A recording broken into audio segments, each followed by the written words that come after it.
Chapter 848. Seeing that Qin Feiyang didn't speak for a long time, Mu Qing smiled and said, "Brother Qin, there's nothing to worry about, right?" Qin Feiyang looked up at him, his brows tightly knitted into a line. "You and I both know the current situation. If you don't cooperate with me, you won't even be able to enter the central divine kingdom, let alone the divine ruins.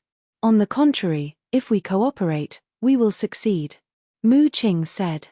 Qin Feiyang said, "If I agree, will your Mu family still come to trouble me?" "Of course not. I can guarantee that before entering the divine ruins, my Mu family will not hinder you from doing anything." Mu Qing said. "Phew." Qin Feiyang took a deep breath and nodded. "Okay, let's cooperate, but I have two conditions." "There are still conditions? Do you know your current situation?" The white-haired old man frowned. "Second grandpa, don't be impatient. That's because he's that sort of person. If he wasn't like that, I would instead suspect if he was really Qin Feiyang." After Mu Qing finished speaking, he looked at Qin Feiyang, waiting for Qin Feiyang to continue.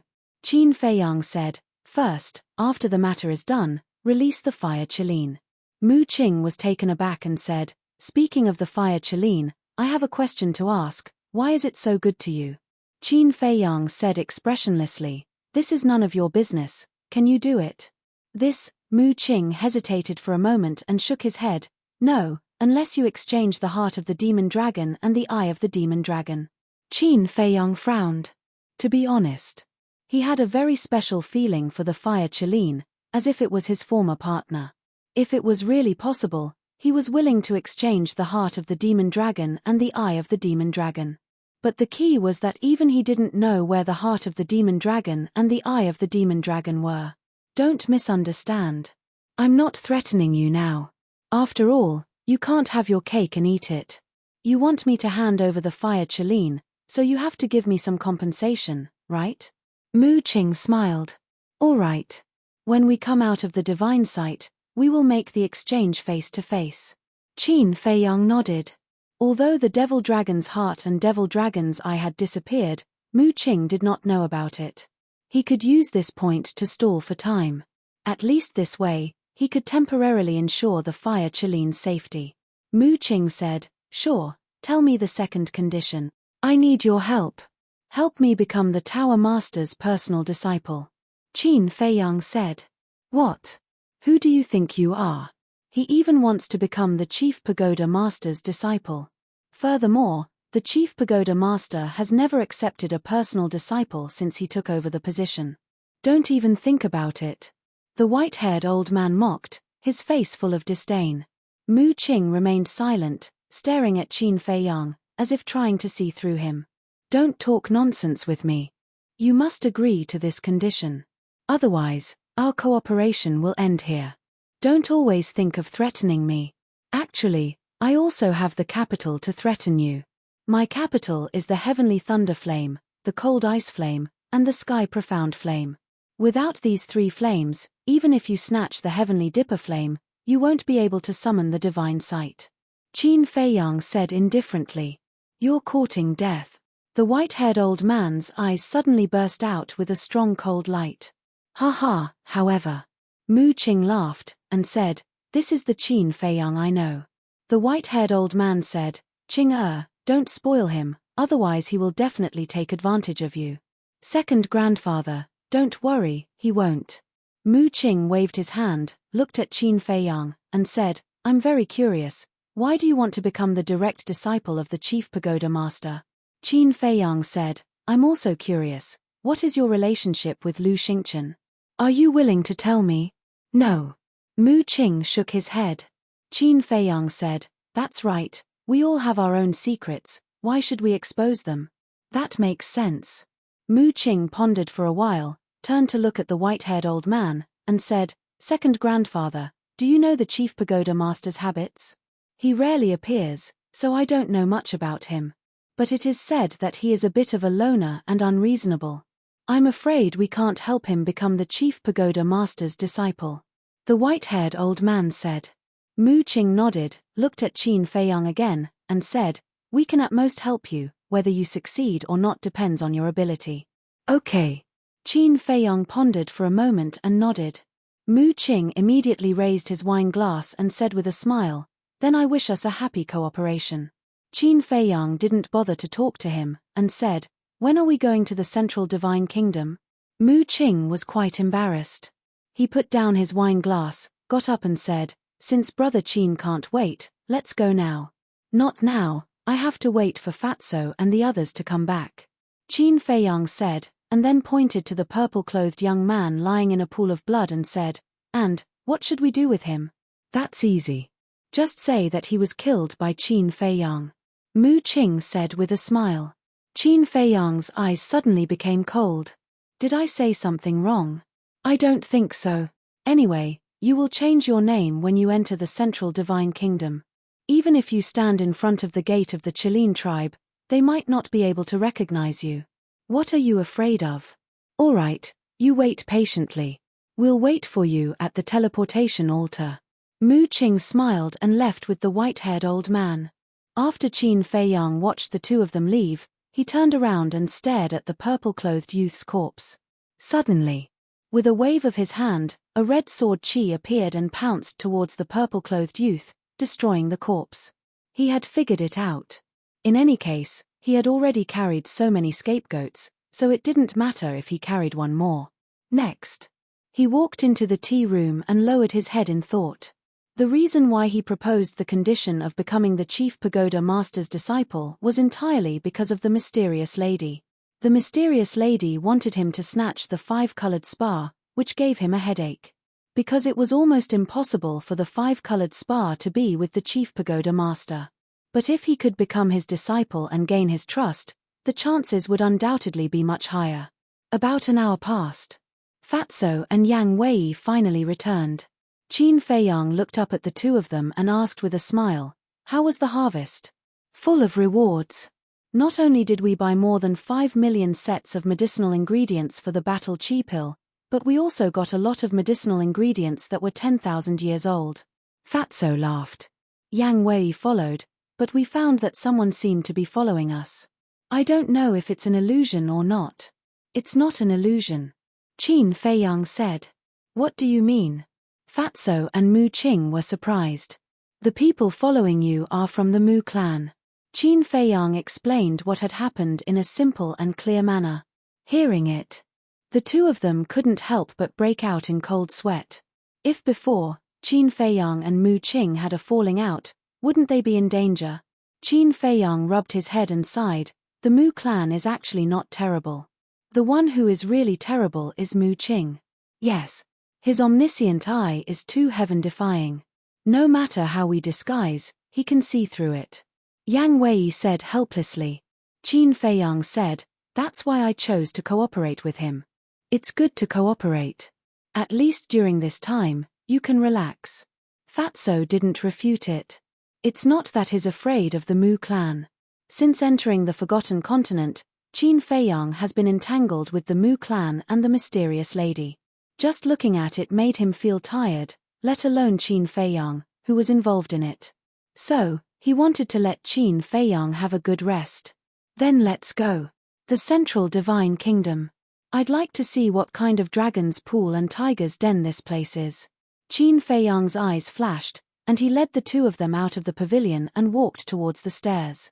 When they passed by the state preceptor's door, Fatso frowned and said, "Don't you want to investigate him?" "We can't. Because once we investigate, it's very likely that we'll expose ourselves and attract his attention." Yang Wei was the first to speak. On the way to buy the herbs, Fatso had already told Yang Wei about Qin Feiyang. He sympathized with Qin Feiyang's experience. Because of this, he also learned about Qin Feiyang's other side. It wasn't easy for this young man to come this far. Fatso glanced at Yang Wei, and secretly said to Qin Feiyang, "What Yang Wei said, Fat Lord can also think of it. But this old thing is too dangerous, we can't leave him alone." "I know. But Yang Wei is right, we can't alert him. Let's just pretend that we didn't meet him.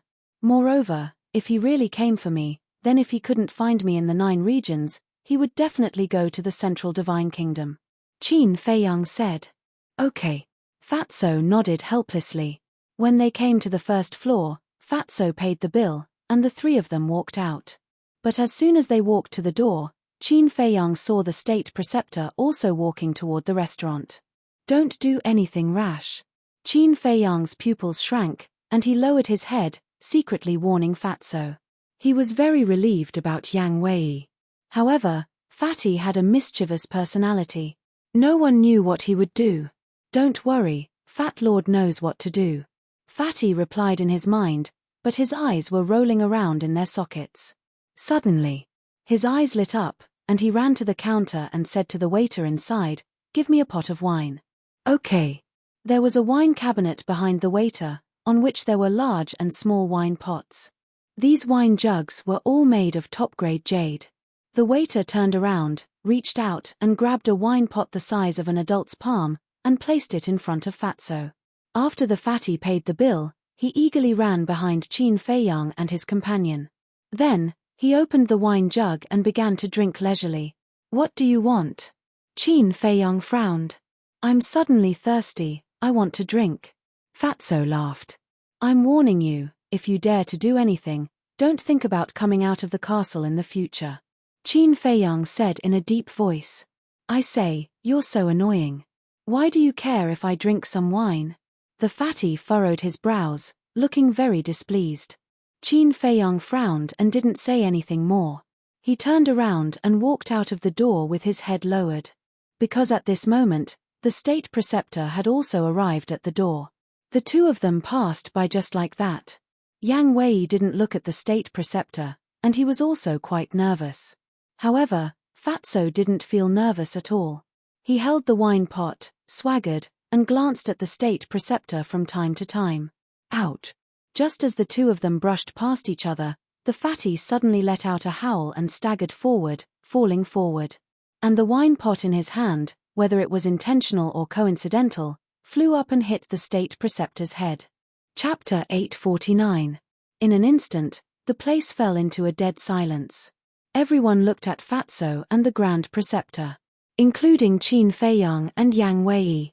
Similarly, the Grand Preceptor was also a little stunned by this sudden sneak attack. The first one to react was the waiter of the Purple Cloud House. He quickly grabbed a clean towel from the counter and ran to the Grand Preceptor. "Senior, this young man definitely didn't do it on purpose. Please don't be angry." He smiled apologetically as he wiped the wine off the Grand Preceptor. The other waiter immediately ran up to apologize. Although this matter was done by Fatso and had nothing to do with them, they were all guests of the Purple Cloud House after all. They couldn't offend them. Moreover, they didn't want to see guests fighting in the Purple Cloud House. The Grand Preceptor also came back to his senses and turned to look at Fatso. His eyes darkened slightly. Qin Feiyang raised his eyebrows and secretly said to Yang Wei, "Let's go. Pretend that we don't know him." After saying that, he left without looking back. Yang Wei shook his head and laughed. He inadvertently glanced at Fatso with a meaningful look in his eyes. It meant, "You're on your own." After that, Yang Wei chased after Qin Feiyang with large strides. Fatso's face instantly turned green. He actually left him alone and slipped away. That was too much. He rolled his eyes and turned to look at the waiter of the Purple Cloud House. He said angrily, "What's wrong with the Purple Cloud House? Why did you set such a high threshold?" The waiter was a little confused. "Didn't you see? Earlier, it was this doorstep that tripped this young master and implicated this old senior. You all did this on purpose, didn't you?" Fatso roared with a gloomy face. Yes. It's our fault. We'll tear down this threshold later. Please don't be angry." The waiter looked at each other and smiled apologetically. Forget it. I'll just consider myself unlucky today." Fatso waved his hand impatiently and turned to look at the state preceptor. He smiled apologetically and said, "Old senior, I'm really sorry about your clothes. Why don't I go buy you a new set of clothes?" "No need," the imperial preceptor said gloomily. He then turned around and walked upstairs with an ugly expression. Hee, Fatso snickered inwardly. He took out a Qiankuan bag from his bosom and tossed it to the shop assistants. Then, He turned around and chased after Qin Feiyang and his companion. One of the shop assistants reached out to grab the Qianquan bag and cast a suspicious glance at Fatso's back. Then, he immersed his consciousness into the Qianquan bag and was dumbfounded on the spot. What happened? The other guys asked curiously. The shop assistant muttered, "It's full of gold coins, at least a few million. A few million. Why is he giving us so many gold coins? Is it a tip?" The group of shop assistants were dumbfounded, their minds filled with confusion. "Boss, wait for me." On the streets, there was an endless stream of people and carriages. In the crowd, Fatso shouted as he chased after Qin Feiyang and his companion. When Fatso caught up, Qin Feiyang frowned and said, "Don't you think you're childish?" Childish? Fatso was stunned. Nonsense. The wine is bought with money. Isn't it a waste to splash it on him?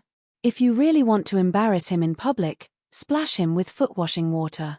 Qin Feiyang rolled his eyes and said, "Ah." Fatso was stunned. So the boss wasn't angry with him, but was worried about the money? He quickly smiled and said, okay. Next time, I'll definitely splash him with foot-washing water. Don't use foot-washing water either. I'll tell you a good way. The next time you meet him, you can directly splash floral water on his face in front of everyone. Qin Feiyang's face darkened as he said, "What's floral water?" Yang Wei asked curiously. "Saliva." Qin Feiyang's face darkened. The corner of Yang Wei's mouth twitched fiercely. Fatso was very embarrassed.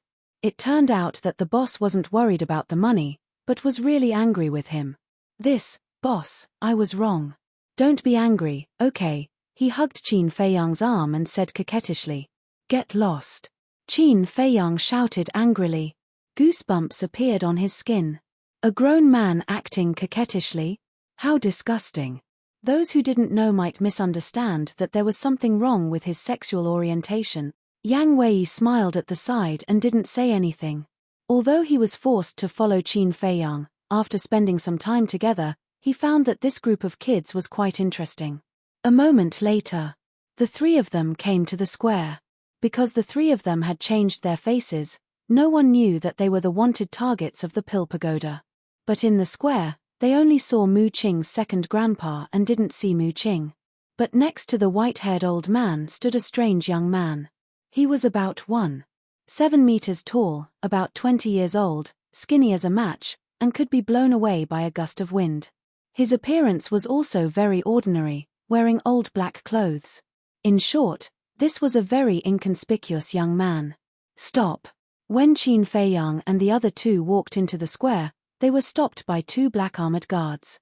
They were the guards of the Ice Crystal City's City Lord Mansion, responsible for assisting the people of the Pill Pagoda. And now, everyone who entered the square had to be interrogated by the Heaven's Eye Stone. Let them in. But at this time, the white-haired old man said, "Yes." The two guards respectfully responded and retreated to the side. The pedestrians on the street also stopped and looked at the three of them curiously. They didn't accept the interrogation. The three of them must have a powerful background. Qin Feiyang and the other two walked in front of the white-haired old man and bowed. With so many eyes watching, they still had to show the necessary etiquette. The white-haired old man nodded, turned around and waved his hand. Battle chi surged and quickly opened the teleportation altar. "I can't go back now, so you have to go to the Central Divine Kingdom by yourselves. This is my identity token. When you arrive at the Pill Pagoda, give this token to the Deacon Elder, he will arrange a place for you." The white-haired old man took out a palm-sized token and handed it to Qin Feiyang, secretly sending a message. "Okay." Qin Feiyang nodded and took the token.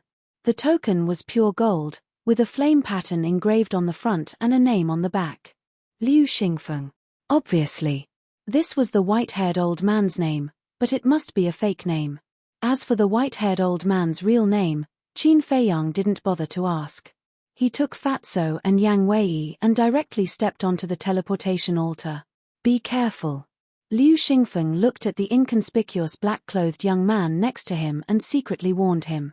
The black-clothed young man nodded and also stepped onto the teleportation altar, standing next to Qin Feiyang. Chem. Qin Feiyang was surprised and turned to look at the black-clothed young man.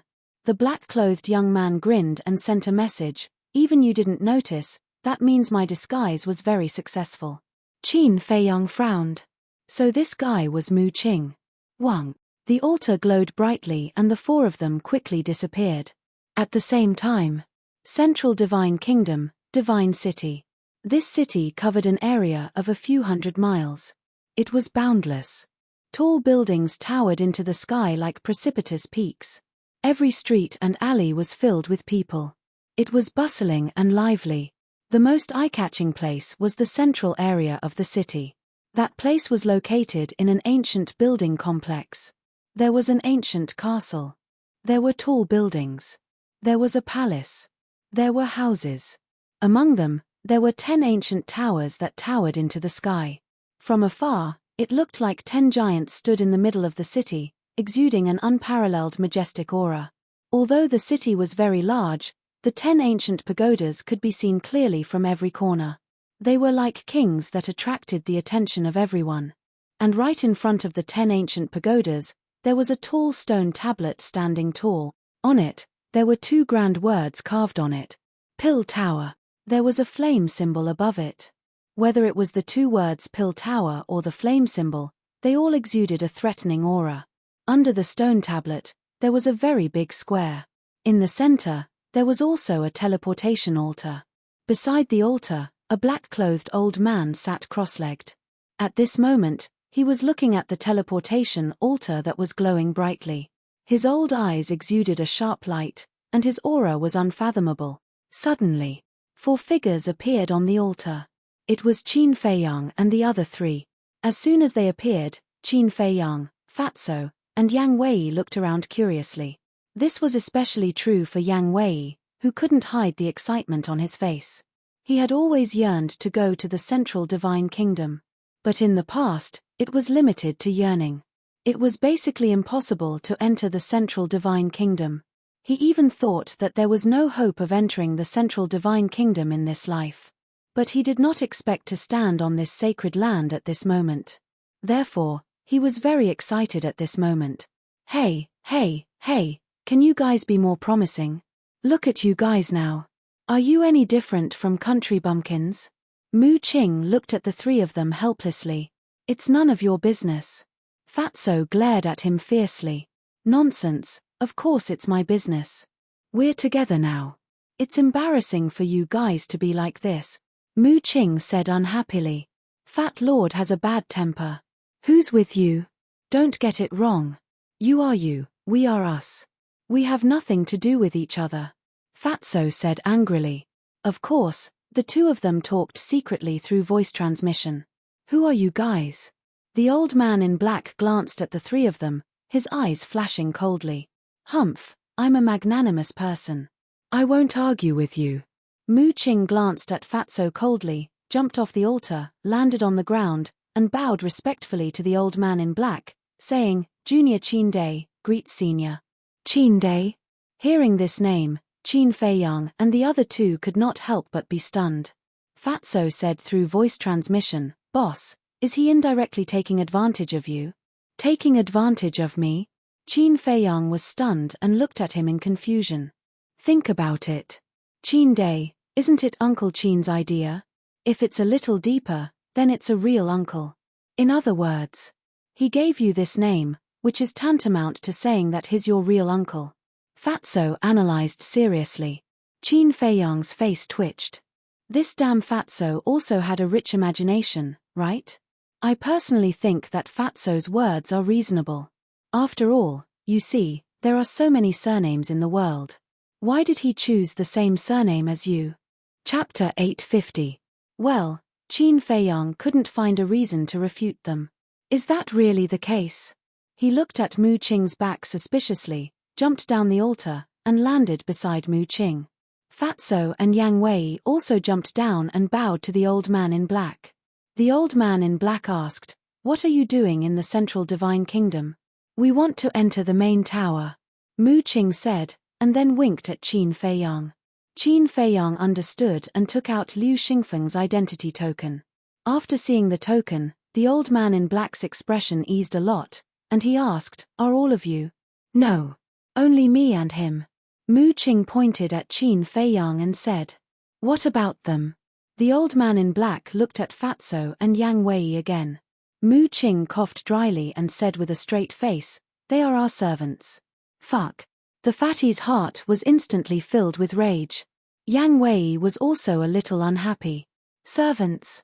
The old man in black glanced at the two, and then looked at Mu Qing again, and said, "The main tower has a rule that you can't bring servants in." Mu Qing said, "I know. I will settle them down first, and then come to the main tower to sign up. Then go and settle them down first." The old man in black nodded and then closed his eyes, ignoring the four. "Let's go."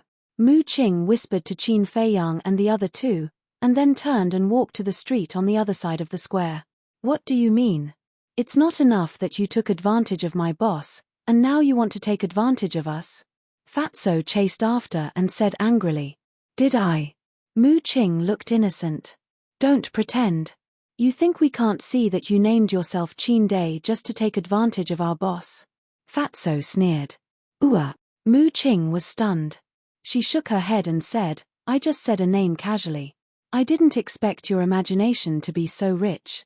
"But you don't say, Qin Day, my dear grandpa. This name is quite good. Brother Qin, although we're about the same age, if you want to call me grandpa, I won't mind." Mu Qing looked at Qin Feiyang and laughed mockingly.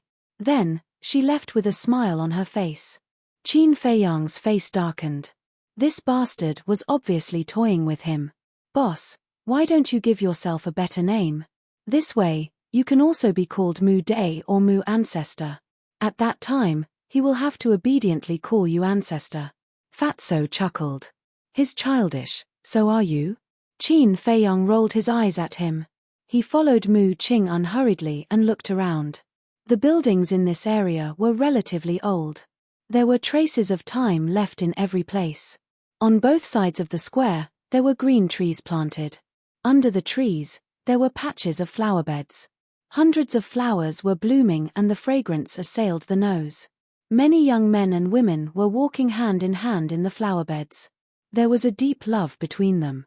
They were wearing the same clothes and there was a flame symbol on their chests.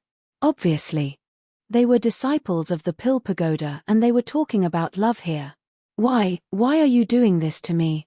Haven't I been good enough to you?" Suddenly, a weak cry came into Qin Feiyang's ears. Qin Feiyang was stunned. He stopped and looked in the direction of the sound. Under a big tree on the left, he found a woman in white. She squatted on the ground with her head buried in her hands. Her thin body was trembling and she kept sobbing. She looked particularly helpless and miserable.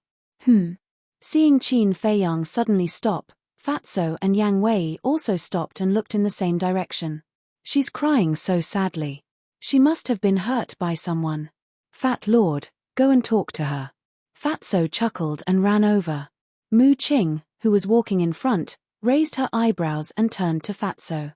She said unhappily, "You even care about this? Do you have nothing better to do? What do you think?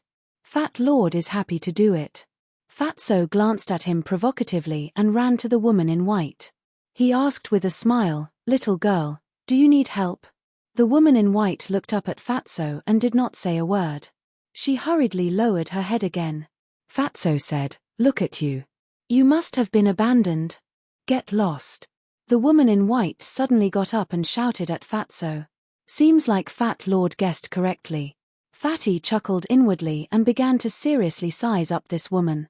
He would not know if he did not look, but he was shocked when he did.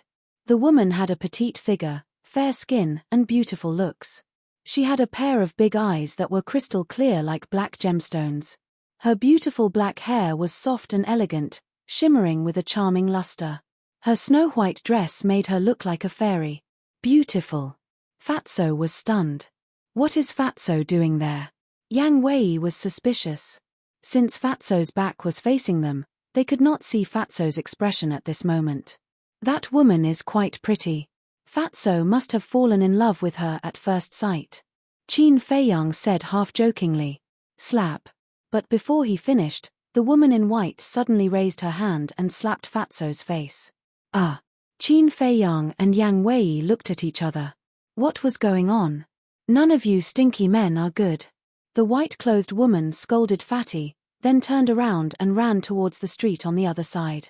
However, Fatso stood there in a daze without any reaction.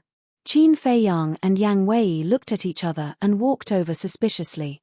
When they saw the fatty's expression, the two of them immediately understood why the woman in white had slapped him. They saw that not only did Fatso show a perverted look, but his eyes were also shining with a burning light. The worst thing was that there was a trace of saliva at the corner of his mouth. With his current appearance, it would be strange if he did not get beaten up. Qin Feiyang shook his head helplessly and patted Fatso's shoulder hard, saying, "Hey, hey, hey, it's time to wake up. Boss, Fat Lord has found his true love." Fatso quivered, turned around, grabbed Qin Feiyang's shoulder and shouted like an excited child. "Is it really love at first sight?" Qin Feiyang's mouth twitched and he reminded him in a friendly way, "She just slapped you." "Really?" Fatso touched his face. "It's hopeless." Qin Feiyang shook his head. He did not even know that he was slapped. How intoxicated must he be? Yang Wei's face was also red. He said, "She just scolded you and said that you are not a good man." "Really?" Fatso looked at the two of them suspiciously. "Oh my God. Have you gone berserk?" Qin Feiyang patted his forehead and looked at the sky speechlessly. Fatso rubbed his head and said with a silly smile, "If I can be with her, Fat Lord is willing even if I go mad." In your dreams. A woman who has just been abandoned, no matter who it is, as long as it is a man, she will be disgusted. If you go up to her now, you are simply courting death. Besides, don't forget that you are Fatso who weighs 300 or 400 kilograms. In this world, there are not many women who like Fatso. Mu Qing joked. 300 or 400 kilograms. Fatso's veins suddenly bulged. He rushed to Mu Qing angrily, grabbed Mu Qing's clothes, and shouted, "Are you blind? Is Fat Lord that fat? At most, he is 200 kilograms. 200 kilograms is also very heavy, okay?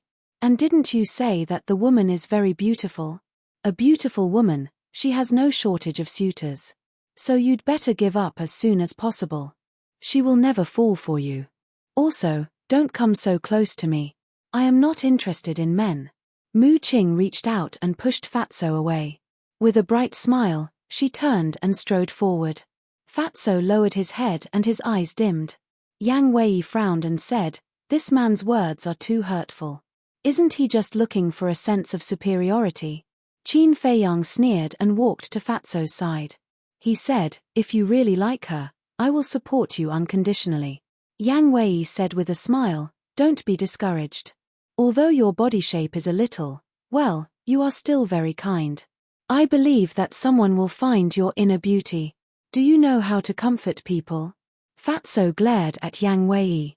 "Did I say something wrong?" Yang Wei expressed that he was very innocent. Qin Feiyang shook his head and laughed. He patted Fatso's shoulder and said, okay, there is nothing to be discouraged about. However, don't be too stubborn. Let nature take its course. I know, everything is up to fate."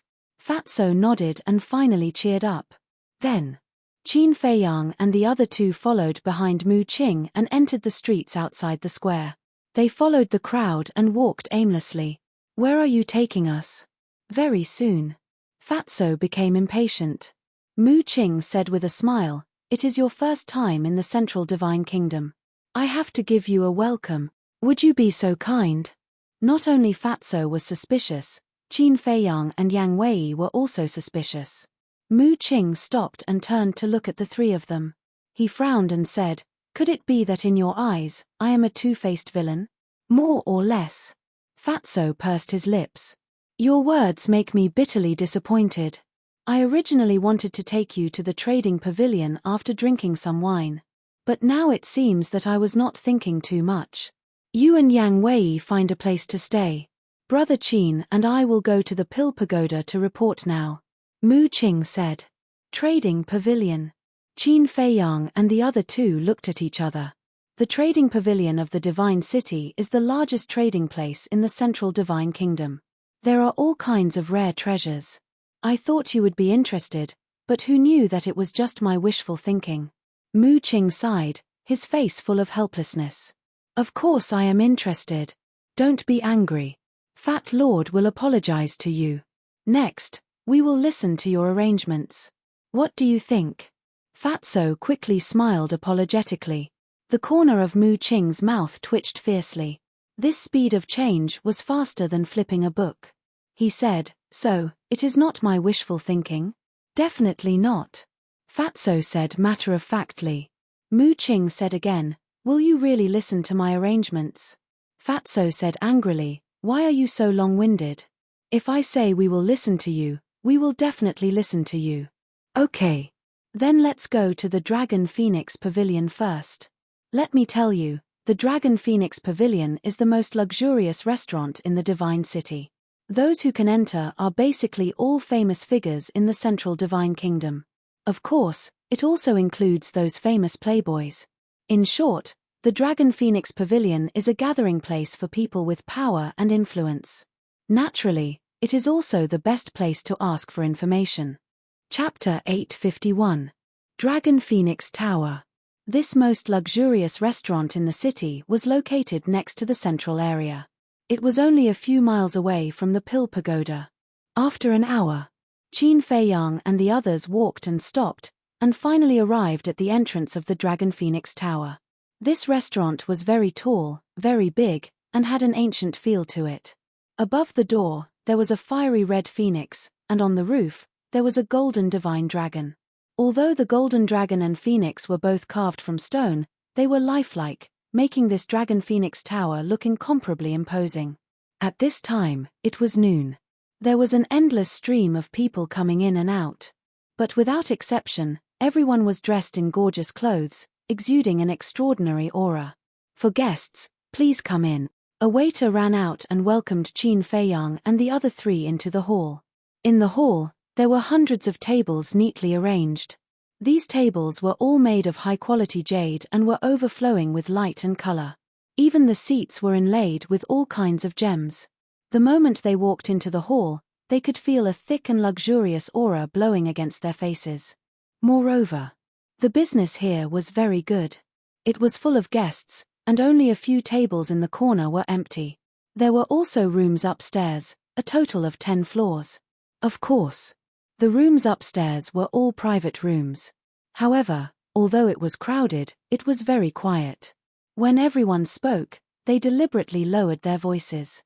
At the same time, inside the restaurant, the sound of a zither lingered in the air. The sound of the zither was gentle, and the rhythm was very slow. It was like a small bridge and flowing water, calming one's heart. "For guests, this way please." The waiter led Qin Feiyang and the other three to a table in the corner. Mu Qing casually sat on the chair and smiled at the waiter. "Give me 4 jars of dragon's wine, and the rest, you can do as you see fit." 4 jars. The waiter's body stiffened, and he hurriedly said, "For guests, I think I need to say something, our dragon's wine." Mu Qing said, "I know that dragon's wine is very expensive, but since this young master dares to speak, then I have the ability to pay the bill." "All right." The waiter looked at the 4 of them, turned around, and strode away.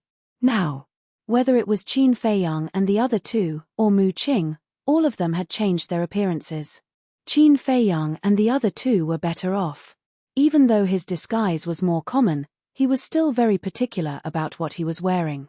Clean and tidy. But Mu Qing, wearing old clothes and a frail appearance, he looked like a poor beggar at first glance. It was no wonder that the shop assistant was suspicious. Fatso glanced at the guests around, then looked at Mu Qing and asked in a low voice, "What kind of wine is dragon's wine? How much is it? I'll have to explain it to you." Mu Qing began to narrate excitedly. The Longfeng restaurant was not famous for its delicacies, nor was it famous for its noble atmosphere, but for its wine. The Dragon Phoenix House had a total of 2 kinds of fine wine. First, dragon wine. Secondly, the phoenix wine. These 2 kinds of wine were brewed by the Longfeng Pavilion using secret recipes. No one else could imitate them at all. However, the price was quite expensive. Dragon's wine and Phoenix's wine, palm-sized wine jars, each cost 1,000,000 gold coins. So expensive? Fatso and Yang Wei were dumbfounded. A palm-sized jar of wine cost 1,000,000 gold coins. Wasn't this too ridiculous? Then is there a difference in the taste of these two kinds of wine? Fatso asked curiously. Of course. Dragon's wine is exclusive to men. The taste is dry and burning. Drinking it into the stomach is like a ball of fire burning in the heart, making one's blood boil. As for the Phoenix wine, the taste is mellow, sweet, and soft. It is more suitable for women. Mu Qing explained. Men drink Dragon's wine. Women drink Phoenix's wine. This Longfeng restaurant really knows how to make gimmicks. Qin Feiyang shook his head and said. He had never been interested in wine. Therefore, no matter what kind of wine it was the same to him. For people like you who don't like to drink, you won't understand the beauty of wine. Mu Qing glanced at him disdainfully, looked at Fatso and Yang Wei, and continued, let me tell you, other than Dragon's wine and Phoenix's wine, there is an even more famous wine here. What wine? Fatso and Yang Wei's eyes lit up. Dragon's wine. This wine has already surpassed all the good wine in the secular world. It can be called a divine brew. It can even be said that you may not be able to buy it even if you have money. Because this Longfeng restaurant only sells 1 jar of Dragon's wine every month. Mu Qing said. Divine brew. Fatso and Mu Qing looked at each other. Qin Feiyang looked at the two of them helplessly. He raised his head and scanned the restaurant, a trace of suspicion creeping into his eyes. The sound of the zither had always been there, but he didn't see the person playing it. Where do you think this Qin Feiyang is hiding? The Mu family and the Pill Pagoda have been looking for him for so long, but they still haven't found him. God knows where he is, but this person really deserves to be killed. Yeah. Slaughtering all the creatures in the first and second areas. His vicious means are simply outrageous. If he dares to enter the central divine kingdom, I will be the first to kill him. You! Don't joke, even the Mu family and the Pill Pagoda can't do anything to him, let alone you. Isn't that right? If he doesn't have some means, would he dare to be so arrogant? But the strange thing is, why did he snatch the alchemy fire of the 9 areas? Could it be that there is some secret hidden here? A few young people began to discuss in low voices. Moreover, as soon as this topic was opened, it gradually attracted the attention of his guests. In the end, everyone in the hall was talking about Qin Feiyang. Brother Qin, did you see that? Now you are a big celebrity in the Central Divine Kingdom, please take care of me in the future. Mu Qing secretly transmitted his voice, not hiding his joking intention. Don't worry. When the truth comes out one day, your Mu family will also become a target of scorn. Everyone will want to beat you up. Qin Feiyang said lightly. I am not in a hurry. I also know that this day will definitely come. But so what? I might as well tell you the truth. When the day comes, no one will dare to challenge the Mu family. Mu Qing laughed. Is that so? Then let's wait and see.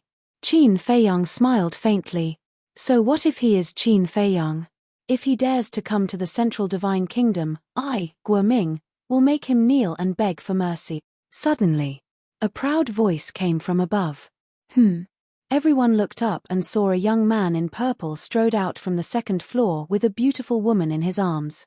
This person was about 1.8 meters tall, with long black hair and a contemptuous look in his eyes. There was also a flame symbol on his chest. The woman in his arms was very charming, and her clothes were even more provocative. She was wearing a white silk dress that was almost transparent, revealing her 2 long legs, which was quite seductive. Her chest was also turbulent, as if it was about to burst out. There was also a flame symbol on her chest. Obviously, these 2 people were both disciples of the Pill Pagoda. Guoming. Why does this name sound a little familiar? Mu Qing frowned. Tardier. Guoming walked down the stairs slowly with the woman in his arms and came to the hall. And the people in the hall, whether young men or women or rich businessmen, all looked at Guoming with fear in their eyes. Don't always talk about Qin Feiyang as if he is a god. He is just a country bumpkin who only dares to be arrogant in the 9 regions. If you have the ability, let him come to the central divine kingdom and see how I will teach him a lesson. Guoming stopped in the middle of the hall, glanced at the people around and said disdainfully, "Damn, are you looking for death?" Fatso was furious and suddenly stood up. "Sit down," Qin Feiyang secretly said. Fatso said, "Boss, he despises you so much, can you still tolerate it?"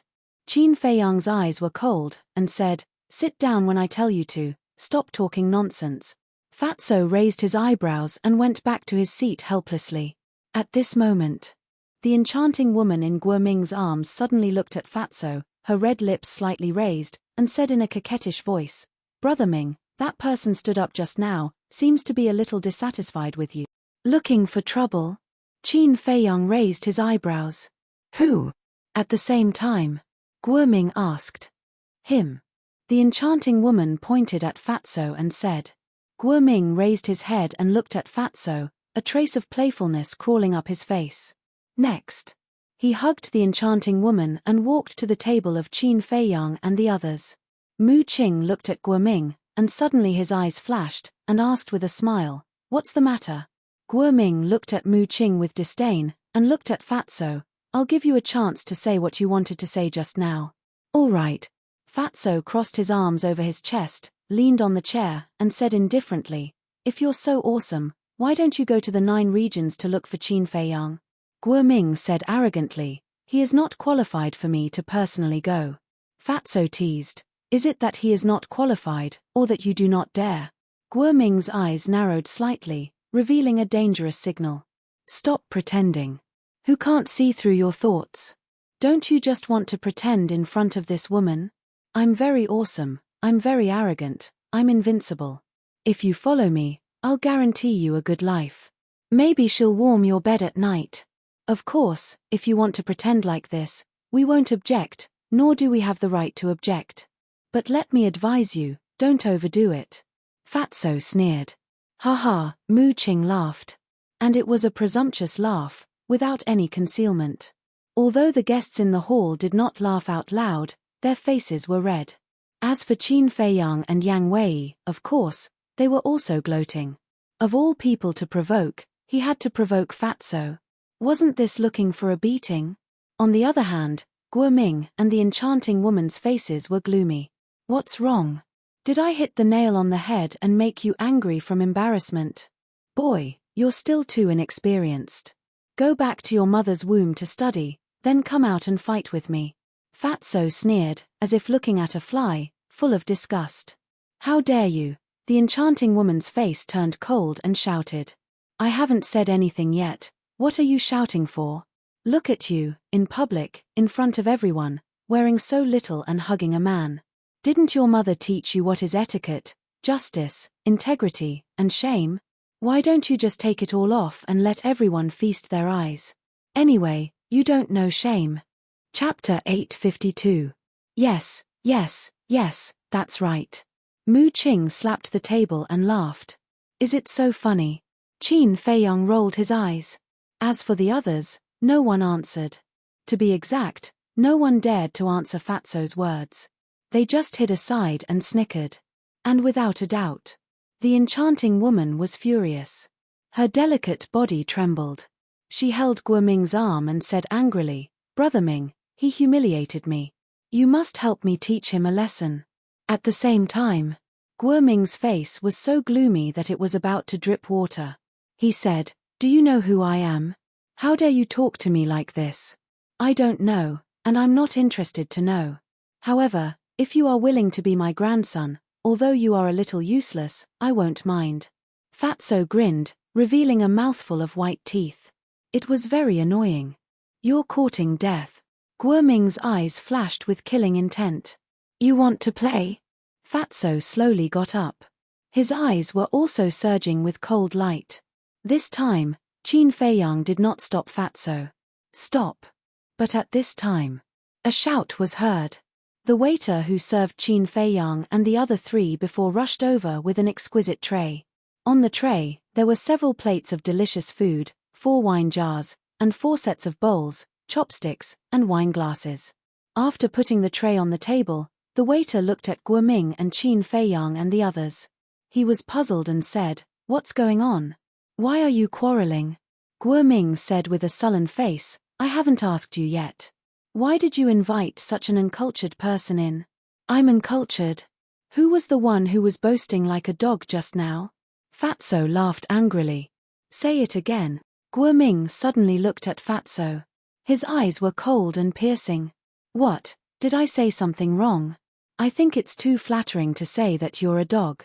Fatso sneered. Okay, calm down." The waiter quickly smoothed things over. There were so many people eating here. Quarreling would spoil the atmosphere. Guoming said, "No, he must kneel down and apologize to me today. Yes, this kind of trash can't be tolerated." The enchanting woman nodded, her face filled with disgust. "Pa." But before he could finish his sentence, Fatso swung his hand and slapped the enchanting woman's face. A blood-red palm print immediately appeared. The enchanting woman was stunned. Her face was filled with disbelief. Someone actually dared to hit her. The surrounding people, including the shop assistant, froze. The atmosphere here was extremely solemn. Fatso waved his hand and sneered, "I've never hit a woman, but you're asking for it. I can't help it. Bastard, I'm going to kill you." The enchanting woman went completely mad. Giving her a slap in public was no longer a matter of losing face, but a matter of pride. As if she had gone mad, she bared her fangs and brandished her claws at Fatso. "You are not only a shameless woman, but also a crazy woman." Fatso's eyes were filled with killing intent. "Ayaya, what happened?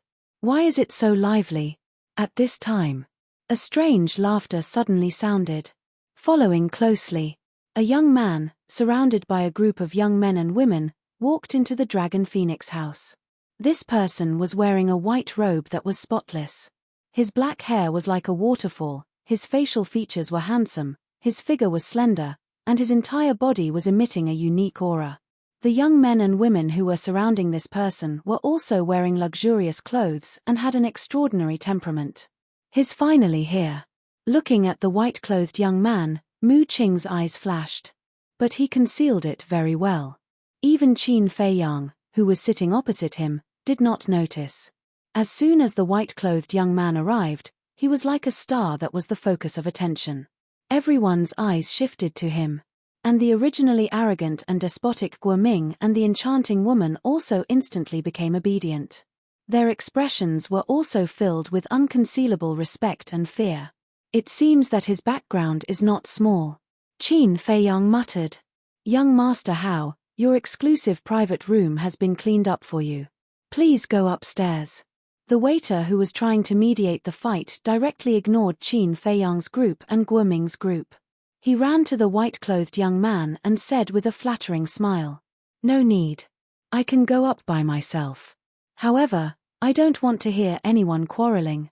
The white-clothed young man glanced at Qin Feiyang and the others and said lightly, "This humble one understands. This humble one will definitely make good arrangements and not let anyone spoil young Master Hao's mood." The waiter nodded and bowed, as if he was afraid of offending this person. "That better be the case." Young Master Hao nodded and led the group of young men and women up the stairs in a grandiose manner. "Just you wait, I will never let you go." Guoming looked at the white-clothed young man's back with fear. He left a ruthless sentence to Qin Feiyang and the others, and left the Dragon Phoenix house with the enchanting woman without looking back. So awesome. Qin Feiyang, Fatso, and Yang Wei looked at each other, and then looked at the white-clothed young man again. Where did this person come from? How could he be so powerful? Let me tell you, you better be quiet. Otherwise, if you anger young Master Hao and his friends, you will have to bear the consequences. The waiter turned and ran to the table of the four, took out dishes and wine jars from the tray, and placed them on the table one by one.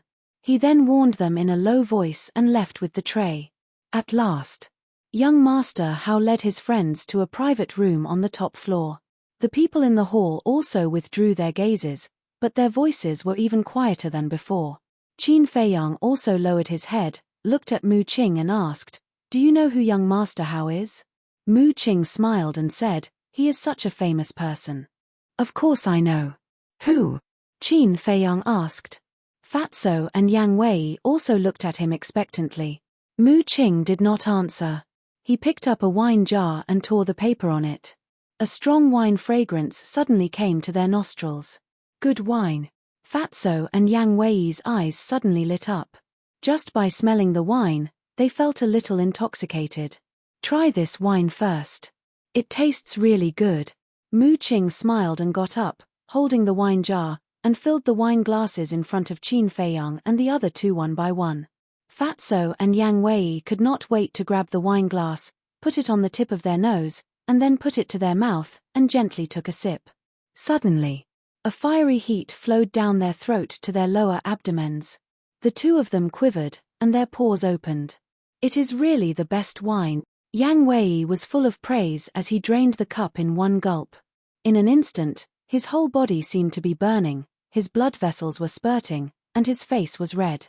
When the wine was gone, he felt that his whole body was very smooth. He even felt as if he was floating in the air. It felt like the impurities in his body were burned away by the wine in an instant, and he became much more relaxed. Mu Qing took a sip and asked with a smile, "How is it? I didn't let you down, did I?" No. Yang Wei quickly shook his head and smiled. Fatso was also intoxicated. He turned to Qin Feiyang and said, "Boss, you should drink some too. It's really good." Qin Feiyang glared at him and ignored the wine glass in front of him. He looked at Mu Qing and said, "My patience is limited. Why are you so boring?" Mu Qing was quite annoyed. Such good wine was in front of him, but he turned a blind eye to it. It was really boring. Don't say such useless nonsense. If I'm not wrong, you didn't really bring us here to welcome us. Tell me, what do you want to do? If you continue to be long-winded, I'll leave. Qin Feiyang frowned. Okay. I'll tell you. Mu Qing put down the wine glass helplessly and sighed. You're really hard to get along with. All right. I admit that I didn't bring you to Longfeng House to welcome you. I want you to meet someone. Mu Qing transmitted her voice. Meet someone? Who? Fatso and Yang Wei were surprised. Mu Qing said, "You've already met him." Met him? Fatty was slightly taken aback. He frowned and said, "You can't be talking about that Guoming, right?" Qin Feiyang said, "It's not Guoming, it's that young master Hao. Brother Qin is indeed smart. This young master Hao has a great background. Whether or not you can become the chief pagoda master's disciple all depends on him." Mu Qing thought. What? Fatso and Yang Wei were stunned. Qin Feiyang was also very surprised, but he did not show it and hid it in his heart. When interacting with Mu Qing, he would instinctively hide his emotions. In other words, he did not want Mu Qing to guess what he was thinking. He said calmly, "Then don't keep us in suspense and tell us his background." Mu Qing transmitted her voice, "Then listen carefully, he is the biological son of the Pill Pagoda's chief pagoda master." This, Fatso and Yang Wei were stunned. What kind of joke was this? Wasn't this background too scary? No wonder he was so awe-inspiring. It turned out that he was the son of the chief pagoda master. Mu Qing looked at Qin Feiyang and thought, as long as you can build a good relationship with him, it would be best if you become close brothers. I can guarantee that he will definitely help you when the time comes. Qin Feiyang narrowed his eyes. Mu Qing's plan was indeed not bad, but he was not used to being in the same team as a playboy. I know what you're thinking. Although he is ostentatious on the surface, he is not a playboy. Mu Qing transmitted her voice. What do you mean? Qin Feiyang said. Everyone in the Divine City knows that this person often says this. You can be arrogant, but you can't be a prodigal. Think about it, can a person who can say such words be a playboy? Mu Qing laughed secretly. I can't tell. Qin Feiyang was greatly surprised. Just now, when he saw young Master Hao walk in like a moon surrounded by stars, he thought that he was a dandy through and through. But he didn't expect him to have such awareness.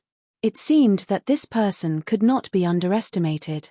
After pondering for a while, Qin Feiyang looked at Mu Qing and asked, "How did you know that he would come to the Longfeng House today?" Mu Qing smiled and said, because he comes to the Longfeng house every day at this time, unless he is delayed by something.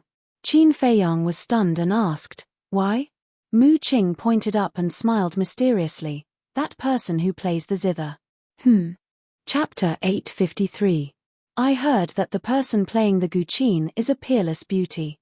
Mr. Hao comes here every day to please her. However, no one can be sure whether she is a peerless beauty or not, because no one has ever seen her face with their own eyes. Maybe Mr. Hao has seen her, but not necessarily. Mu Qing thought to himself. So mysterious.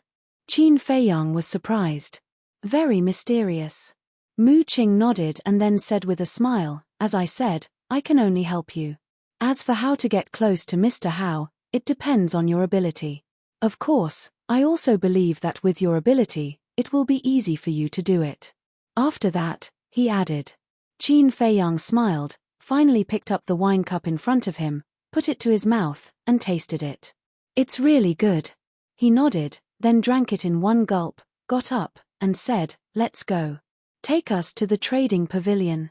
Mu Qing was stunned, and said with a sound transmission, "Shouldn't you be sucking up to Mr. Hao?" Sucking up to him? In my dictionary, there has never been such a word.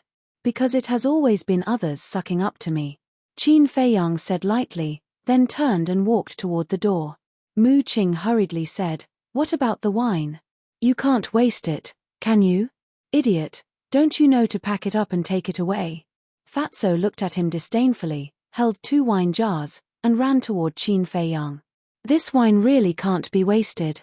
Yang Wei chuckled, grabbed a wine jar, got up, and left. Mu Qing was stunned and cursed secretly. How boring. There was no other way.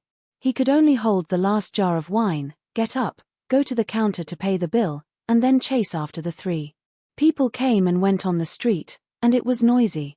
Mu Qing drank the wine and asked, "Have you thought about how to get close to him?" Along the way, everyone who smelled the wine couldn't help but have their eyes lit up.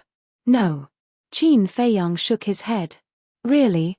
Mu Qing looked at him doubtfully. "Young Master Hao is the son of the chief pagoda lord. He can get whatever he wants. Getting close to him isn't as easy as you say." Qin Feiyang rolled his eyes at him. He had to give this matter some thought. He does not lack anything, but there is one thing that is fatally tempting to him. Mu Qing smiled. "What?" Qin Feiyang asked. "Door of potential." Mu Qing chuckled. "Gate of potential," Qin Feiyang mumbled, his eyes flickering. The sky above the central divine nation was a cloudless blue, with no clouds in sight. Furthermore, there was no snow here, nor was there any blazing sunlight. It was like the season of warm flowers blooming, making people feel very comfortable. The mountains, rivers, and earth also presented a scene of exuberant vitality. The divine city was located in the center of the central divine kingdom. It was like a supreme king worshipped by all directions. Outside the divine city was a vast mountain range, where countless tribes of various sizes were located. Among them, the 10 super tribes of the central divine kingdom were built around the divine city. Each tribe was very large, with no less than 5 million people. They also had their own totems and dominated a region. In the southeast, thousands of miles away from the divine city, there was a majestic mountain range. This place was called the Qilin Mountain Range. In the mountain, there was an ancient tribe. Compared to the tribes in the 9 regions, this tribe could be described as a giant. It covered an area of more than 100 miles, with tall buildings towering into the sky. It was majestic and imposing. The walls on all sides of the tribe were like black pythons, emitting cold air. This was a city. In front of the main gate of the tribe, there was a plain. In the center of the plain, there was a white stone tablet hundreds of meters high. From afar, it looked like a giant sword towering into the sky. On the stone tablet, there was a fire Qilin totem. It was alive like a real Qilin that was sealed here. One could even faintly feel the power of a divine beast. Below the totem, there were 4 words in flames. Qilin tribe. Like iron hooks and silver strokes, vigorous and powerful. That's right. This was the Qilin tribe. Whoosh. Suddenly, An old man in purple descended on top of the giant tablet. Leader of the Chilean tribe, come and see me immediately. The old man in purple spoke lightly, but his voice spread in all directions. Whoosh! Before he finished speaking, a figure rushed out from the tribe. It was a middle-aged man in a white robe. His hair was half white and half black, and he exuded a vicissitude aura. That's right. He was the leader of the Chilean tribe. When he saw the old man in purple, his pupils shrank. He hurriedly flew to the old man in purple and bowed. Greetings, sir. The old man in purple said, let me tell you a piece of bad news. Your son Wu Xiao has been killed by Qin Feiyang. What? The Chilean tribe's leader's body stiffened.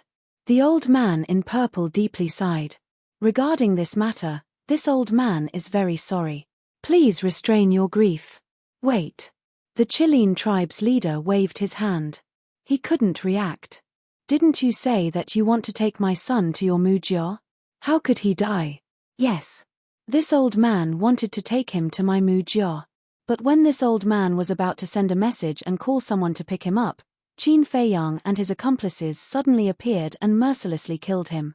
This matter was caused by this old man's carelessness. This old man should apologize to you. I'm sorry. After the old man in purple finished, he bowed to the leader of the Chilean tribe. The Chilean tribe's leader said, what about Qin Feiyang? Did you catch him? No. He slipped away. Now his whereabouts are unknown. This little beast is too cunning. My Mujia is powerless. The old man in purple helplessly said. The Chilean tribe's leader clenched his hands and roared. Damn beast, I will not let him go. Don't worry, we won't let him go. When we find his whereabouts, this old man will inform you immediately. The old man in purple said. The Chilean tribe's leader said. Thank you, my Chilean tribe will also send people to investigate. The old man in purple nodded, then opened a portal and turned away. Qin Feiyang, you wait, if I don't tear you into pieces, I, Wu Yuncheng, swear I'm not a human. The Chilean tribe's leader gritted his teeth. His eyes burst out a piercing murderous intent.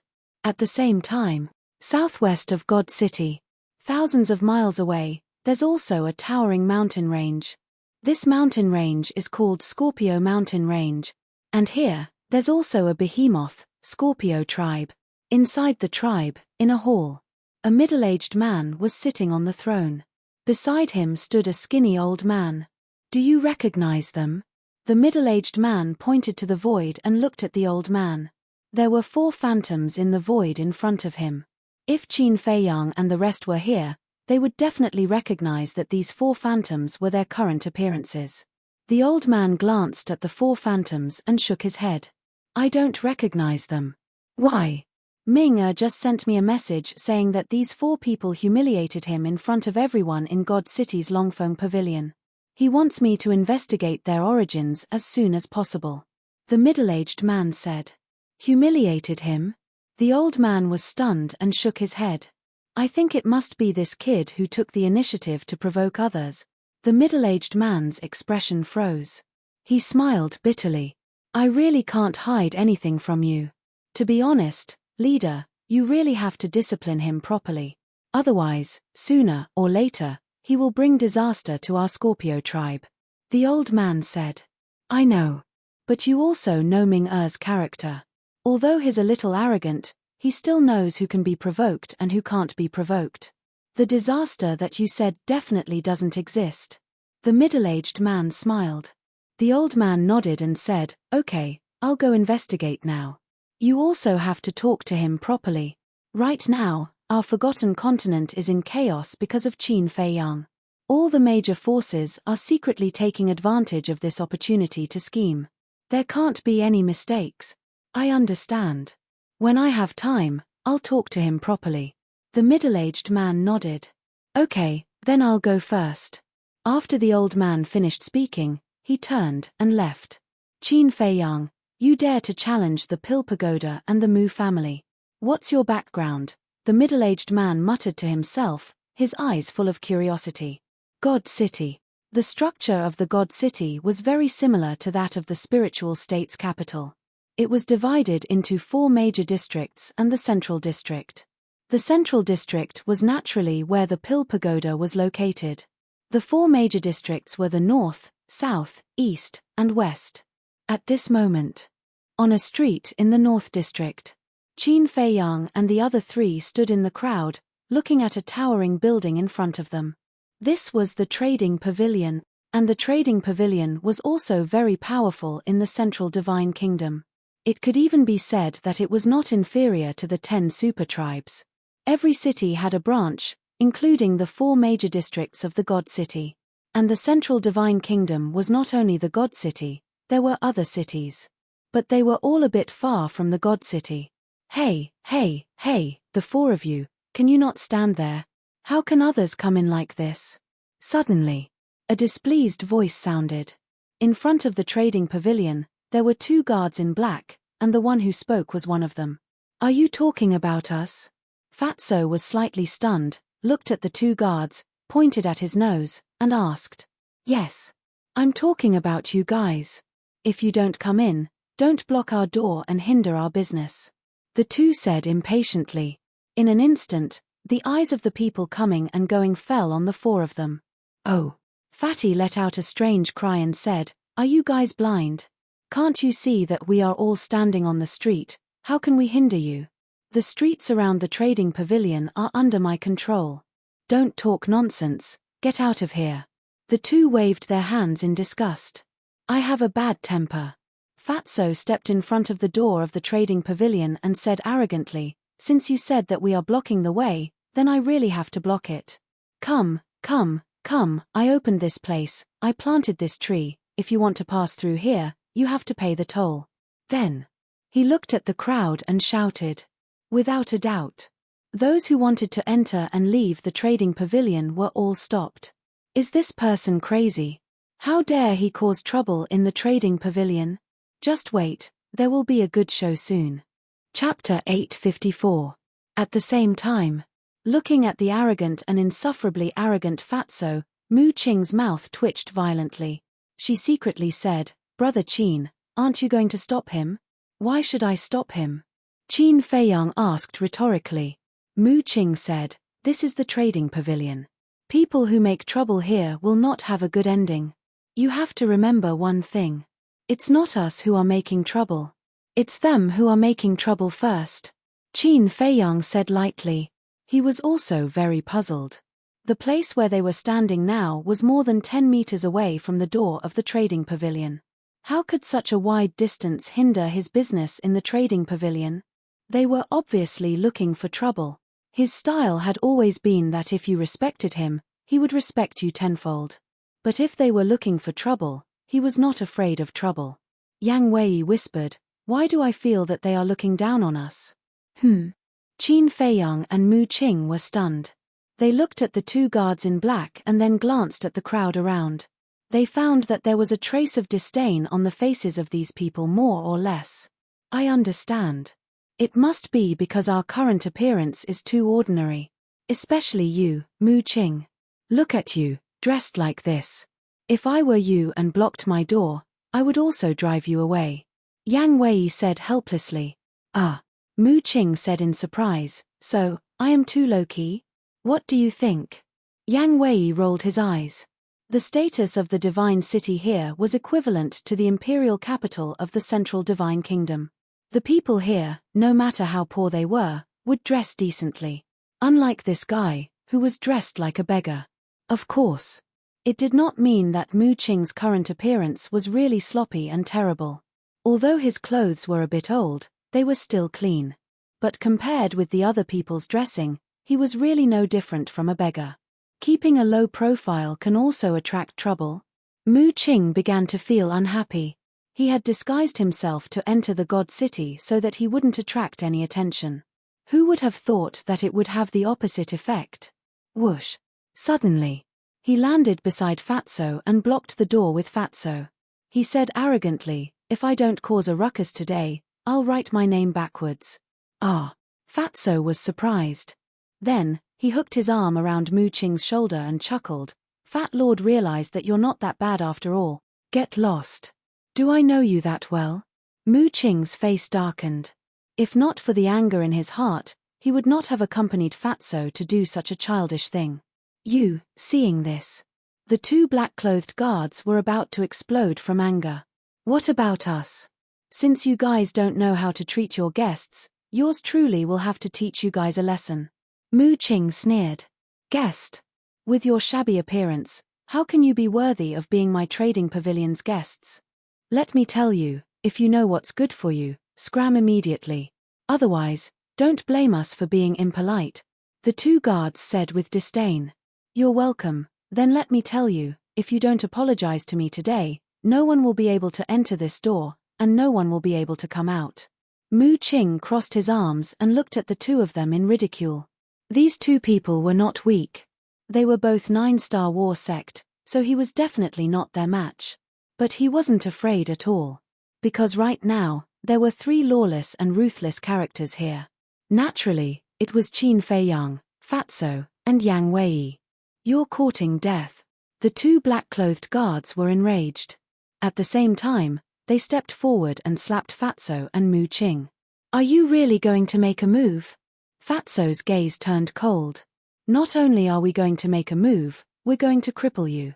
We'll let you know the consequences of causing trouble in my trading pavilion. A cold light flashed in their eyes. Cripple us? Fatso's eyes narrowed slightly. Boom. A terrifying pressure suddenly surged out. But it wasn't Fatso, it was Yang Wei. The holy might was like a waterfall, instantly imprisoning the two guards in place. And Yang Wei's move was naturally instructed by Qin Feiyang. What? This is actually the holy might. The two guards' faces changed. The surrounding crowd also turned pale with fright. They never thought that there would be a war saint hidden among these inconspicuous people. How dare you be rude to my young master's friends? Even if it's your trading pavilion, this old man won't agree. Yang Wei said expressionlessly. At this moment, he was a white-haired old man, but it didn't affect his domineering aura in the slightest. Young master? Who is his young master? Could it be him? Everyone looked at Qin Feiyang, their eyes filled with bewilderment. In fact, everyone was already used to this kind of thing. Because in the divine city, many young people would have a follower by their side. Among these followers, there was no lack of powerful warriors of the war saint level. However, without exception, all the young people who had followers were not simple. In particular, these followers were war saints. After all, a battle saint, no matter where they were, was a top-notch expert. Therefore, it was only at this moment that they realized that these people were not poor at all. All of a sudden, the place fell into dead silence. Smack. But suddenly, a loud slap sounded, breaking the atmosphere here. Everyone looked over and their pupils suddenly constricted. They saw that Fatso was slapping the two guards hard. And he was merciless. Every slap landed solidly on their faces. In less than 5 breaths. The two of them suffered dozens of slaps and screamed in pain. Their faces were swollen like a pig's head. We were wrong, we were blind, please spare us. The two of them couldn't help but beg. Wrong? What were you doing earlier? Fatso sneered and punched the two of them in the mouth again. The two of them immediately spat out blood and their teeth were all broken. Ruthless enough. The surrounding crowd muttered in their hearts. Although the two of them were indeed in the wrong, there was a saying that one had to look at the owner before beating a dog. These two people were the guards of the transaction pavilion. Shouldn't they leave some face for the transaction pavilion? Of course. If he insisted on beating them, no one would dare to say anything. But he could change places. But right in front of the entrance of the transaction pavilion, wasn't this equivalent to slapping the face of the transaction pavilion? How could the transaction pavilion endure this? Fatso retracted his arm and retreated back to block the door. He laughed happily. Now you feel good, quickly apologize. After beating up the people of my transaction pavilion, you still want them to apologize. You are really awe-inspiring. But at this moment, a rather gloomy voice came from the transaction pavilion. It's the steward. The two guards trembled and looked inside the door as if they had seen their savior. Qin Feiyang also raised his head to look and saw a black-clothed old man slowly walking out of the transaction pavilion. The old man exuded a very strong aura. Yang Wei couldn't help but narrow his eyes. He transmitted a message: he should be a 9-star battle sage. So what? Qin Feiyang smiled faintly. Get out of the way. The old man in black stopped behind Fatso and Mu Qing. He glanced at the two of them coldly and said in a commanding tone, "Steward, is it? You came at the right time. I was just about to ask, how does the transaction pavilion discipline its subordinates?" Fatso and Mu Qing didn't move and looked coldly at the steward. "You have beaten and scolded. Don't you think it's enough?" The old man in black raised his eyebrows and said, "Of course. We are injured mentally. It's not that easy to recover from mental injuries." Fatso grinned. The old man in black's eyes flashed coldly and asked, "Then what do you want?" "What do we want?" Fatso and Mu Qing looked at each other and smiled. Fatso said, "I want to ask, do we owe you money?" "No." The old man in black shook his head. "Then why did you show up with a black face as if we owed you millions? You should know that we are the ones who are wronged now. And the transaction pavilion didn't discipline well. As the steward, shouldn't you apologize to us as soon as you come out? Or is your current attitude the way you treat your customers in your transaction pavilion? If that's the case, then I can only say that the transaction pavilion is really awesome." Fatso gave a thumbs up with a face full of admiration. However, anyone who understood the situation would be able to tell that he was mocking the transaction pavilion. The old man in black's eyes darkened. Now, he had an impulse to kill someone. But he knew that he had to endure it. Because there were too many people present now. If he made a move, the image of the transaction pavilion in the eyes of the world would completely collapse. Although this was just a small matter, the impact was very big. "Okay. I apologize to the two of you on their behalf. However, even if they were in the wrong, shouldn't you not hit them?" The steward held back his anger and said, "Fuck. They said that they wanted to cripple us. Can't we fight back? The transaction pavilion is also overbearing. Is there any law? Do you really think that you are the ruler of the forgotten continent?" Mu Qing said angrily. The steward frowned and looked at the two guards. He shouted, "What's going on?" The two of them stammered and couldn't say a word for a long time. You still don't know what's going on?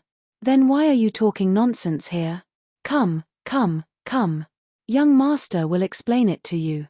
Mu Qing was really angry. He had originally thought that the steward had seen everything that had just happened from inside the room. Who would have thought that he didn't know anything? This wasn't covering up, it was not right and wrong, and it was overbearing. This was even worse than covering up. After listening to Mu Qing's story, the steward was so angry that his beard blew and his eyes widened. He looked at the two guards and said angrily, "Who gave you the right to treat the guests like this? We were wrong. We won't dare to do it again. Lord Steward, please be merciful and spare us this time." The two of them hurriedly knelt on the ground and kowtowed to beg for mercy. "I'll deal with you later." A cold light flashed in the steward's eyes. He looked at Qin Feiyang and the other three, and his attitude instantly changed. He cupped his hands and said, "I didn't ask clearly just now and wronged the four of you. Please forgive me." "That's more like it." Mu Qing sneered. Yes, it's my fault." The steward smiled apologetically. He then looked at Qin Feiyang and said, "Little brother, you see that I've apologized. Can you ask these two little brothers to not gamble at the door? After all, we still have to open the door to do business." "Get out of the way." Qin Feiyang waved his hand and said. Fatso and Mu Qing looked at each other, smiled proudly, and then retreated to the side. Yang Wei also withdrew his holy aura. The transaction pavilion is just SOSO. Chapter 855. There are so many people who are not afraid of death today. Everyone was stunned and looked at the person who spoke. At the same time, the steward raised his eyebrows and also looked up. Qin Feiyang and the other three also looked over. At that moment, the four of them were stunned. This was really a small world. They saw a purple-clothed youth standing in the crowd. He hugged an enchanting woman and looked at the steward of the transaction pavilion with eyes full of ridicule. This person was Guoming. Guoming, what do you mean? The steward frowned. Guoming glanced at Qin Feiyang and the other three, hugged the enchanting woman and walked to the side of the two black-clothed guards. Although this matter is indeed the fault of these two big brothers, aren't they also protecting the image of the transaction pavilion by doing this? But what about you, steward? They were beaten up like this. Not only did you not make a decision for them, you even blamed them. It's really disappointing, Guoming said indifferently. The steward's eyes darkened and said, "This is my transaction pavilion's business, it's not your turn to interfere." I didn't say I wanted to interfere, I was just saying a word of fairness. What? I can't even say a word. Guoming sneered. The steward frowned. Was he possessed by evil spirits today? One after another, he came to make trouble. Qin Feiyang's eyes flickered. It could be seen that the steward was now in a very awkward situation. Guoming's intention was also very obvious. He wanted to provoke the steward of the transaction pavilion to make a move on them. What a despicable person. Qin Feiyang muttered, a cold light flashed in his eyes, and gave Fatso a look. Fatso understood and swaggered to the steward's side. Looking at Guoming, he laughed and said, "I was wondering who it was, so it's you shameless dog couple." What did you say? The enchanting woman suddenly went crazy. She could still feel the pain of the slap in the Longfeng pavilion. Is there something wrong with your ears? I said you are a dog couple. Fatso laughed. Bastard, I'm going to tear you apart. The enchanting woman was so angry that her body trembled. She once again pounced on Fatso. Don't. Guoming hurriedly stopped him, but it was too late. The enchanting woman seemed to have gone mad as she pounced in front of Fatso, her eyes flashing with dense killing intent.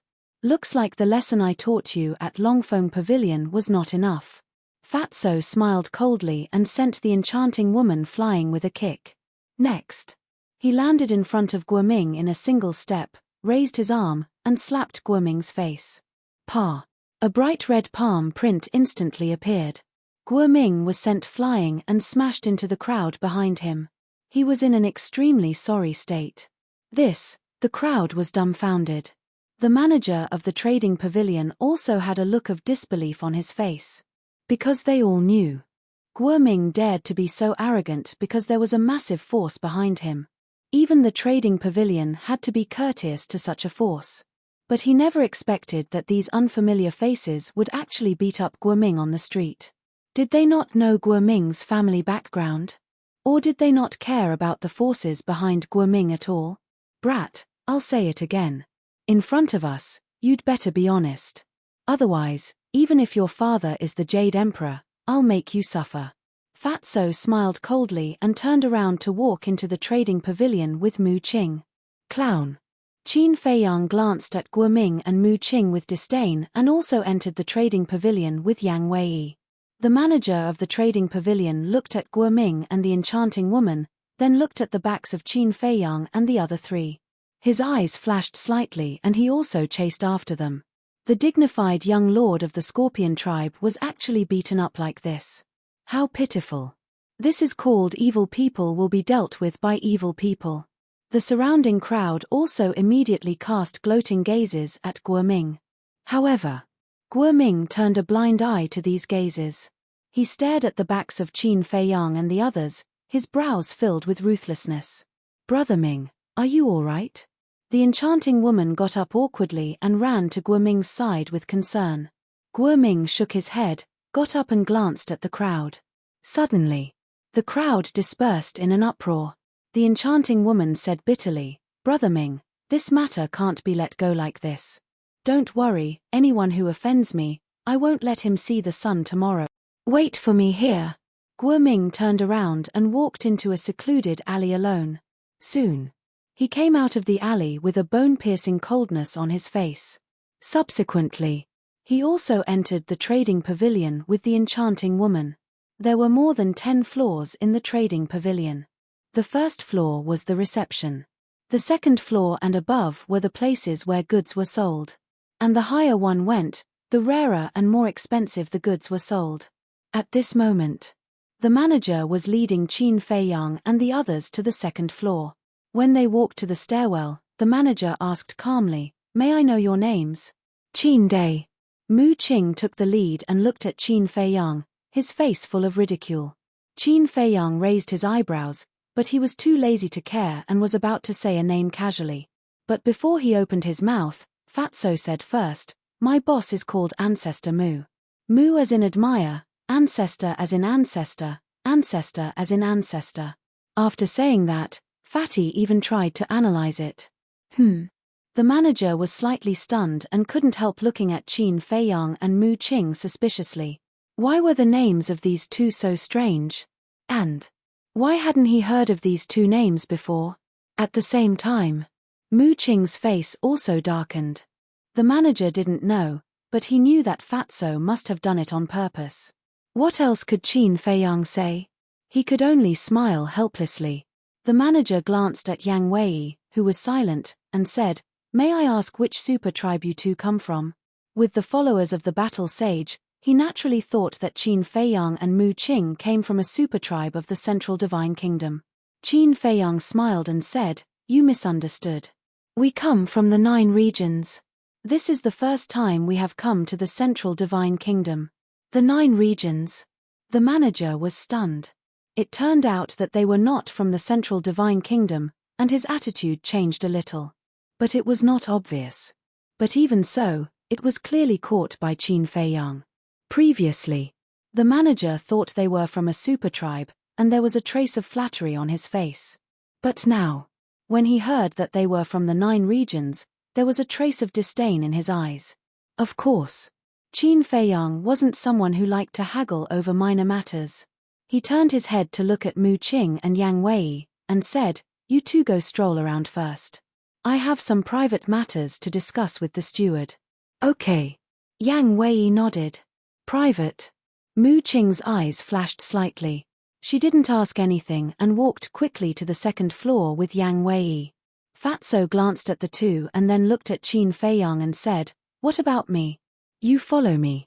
Qin Feiyang said, turned to look at the manager and said, "Can we talk somewhere else?" "Sure." The manager looked at Qin Feiyang suspiciously and nodded. Then he turned and led Qin Feiyang and Mu Qing through a corridor and into a VIP reception room on the first floor. Entering the reception room, the manager didn't ask anyone to prepare tea. He directly closed the door and sat beside the tea table, saying, "Little brother, if you have something to say, just say it. That's your attitude." Fatso frowned. "I'm the one who neglected you. Little brothers, please sit down." The manager laughed, but he obviously looked a little impatient. "Boss, let's go. Anyway, we have plenty of money. We don't need to be nice to others' cold buttocks." Fatso was unhappy. Why were all the people in the trading pavilion like this? They were snobs. Hearing Fatso's words, the manager also felt a little uncomfortable and said with a strange smile, "To tell you the truth, our trading pavilion doesn't lack rich people. Let's go." Hearing this, Qin Feiyang turned and left. Everyone had their own bottom line, and this steward's actions had already exceeded his bottom line. He didn't want to stay in such a place for a moment longer. "Old thing, I can guarantee that you'll regret it soon." The fatty laughed mockingly. He turned around and followed behind Qin Feiyang, swaggering off. Regret? The manager didn't think so.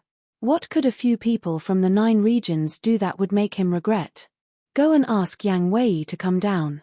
Walking out of the reception room, Qin Feiyang said to Fatso. "Okay." Fatso nodded and quickly ran to the second floor. When Qin Feiyang came to the stairs, Fatso, Yang Wei, and Mu Qing also happened to come downstairs.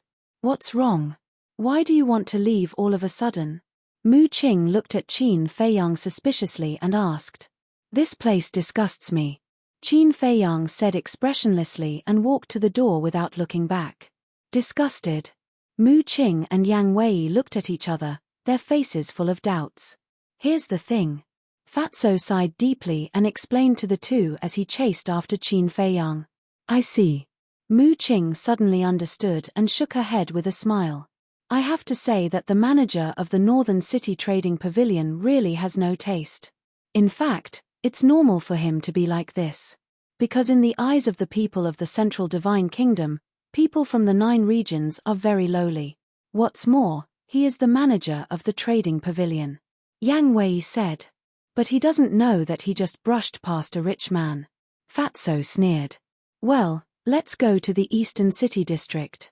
As far as I know, the manager of the Trading Pavilion in the Eastern City is quite modest. Mu Qing thought for a while and said. Fatso shook his head and said, isn't it the same as giving money to the Trading Pavilion? Not going. You're wrong. Although they are both managers of the Trading Pavilion, they don't have a good relationship because of some factors. They even have been fighting openly and secretly. Mu Qing smiled. What factors? Fatso asked curiously. The position of the Deputy Pavilion Master. Some time ago, I received the news that the Deputy Pavilion Master of the Trading Pavilion is about to die, and he voluntarily asked to resign. In this way, the position of the Deputy Pavilion Master must be filled. And the managers of the 4 districts of the Divine City are the main candidates. Mu Qing said. I see. Fatso and Yang Wei nodded. At the same time, Qin Feiyang's eyes flashed and he said with a smile, okay, let's go to the Eastern City District. Looking at the smile on Qin Feiyang's face, Fatso and the other 2 couldn't help but worry about the manager of the Northern City District. Chapter 856. Where are you going? But before the 4 of them walked out of the Trading Pavilion, Guoming and the enchanting woman stopped them with an extremely arrogant expression. Why are they making trouble again? The people coming and going all looked at the 2 of them in shock. Qin Feiyang glanced at the 2 of them, raised his eyebrows slightly and said, are you done? Of course not. In this divine city, no one has ever dared to ride on my head and behave atrociously. Guoming sneered. TSK, TSK, TSK. It seems that you 2 bitches don't learn from your mistakes. Fatso laughed mockingly. But unexpectedly, Guoming was not angry. Instead, he crossed his arms and said with a smile, continue to be arrogant. Fatso and the other 2 were surprised. Had this fellow been beaten silly just now? Qin Feiyang's eyes were also full of suspicion. After being humiliated twice in a row, any smart person would know to restrain himself. But why was this person getting more and more arrogant? Suddenly, he seemed to have thought of something, and his eyes lit up. He smiled faintly and said, since you're so confident, you should have called for help. Don't waste time, call him out. Help! Fatso and the other 2 were shocked and quickly scanned the surrounding crowd. Young man, you're very smart. They saw a skinny old man in white walking out of the crowd. Expert. Seeing this old man, Fatso and the other 2's pupils shrank, and the fear was clearly visible. Qin Feiyang was not moved at all. He cupped his hands and said with a smile, thank you for your compliment. May I know who you are to Guoming? I don't even know this old man. Is this guy from the Central Divine Kingdom? Hearing Qin Feiyang's words, everyone muttered in their hearts. The old man was also a little surprised and said with a smile, I'm the High Priest of the Scorpion Tribe. Nice to meet you. Scorpion Tribe? Qin Feiyang was stunned. What is the Scorpion Tribe? Fatso asked Mu Qing secretly. The Scorpion Tribe is one of the 10 super tribes of the Central Divine Kingdom. I forgot to tell you, Guoming is the son of the Scorpion Tribe's chief. Mu Qing said. I see. Qin Feiyang and the other 2 suddenly realized why Guoming dared to be so arrogant. It turned out that he had a backer behind him. Looking at Qin Feiyang's expression, the old man frowned and asked with a smile, little brother, don't tell me you don't even know about my Scorpion Tribe. Who doesn't know the Sky Scorpion Tribe, one of the 10 great tribes? Qin Feiyang said with a smile. The High Priest said, if that's the case, you should be clear about Guoming's identity. Yes. Qin Feiyang nodded. Since you know, why don't you leave some face for my Scorpion Tribe? The old man said with a smile on his face, but there was a hint of coldness in his tone. Qin Feiyang's heart was as meticulous as a speck of dust, and his insight was extraordinary. How could he possibly see through it? He smiled faintly and said, I don't know if you've heard of this saying, face is not given by others, but earned by oneself. What a glib tongue. The old man laughed and did not hide his anger. He said, "Then let me ask you, little brother. I don't know if you've heard of this saying, the tallest tree in the forest will be destroyed by the wind. Of course I've heard of it.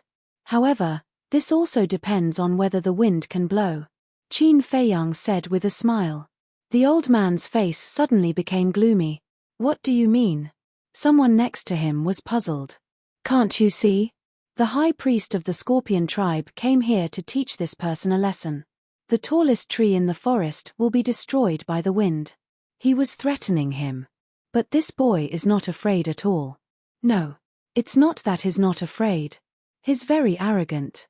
What he means is that if the Scorpion tribe wants to deal with him, they have to see if they have the ability. Someone explained in a low voice. Damn, he directly challenged the Scorpion tribe. This boy is really arrogant. It seems that his identity is really not simple. Otherwise, he wouldn't have the guts. People whispered and their faces were full of curiosity. Humph. They're just people from the 9 districts. What identity can they have? But suddenly, a cold snort sounded with strong disdain.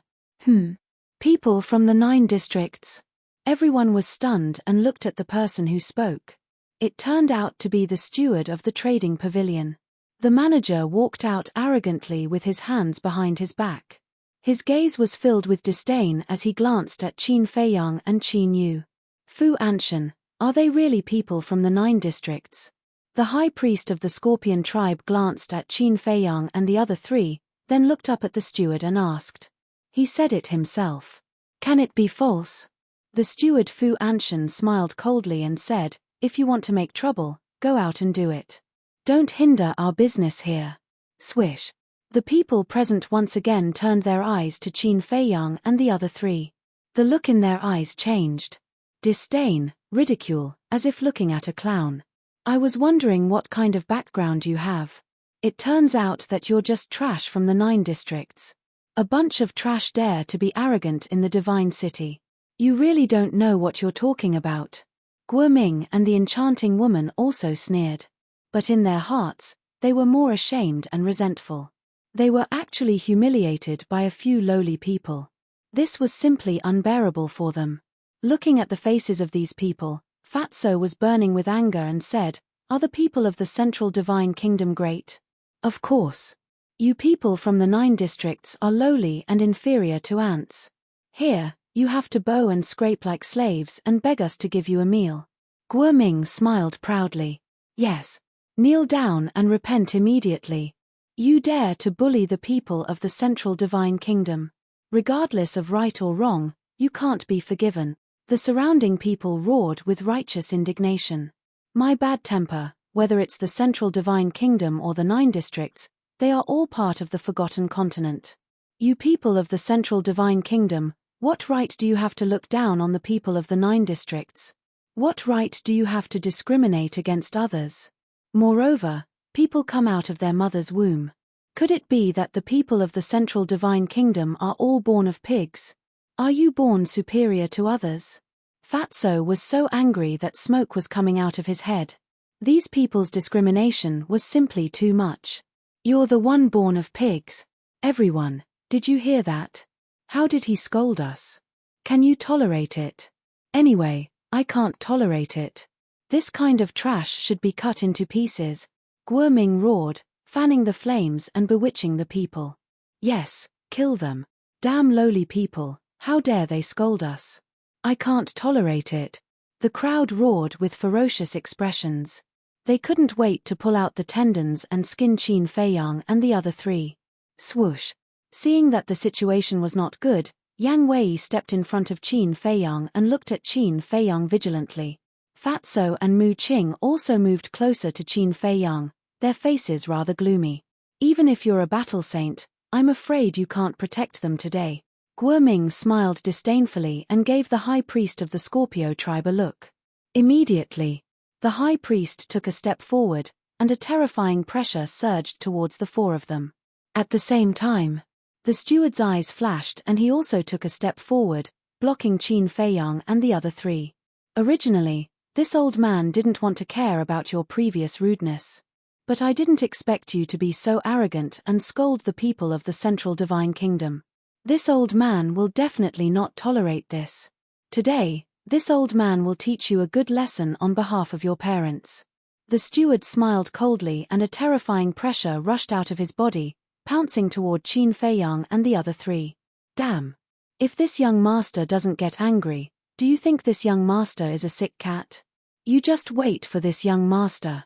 Mu Qing was furious and took out the image crystal. What do you want to do? Qin Feiyang frowned. Mu Qing said, of course I'll call someone to destroy them. No, this young master will raze this divine city to the ground today. Haha, did you hear that? He actually said that he wants to raze our divine city to the ground. Haha, he dares to say such words. He must be stupid. The crowd around him laughed wantonly. Stupid? Haha, you bunch of dregs, you simply don't know the immensity of heaven and earth. Mu Qing laughed wildly. The battle chi in his palm gushed out and poured into the image crystal. You can't do this. Qin Feiyang snatched the image crystal from him. What is this? You can still tolerate it. Mu Qing frowned. I don't care if you can tolerate it or not, but don't ruin my plan. Qin Feiyang secretly said, his tone was rather cold. His biggest goal in coming to the Central Divine Kingdom this time was the five-colored crystal. If they really made a scene, it would definitely involve a lot of problems. At that time, there might not be a chance. Mu Qing said, then do you have a way to shut them up? It's very simple to shut them up. Don't forget, we still have a trump card in our hands. Qin Feiyang smiled faintly. With a wave of his hand, a pure gold token appeared. Seeing the token, Mu Qing and the other two's eyes lit up. Before you act, it's best to see clearly what this is. Qin Feiyang grabbed the token and raised it high. The pure gold token emitted a dazzling light and was extremely eye-catching. Then I'd like to see what kind of trash it is. Guo Ming sneered and looked up at the token. His eyes widened in disbelief. It's the token of a divine envoy. The high priest and steward Fu Anshan also widened their eyes in shock. It's a divine envoy token. Oh my god, are you dreaming? Look, there's a name on it. So it's Lord Liu Xingfeng. What's their relationship with Lord Liu Xingfeng? The crowd was also in disbelief. Qin Feiyang looked at everyone's expression and smiled to Mu Qing. I didn't expect your second grandpa's identity token to be so useful. He thought that Liu Xingfeng's identity token could only intimidate Guo Ming.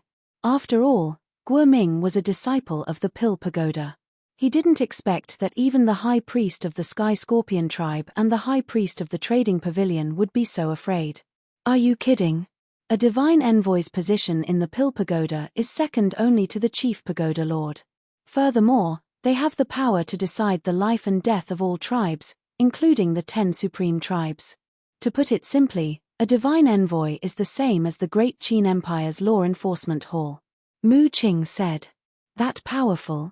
Qin Feiyang was surprised and joked, then why didn't you think of it before?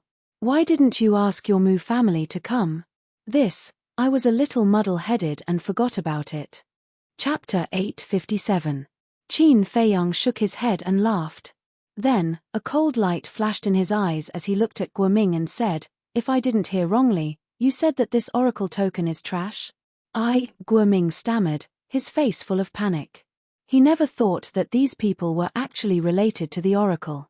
Qin Feiyang laughed. Do you need me to tell you what to do next? No need, no need. Guo Ming hurriedly waved his hand and bowed. I'm sorry, it was my fault just now, please forgive me. Is this your attitude of apologizing? There's no sincerity at all. Fatso said meaningfully. Guo Ming quivered and smiled flatteringly. What do you want? Just say it, as long as I have it, I'll give it to you. Fatso chuckled and said, you definitely have what I want, kneel down. What? Guo Ming looked at him in disbelief. Right. He was indeed afraid of the oracle token. But he was still the son of the leader of the Scorpion tribe, and he actually wanted him to kneel down in front of everyone. This was too much. You're not going to kneel? Then I'll have to tell Lord Liu Xingfeng the truth. You have to be clear, This oracle token is Lord Liu Xingfeng's identity token. You calling it trash is equivalent to scolding Lord Liu Xingfeng. What do you think will happen if Lord Liu Xingfeng finds out? Fatso said playfully. Guo Ming's body trembled and hurriedly knelt on the ground, saying, I'm sorry, I was wrong, I apologize to you, that's more like it. Fatso smiled proudly and looked at the crowd around him. Plop. Anyone who met Fatso's gaze couldn't help but tremble and kneel down in unison. Finally, in the entire first floor of the trading pavilion, only the steward Fu Anshan and the high priest of the Scorpion tribe didn't kneel. At this moment, the place fell into a dead silence, and the atmosphere was particularly solemn. Fatso nodded in satisfaction. But suddenly, his gaze moved to the high priest and the steward. The high priest frowned. You still want us to kneel? You all have honorable statuses, and you are all warlord. How could we have the guts to do that? Fatso chuckled. The high priest and the steward looked at each other with a smile in their eyes. However, Fatso continued, but soon, you will personally come to us and kneel down. Especially you, the manager of the trading pavilion. Their gazes immediately turned gloomy. Let's go. Qin Feiyang glanced at the two of them. Without further ado, he put away the divine envoy token and left with Fatso and the others. Bastard. After the four of them left, Guo Ming suddenly stood up. The anger that was suppressed in his heart could not help but erupt. Haven't you embarrassed yourself enough? Quickly return to the Pill Tower. I will secretly investigate the identities of these people. The high priest secretly transmitted his voice, and a cold light flashed in the depths of his old eyes. As soon as possible. When I go back, I'll tell my father that I must think of a way to kill them. Guo Ming thought, his words were filled with bone-piercing killing intent. With a gloomy face, he turned around and left in large strides. Brother Ming, wait for me. When the enchanting woman saw him, she hurriedly chased after him. Sorry to disturb you. After watching the two of them leave, the high priest also opened a teleportation gate. He cupped his hands and said something to Fu Anshan, then turned around and walked in without looking back. Sigh. I shouldn't have underestimated them. Silly. Fu Anshan sighed deeply, turned around and walked upstairs, his heart filled with regret. This time, the Scorpion tribe and the trading pavilion are in big trouble. It's not the trading pavilion that's in trouble, it's Fu Anshan. They can only blame themselves for being unlucky. Who would have thought that a few lowly commoners would actually have the divine envoy token? People discussed in low voices. And this matter was like a plague that quickly spread throughout the North City district. All of a sudden, Qin Feiyang and the others became the subject of heated discussion again. Haha, this is great, this is great. Fu Anshan, this old bastard, has always been self-righteous and looked down on others. Now, he has finally suffered a great loss. East City, Trading Pavilion. In a resting room, a white-haired old man in white clothes was sitting beside a tea table, laughing in Schadenfreude. And in front of the old man, a woman stood respectfully. This woman was tall and had a peerless appearance. Her skin was delicate, and she was about 25 or 26 years old. She wore a snow-white long dress, and her black and beautiful hair was like a waterfall. At this moment, there was also a faint smile on the woman's face. A moment later, the old man in white stopped laughing and looked at the woman. Yang go and inquire about the background of those little fellows.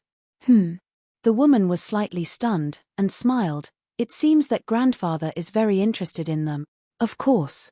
Regardless of their relationship with Liu Xingfeng, as long as they can make Fu Anshan suffer, they are worth making friends with. The old man in white chuckled. The woman looked at the old man helplessly and nodded. All right, I'll ask around. Dong. Suddenly, there was a knock on the door. The old man in white sorted out his emotions, looked at the door, and said lightly, "Come in." The door was pushed open, and a black-clothed guard stood at the door. He bowed and said, "Steward, Miss Yang there is a person called Lin Fan who wishes to see you." Lin Fan? The old man in white was stunned. The woman asked, "Did he say why he is looking for my grandfather?" "No. He only said that he wants to see the steward in person." The black-clothed guard shook his head. The old man in white smiled and said, "Then bring him in." "Okay." The black-clothed guard replied and turned around to leave. "Lin Fan?" The woman pondered for a moment and said suspiciously, "Why haven't I heard of this name? The Central Divine Kingdom is so big, it's normal that you haven't heard of it." The old man in white smiled and acted very indifferent. Da. A moment later. Accompanied by a series of steady footsteps, the black-clothed guard brought a white-clothed youth to the door of the lounge. The white-clothed youth was about 1.75 meters tall, with a head of long black hair.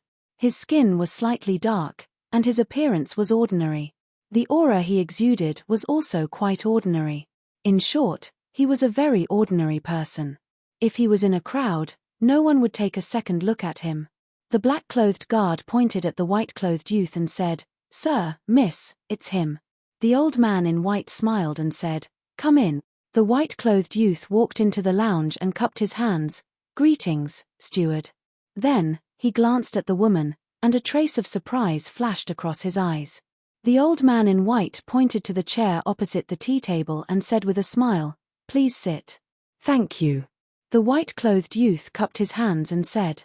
His eyes flashed as he strode to the tea table and sat opposite the old man in white. "You may leave." The old man in white then looked at the black-clothed guard at the door. "Yes." The guard bowed in response, closed the door, and strode away. Next. The old man in white looked at the woman and said, "Yang, prepare tea for this little brother." "Okay." The woman nodded, squatted on the ground, and began to clean the tea set in an orderly manner. Her movements were extremely elegant. Looking at all this, the white-clothed youth nodded without a trace, as if he was very satisfied with the hospitality here. The old man in white did not talk nonsense and asked directly, "May I know why little brother is looking for me?"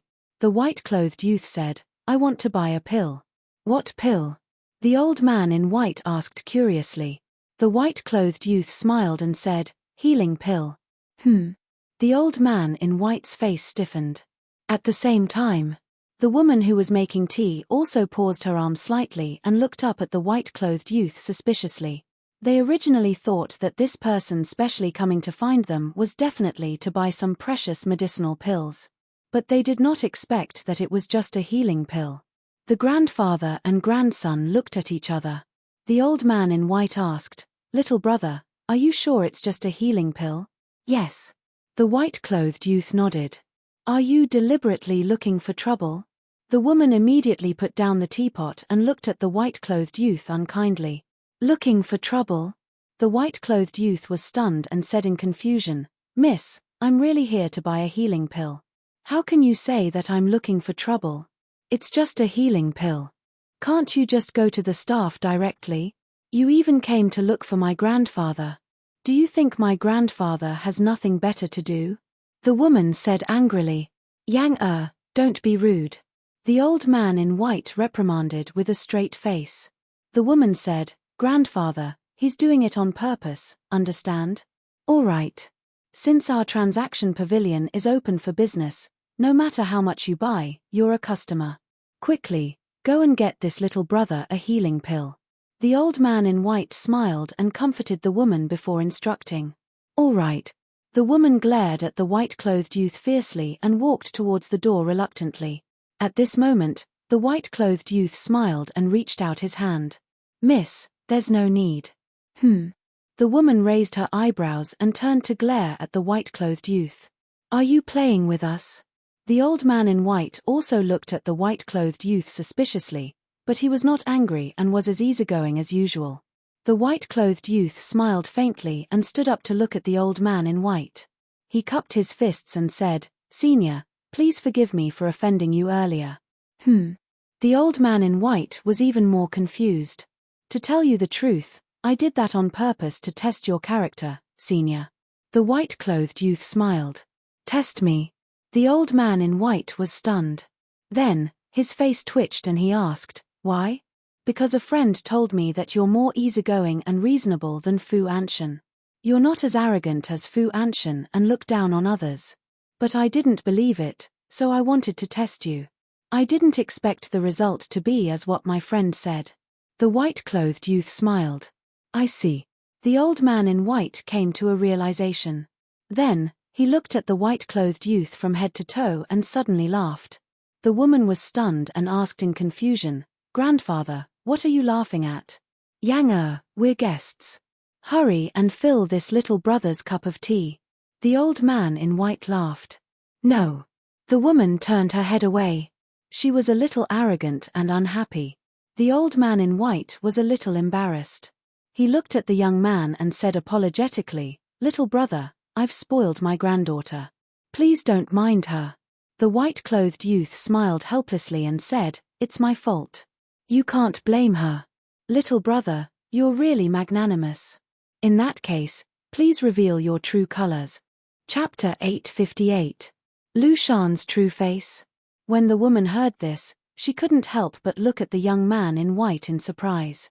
The young man in white smiled, took out a pill with lightning speed, and stuffed it into his mouth.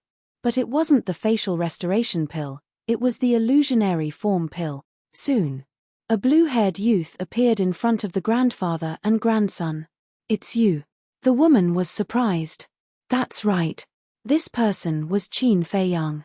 After leaving the North City Trading Pavilion, Mu Qing opened the teleportation gate and brought him to the East City.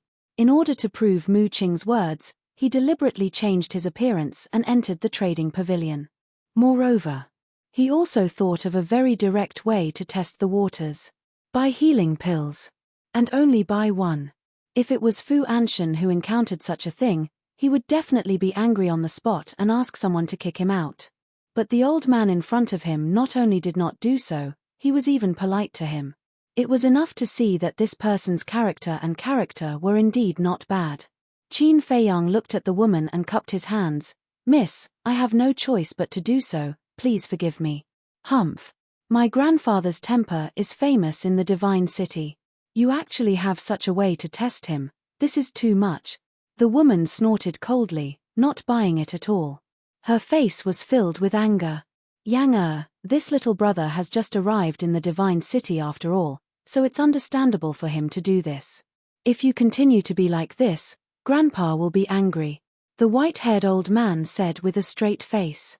"Grandfather," the woman wanted to say something, but the old man in white waved his hand and said, "All right, don't say anything, quickly pour the tea."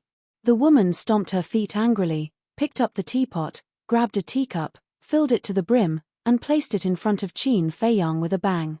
She stared at Qin Feiyang and gritted her teeth. Drink it to death." Qin Feiyang smiled bitterly. This woman was really barbaric. Whoever married her would definitely be unlucky for the rest of their lives. The white-haired old man also rubbed his head helplessly and laughed. "Little brother, don't mind it. It's fine." Qin Feiyang smiled faintly, picked up the teacup, and was about to drink it, but when he saw the woman's fierce expression, he instantly lost his appetite. Cough, cough. He coughed dryly and put down the teacup. He looked at the white-haired old man and asked, "Senior, how should I address you?" "Li He, just call me Old Li. This is my granddaughter, Li Yang." "Little brother, what's your name?" Li He asked after introducing Zhong Xian. Qin Feiyang smiled bitterly. "My name is somewhat offensive. It's better not to say it." "Offend someone?" Li He's interest was immediately piqued. He smiled and said, "It's fine. Just tell me." Cough, cough. "My name is Ancestor Mu." Qin Feiyang said. "Ooh." The grandfather and grandson were stunned on the spot. "Haha, what were your parents thinking? They actually gave you such a name. Isn't it funny?" The next moment, Li Yang laughed so hard that she rocked back and forth. Qin Feiyang's face suddenly turned ugly. It was not because of Li Yang's teasing, but because Li Yang had mentioned his parents. Seeing this, Li He frowned. "Yang, are you getting more and more impolite?" The woman nodded resentfully, but she kept looking at Qin Feiyang, the teasing look in her eyes. "Behave yourself." Li He glared at her, then looked at Qin Feiyang and smiled. "Then why did little brother come to find this old man this time?" Qin Feiyang restrained himself and said, "I'll give you a good fortune." "Give me a good fortune?" Li He was completely stunned. One had to know that he was the manager of the Eastern City Trading Pavilion and controlled countless resources. Furthermore, He was a great emperor who was respected by the world. And this brat in front of him, looking at his cultivation, was an 8-star war master. Looking at his family background, although it was related to Liu Xingfeng, it didn't mean anything. However, at this moment, he actually said that he wanted to give him a good fortune. Wasn't this a joke? I'm not joking. I heard that your vice pavilion master is about to die and is about to abdicate. And you 4 stewards will be the main candidates. Qin Feiyang said. Li He said in surprise, you've just arrived in the divine city, and you actually know so much. Not simple. Qin Feiyang smiled faintly and said, then may I ask senior, what is your chance? Chance? Li He pondered for a moment and said, 1/10. So low? Qin Feiyang frowned. Not to mention Li his ability, just based on his character, his chance should be the highest. Sigh. My grandfather is different from them. Although my grandfather is conscientious and works for the trading pavilion, he doesn't like to curry favor. And the 3 stewards of the West City, North City, and South City are in front of the chief pavilion master all day long, fawning over him like grandchildren. Li Yang sighed, her eyes full of disdain. Li He frowned and shouted, Yang don't talk nonsense. Li Yang snorted, how am I talking nonsense? It's always been like this. Enough. Everyone has their own fate. Actually, my grandfather doesn't really care whether he can become the deputy pavilion master or not. Li He said. Li Yang said, if he doesn't care, why do you keep talking about it all day? The veins on Li his forehead popped as he said angrily, I say, little girl, can you not undermine your grandfather in front of outsiders? Li Yang turned her head and said arrogantly, I'm just telling the truth. If you don't like it, don't listen. Oh my God, how did I raise a white-eyed wolf like you? Li He cried out in sorrow and helplessness. Looking at the grandfather and granddaughter bickering, Qin Feiyang could not help but smile faintly. What are you laughing at? Li Yang said unhappily. Qin Feiyang said, I envy you for having such a good grandfather. Don't you have a grandfather? Li Yang was stunned and asked.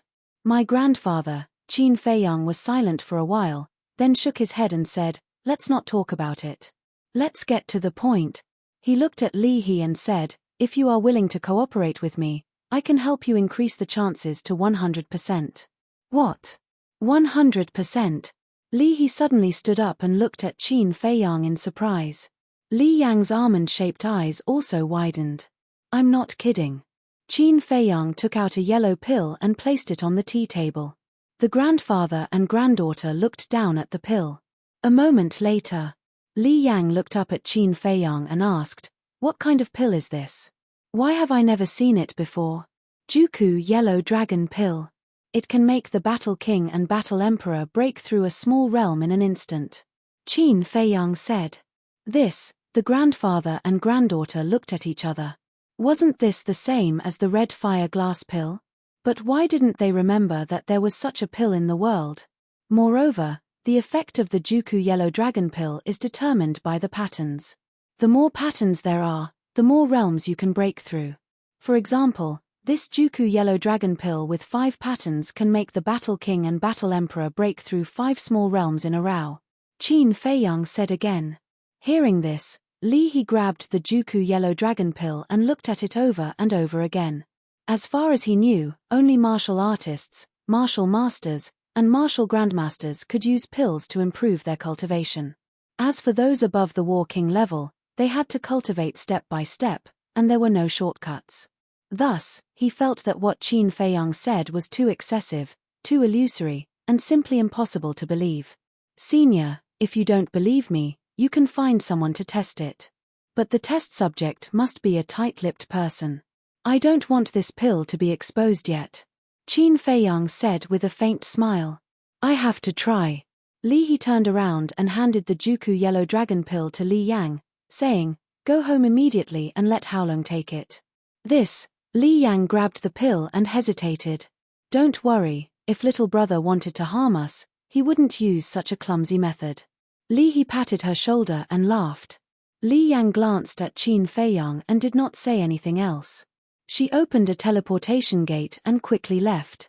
After Li Yang left, Li He returned to his seat and smiled at Qin Feiyang, Little brother, don't worry, Haolong is my grandson and Yang Er's younger brother. He is absolutely reliable. Qin Feiyang nodded. Next, the two of them chatted while drinking tea, waiting for Li Yang to return. Qin Feiyang was very calm. But Li He was obviously a little absent-minded. He was very eager to know the result. Because, if this Juku Yellow Dragon Pill could really raise the cultivation of the Battle King and the War Emperor, then it would definitely cause a huge sensation in the Divine City. At that time, he, the person who cooperated with Qin Feiyang, would undoubtedly be the biggest beneficiary. Suddenly, he looked at Qin Feiyang and said, "Little brother, if we cooperate, I hope that I am your only partner." Of course. Qin Feiyang laughed. Of course, he knew what Li He was thinking. Once the Juku Yellow Dragon Pill appeared, it would definitely bring endless wealth to the trading pavilion. And as his only partner, Li He would naturally be especially valued by the chief pavilion master. Even as long as Li He could grasp this opportunity well, the position of vice pavilion master of the trading pavilion would be his. Sure. A moment passed. Li Yang finally returned. She looked very excited, her jade-like hands were tightly clenched together, and her beautiful face was flushed red. "How is it?" Li He asked. "Sure." Li Yang nodded and said, after little brother consumed the Juku Yellow Dragon Pill, his cultivation soared straight to the 9-star War Emperor. Ha ha. Li He was stunned for a moment, then raised his head and laughed heartily. Li Yang looked at her grandfather who was laughing and was overjoyed. Then, she seemed to have thought of something and asked Qin Feiyang, "Where did you find this Juku Yellow Dragon Pill's pill formula?" Qin Feiyang smiled but did not say anything. Li He stopped laughing and looked at Qin Feiyang's expression. He smiled faintly and said, "Yang this is you who is not sensible. How can you ask about this kind of private matter?" Li Yang pursed her lips, but in her big black eyes, there were wisps of strange light flashing. Li He shook his head and laughed. He turned to look at Qin Feiyang, his old eyes shining, and said, "Little brother, how many Juku Yellow Dragon Pills can you give me? We'll talk about this later. Since we are cooperating, we naturally have to benefit from each other." Qin Feiyang laughed. Li He was stunned and quickly nodded. Yes, look at my head, I'm a little too excited. Tell me, what are your conditions?" "I have 3 conditions. First, I need a large amount of 10,000-year-old medicinal herbs. I will give you the list later. Second, before I agree, you can't tell anyone about the source of the Juku Yellow Dragon Pill, including your chief pavilion master. Third, no matter what happens in the future, you have to promise me one thing unconditionally. As for what it is, I will tell you when the time is right." Qin Feiyang said. His main purpose of coming to the trading pavilion was actually to get the 10,000-year-old medicinal herbs. The third condition was also just in case. After all, the Central Divine Kingdom was full of experts, and his goal this time was the 5-colored crystal on the chief pavilion master, so he had to think of a way out. In case something unexpected happened, he could also find someone to help him. As for the Mu family, although they were cooperating now, as soon as he got the heavenly flames, they might immediately turn hostile. Chapter 859. He had heard of it. Li He frowned slightly and said hesitantly, "I can agree to the first 2 conditions, but the third one." Qin Feiyang obviously knew Li He's concerns and said with a smile, "Don't worry, I definitely won't let you hurt yourself or your family." "That's good." Li He nodded and said with a smile, "Actually, I originally thought that you would let me deal with Fu Anshan." "Him?" Qin Feiyang smiled faintly and said, "He's just a clown. He's not worth me dealing with." Ah. The grandfather and grandson looked at each other. The manager of the North City district was just a clown in the eyes of this person. Li He asked with a smile, "Little brother, your identity shouldn't be simple, right? If Qin Feiyang was really just someone from the 9 districts, he definitely wouldn't say such words. Because there were 2 things that people who dared to say such words must have. First, they must have seen the world. Second, they must have confidence. And as a young man who wasn't very strong, his confidence undoubtedly came from his family background. Therefore, Li He concluded that Qin Feiyang must have a huge force behind him. However, Qin Feiyang only smiled and didn't answer. Li He didn't ask any more and said with a smile, since the conditions have been agreed, how about the Juku yellow dragon pill? There was a trace of excitement and nervousness in his tone. Qin Feiyang shook his head and smiled, took out a Juku yellow dragon pill and handed it to Li He. Li He quickly grabbed it and looked at it as if he had found a treasure. He asked, "Do you have more?" "Old senior, don't be greedy. Of course, I definitely have more than one or two on me, but there's a saying that the rarer something is, the more valuable it is." Qin Feiyang said with a smile. "Yes, yes, yes." Li He nodded repeatedly. "I plan to only auction one pill a month. As for the commission, you can do it according to the rules. If we have a good cooperation, I promise you that I'll give you a big surprise later." Qin Feiyang said with a smile. Whether it was the treasure pavilion of the Great Qin Empire or the trading pavilion here, there would be a commission for helping people auction things. Big surprise. Li He's eyes lit up, and he couldn't help but look forward to it. Suddenly, Li Yang asked suspiciously, "Don't you have a few companions?" "Where are they?" "They are waiting for me at the restaurant next to your trading pavilion." "Oh right, there's one more thing I have to say. You can't mention our cooperation to Qin Day." Qin Feiyang said seriously. Li He asked, "Who is Qin Day?" Qin Feiyang waved his hand as his battle chi surged and rapidly condensed into Mu Qing's current look. The grandfather and grandson looked at each other, their eyes full of suspicion. Weren't these two companions? Why did he have to hide it from her? Some things are not as simple as what you see. Anyway, I'm not the only one who needs to be on guard against this person. Qin Feiyang said in a deep voice. He had entered the trading pavilion alone to look for Li He. In fact, he had purposely sent Mu Qing away. Yes. Li He nodded and asked, "What about the other two?" The people he was referring to were Fatso and Yang Wei. Qin Feiyang smiled and said, "They have nothing to do with me. They are all my trusted aides. If I have anything to do in the future, I will let them do it." "Okay." Li He nodded again. Qin Feiyang seemed to have thought of something and said, "By the way, please prepare 5 image crystals for me. I want them now."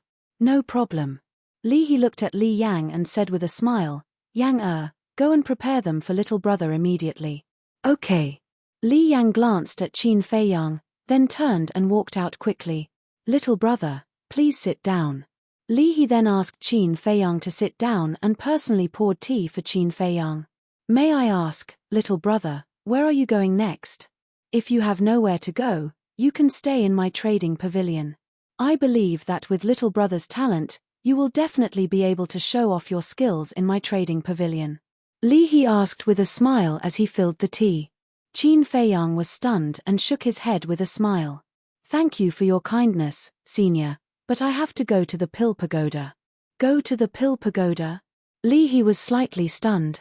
He put down the teapot and said, "Did little brother refine the 9 Chu yellow dragon elixir personally?" "Yes." Qin Feiyang nodded. 5 elixir patterns. Little brother's alchemy talent is extraordinary.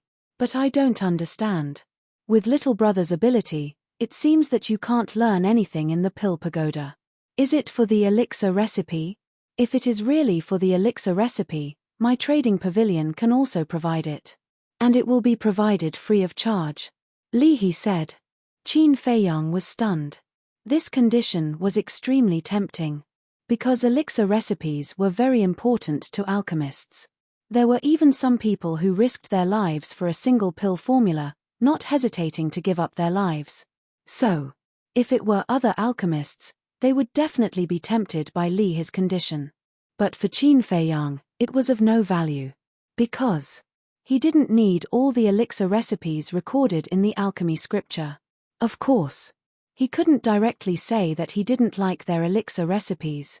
He tactfully refused, "I'm really sorry.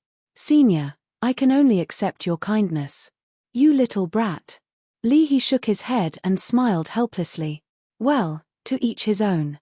I won't force you." Creak. At this time, the door opened.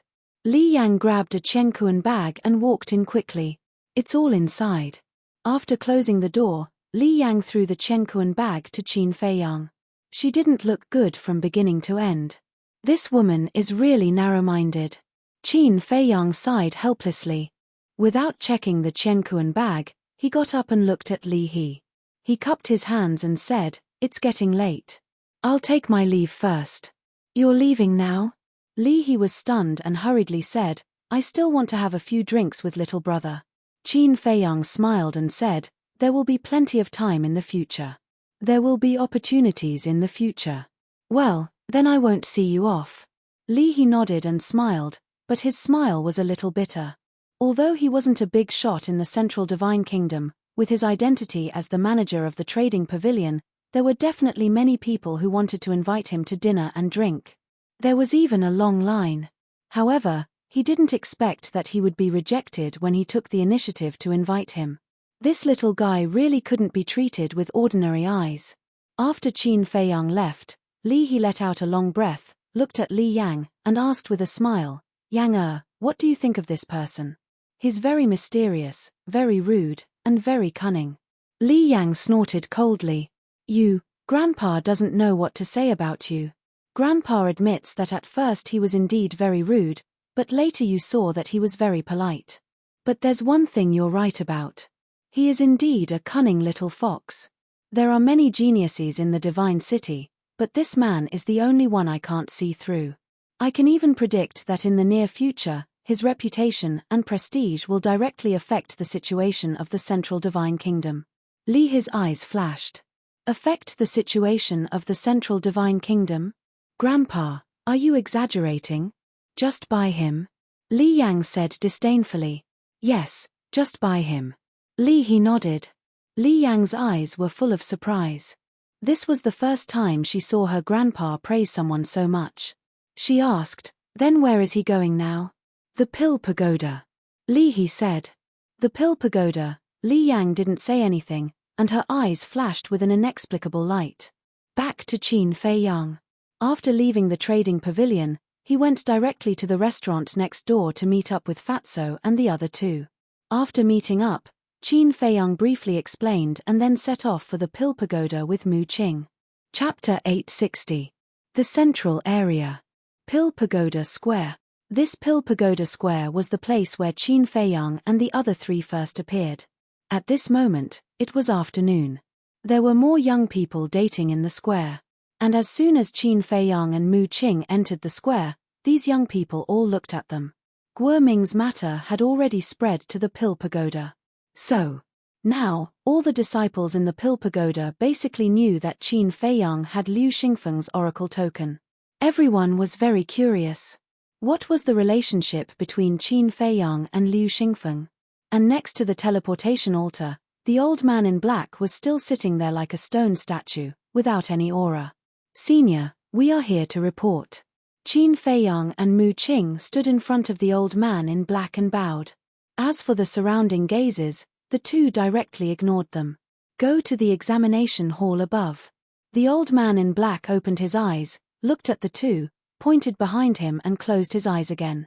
Qin Feiyang looked up. At the end of the square, there was a wide stone staircase. The stone staircase was very old, with obvious traces of weathering, and slanted upwards. And at the top, there was a dark hall, dozens of feet tall, exuding a majestic aura. The two looked at each other, walked around the old man in black, and walked towards the stone staircase.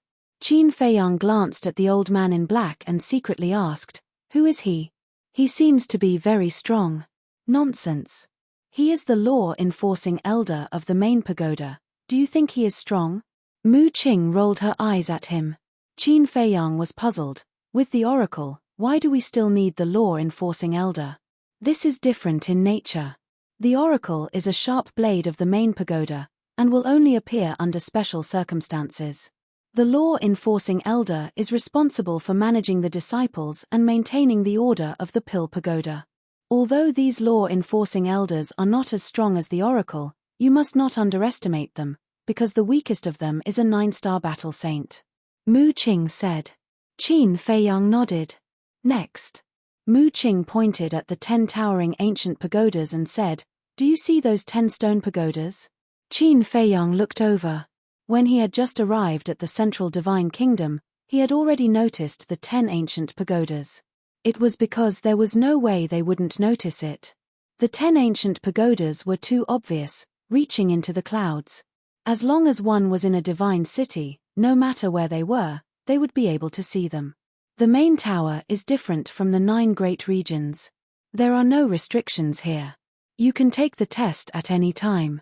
Furthermore, the main tower will not only nurture alchemists, but also accept pure martial artists. That's why there are so many disciples here. As for those 10 stone towers, they were specially prepared for alchemists. They are the first pagoda, second pagoda, third pagoda, and even the 10th pagoda. Mu Qing explained secretly. 10 ancient pagodas. How many disciples are there? Qin Feiyang was shocked. With the 10 ancient pagodas added together, a conservative estimate would be at least 500,000 to 600,000. And these 10 pagodas are each managed by a pagoda master. These pagoda masters are called the first pagoda master and second pagoda master. However, the person in charge is usually the law-enforcing elder. Mu Qing said. Qin Feiyang nodded and asked, then where do the pure martial artists cultivate? They are a little further inside. And the place where they cultivate is not a stone pagoda, but a mountain range called the Martial Artist Mountain Range. The Martial Artist Mountain Range covers an area larger than these 10 stone pagodas. There are a total of 10 giant peaks, and they are managed by the 10 peak masters. After passing the test, we can go and take a look. Because I have never been there before. I only heard about it from second grandpa. Mu Qing said with a smile. Qin Feiyang said, in other words, the main tower is composed of the Pill Pagoda Square, the 10 ancient pagodas, and the Martial Artist Mountain Range? If you really think so, then you are too naive. The main tower also has a holy land. This place is located in the center of the main tower, and the divine envoys of the main tower live there. Moreover, any disciple who suddenly becomes a battle saint will also enter the Holy Land and be taught by the divine envoys. There is even a chance to receive personal guidance from the main pagoda master. Mu Qing said. After Qin Feiyang heard this, his eyes lit up. Mu Qing laughed secretly. If you don't want to please young Master Hao, then entering the Holy Land is also a good choice. Qin Feiyang glanced at him indifferently and asked, where is the heavenly dipper flame?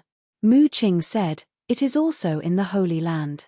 Qin Feiyang frowned and looked at Mu Qing suspiciously. Suddenly, an idea flashed in his mind. I understand. Immediately after, the corner of his mouth pursed into a sneer. Mu Qing's pupils shrank slightly, and he asked with a smile, understand what?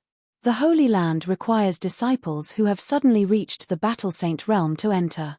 As for you, you are only a 5-star war master. In a short period of time, you will not be able to step into the Battle Saint realm. As for your second grandfather, although he is in the Holy Land, because he doesn't want his identity to be exposed, he doesn't dare to make a move on the heavenly dipper flame. So, you found me. Because, right now, I am already an 8-star war master. It won't be long before I can break through the Battle Saint realm and enter the Holy Land. Qin Feiyang said. Haha, you are indeed extremely smart. But don't think that you can threaten me just like that, because my second grandfather is not the only one in the main tower. Mu Qing said. You've planted someone else in here? Qin Feiyang frowned. You must know that my Mu family has never done anything that we are not confident in, and you are only one of them.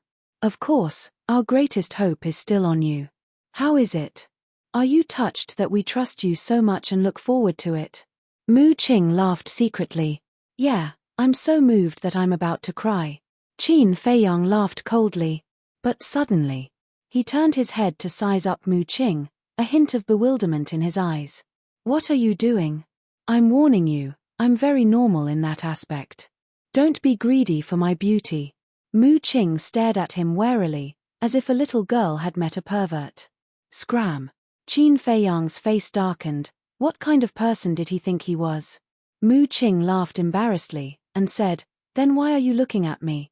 I was just wondering, why did your cultivation progress so quickly? I remember the first time we met in Heaven Thunder City, our cultivations were about the same. After all these years, although I have broken through to 8-star war master, I have opened the door to potential. And you, without opening the door to potential, were able to cultivate to 5-star War Master. Isn't that strange? Qin Feiyang said. What's so strange about that? My Mu family is very powerful. Isn't it easy to nurture a War Master in a short period of time? Mu Qing laughed disdainfully. Is that so? Qin Feiyang's eyes narrowed slightly, his gaze somewhat aggressive. Without opening the door to potential, no matter how many resources he had, it was impossible for him to be so fast. Unless, this Mu Qing was the reincarnation of a god. But was that possible? Therefore, there must be some unknown secret hidden within. Looking at Qin Feiyang's threatening gaze, Mu Qing seemed to feel a little guilty. He quickly turned his head and looked towards the examination hall, saying, "We're here. There really is a problem." Qin Feiyang's eyes flashed, he saw Mu Qing's guilty conscience, he temporarily suppressed this doubt and raised his head to look ahead. In front of him was a small plaza. The examination hall was located in the center of the plaza. There weren't many people in the plaza, and it seemed a little deserted. The few people who were there also stopped in their tracks and curiously sized up the two of them. Qin Feiyang and Mu Qing ignored them and directly walked towards the examination hall. They really want to participate in the examination? Let's wait and see. As long as they enter the Pill Tower, Guoming will definitely not let them off. That's right. Although they are related to the Divine Envoy, there is a saying that it is easy to dodge an open spear but hard to defend against a hidden arrow. Why don't we go tell Guoming now and let him take a look? That's fine. Chapter 861. At the same time, in the main hall, Qin Feiyang and Mu Qing stood in front of an old man. The old man was stooped and had white hair. He was half lying on a wooden armchair, squinting his turbid eyes as he sized up Qin Feiyang and Mu Qing. A moment later, the old man said, "I'm the deacon here. I heard that you have Divine Envoy Liu's Divine Envoy token?" Qin Feiyang nodded, took out the Divine Envoy token, and handed it to the old man. But the old man only glanced at the token before looking at the two again. "Although you have the Divine Envoy token, I can't bend the law. If you want to enter the Pill Pagoda, you have to pass the test." Qin Feiyang put away the Divine Envoy token and smiled. "That's what I should do. Let's test your mind power first. The Pill Pagoda requires people with level 5 mind power and above to enter." As the old man spoke, he took out a mind stone. Qin Feiyang stepped forward and took the mind stone. Then, he returned to his original position and closed his eyes to meditate. Buzz. Soon, the mind stone trembled for the first time and emitted a faint glow. Mu Qing's eyes flashed. "Brother Qin, don't expose your true mind power." "What do you mean?" Qin Feiyang asked secretly. Mu Qing said, "We can't be too ostentatious." Once Qin Feiyang's level 20 mind power was exposed, it would definitely set off a huge storm. Because of Guoming's incident, the entire Divine City probably knows about us now. "Is there a need to do this?" Qin Feiyang said. "Of course there is a need. As long as we hide the grade of our mind power now and keep a low profile in the future, we will naturally fade out of their sight." Mu Qing said secretly. "Okay." Qin Feiyang nodded subtly. Mu Qing's words made sense. They had just entered the central divine kingdom. If they were too ostentatious, not only would it not help them, but it would also be counterproductive. Buzz. The spirit stone continued to vibrate. On the 10th vibration, Qin Feiyang's body shook and he opened his eyes. "Level 10 spiritual power, SOSO." The old man said lightly and looked at Mu Qing. Mu Qing took the spirit stone from Qin Feiyang and tested it. She also had level 10 spiritual power. Obviously, he was hiding something. Then, Mu Qing returned the spirit stone to the old man. The old man put away the spirit stone and nodded. "Your spiritual powers are all qualified." After saying that, the old man then pointed to the 2 stone doors behind him and said, "Those are 2 alchemy rooms with 3rd grade alchemy fires. As long as you can fuse the alchemy fires within half an hour, you will pass the second test." "This is too simple." Mu Qing snickered. Qin Feiyang also had a smile in his eyes. If it was in the past, it would indeed be difficult for him to fuse with a 3rd grade alchemy fire within an hour. But for the current him, it was no challenge at all. The two of them walked to a stone door and pushed it open. Suddenly, Mu Qing seemed to think of something and said secretly, "By the way, let me remind you to find a chance to put all the important things into the castle." After saying that, Mu Qing entered the cultivation room without looking back. Important things? Qin Feiyang was stunned and followed into the alchemy room with a trace of suspicion. The layout inside was quite simple, with only an alchemy table and an alchemy furnace. Not long after the two of them entered the alchemy room, a young man swaggered into the main hall. It was Guoming. The old man frowned and said, "What are you doing here?" The stone door was not closed. Qin Feiyang and Mu Qing also noticed Guoming. "I got to know them after a fight. They came to participate in the assessment. Of course, I have to cheer for them. Elder Wu, will I disturb you?"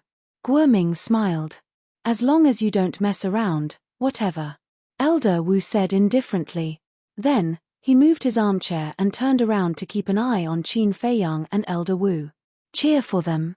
Qin Feiyang and Mu Qing both pursed their lips into a sneer, but ignored Guoming. A wisp of mental force emerged and pounced on the alchemy fire. But when fusing, they deliberately slowed down. Guoming did not say anything and quietly looked at the two of them. As time passed, suddenly, Guoming's eyes flashed with a cold light, and he sent a sound transmission. "Elder Wu, I have something to discuss with you." Elder Wu raised his eyebrows and asked secretly, "What is it?" Guoming said a few words in secret. After Elder Wu heard this, he secretly said, "This is not appropriate, right?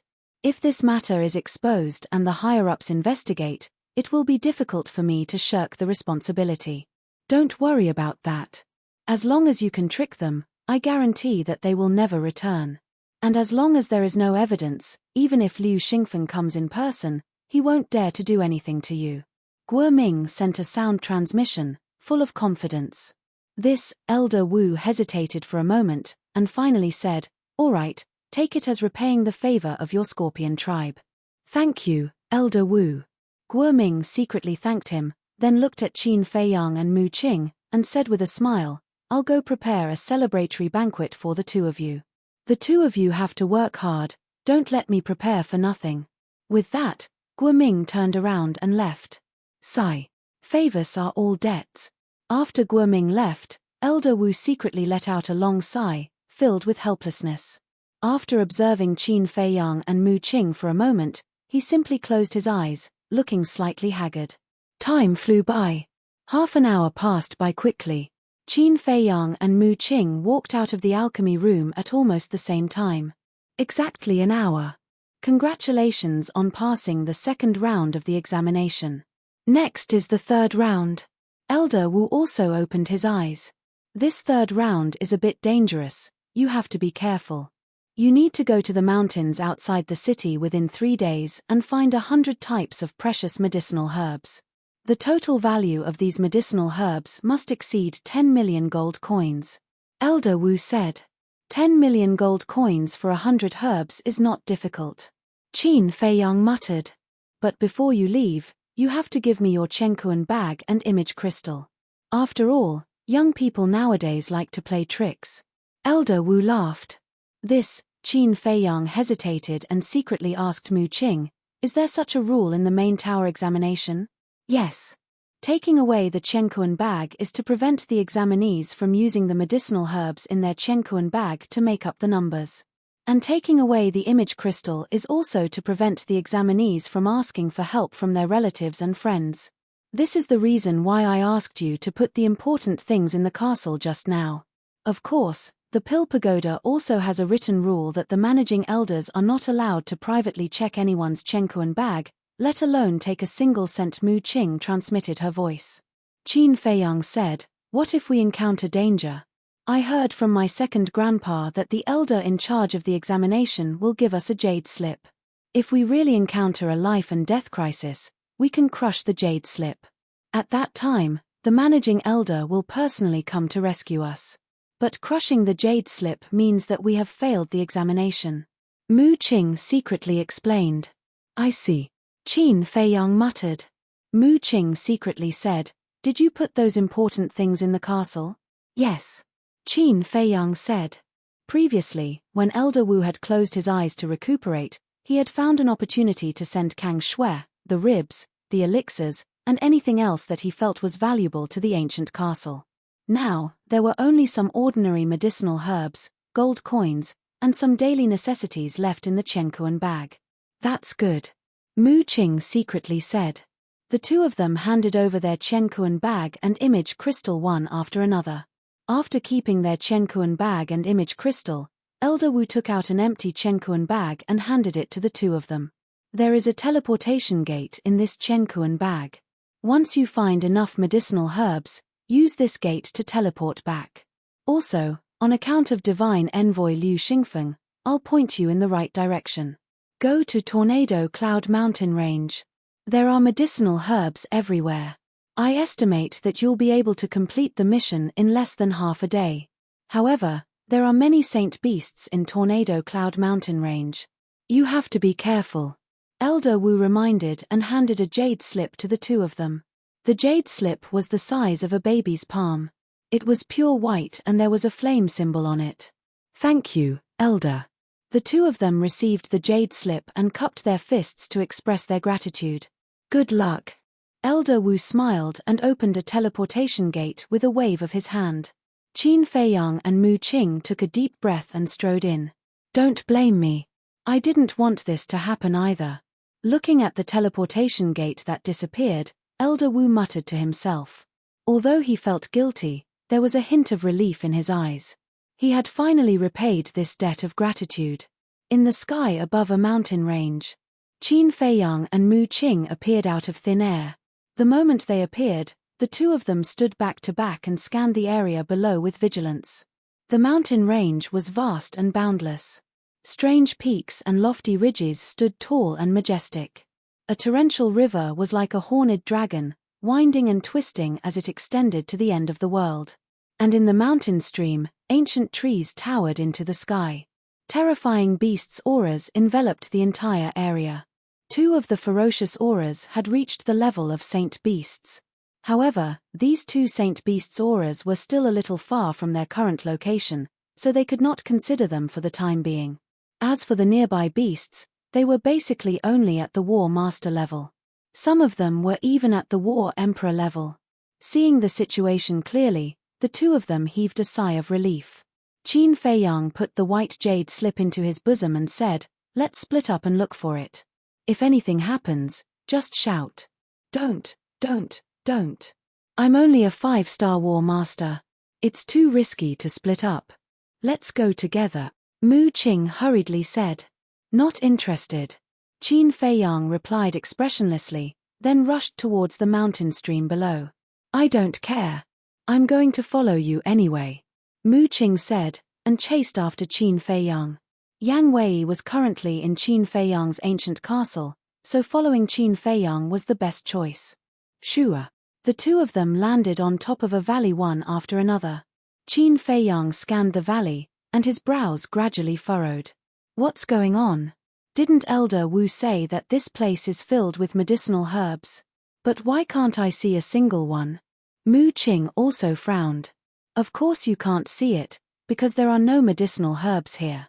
But before he finished speaking, a cold and stern voice sounded. Following closely. A terrifying pressure rushed out from the valley like a volcanic eruption, instantly imprisoning Qin Feiyang and Mu Qing. Who is it? The two of them shouted coldly. Whiz. Accompanied by two piercing sounds, an old man and a young man flew out from the valley and stood in the air opposite the two of them. It's you.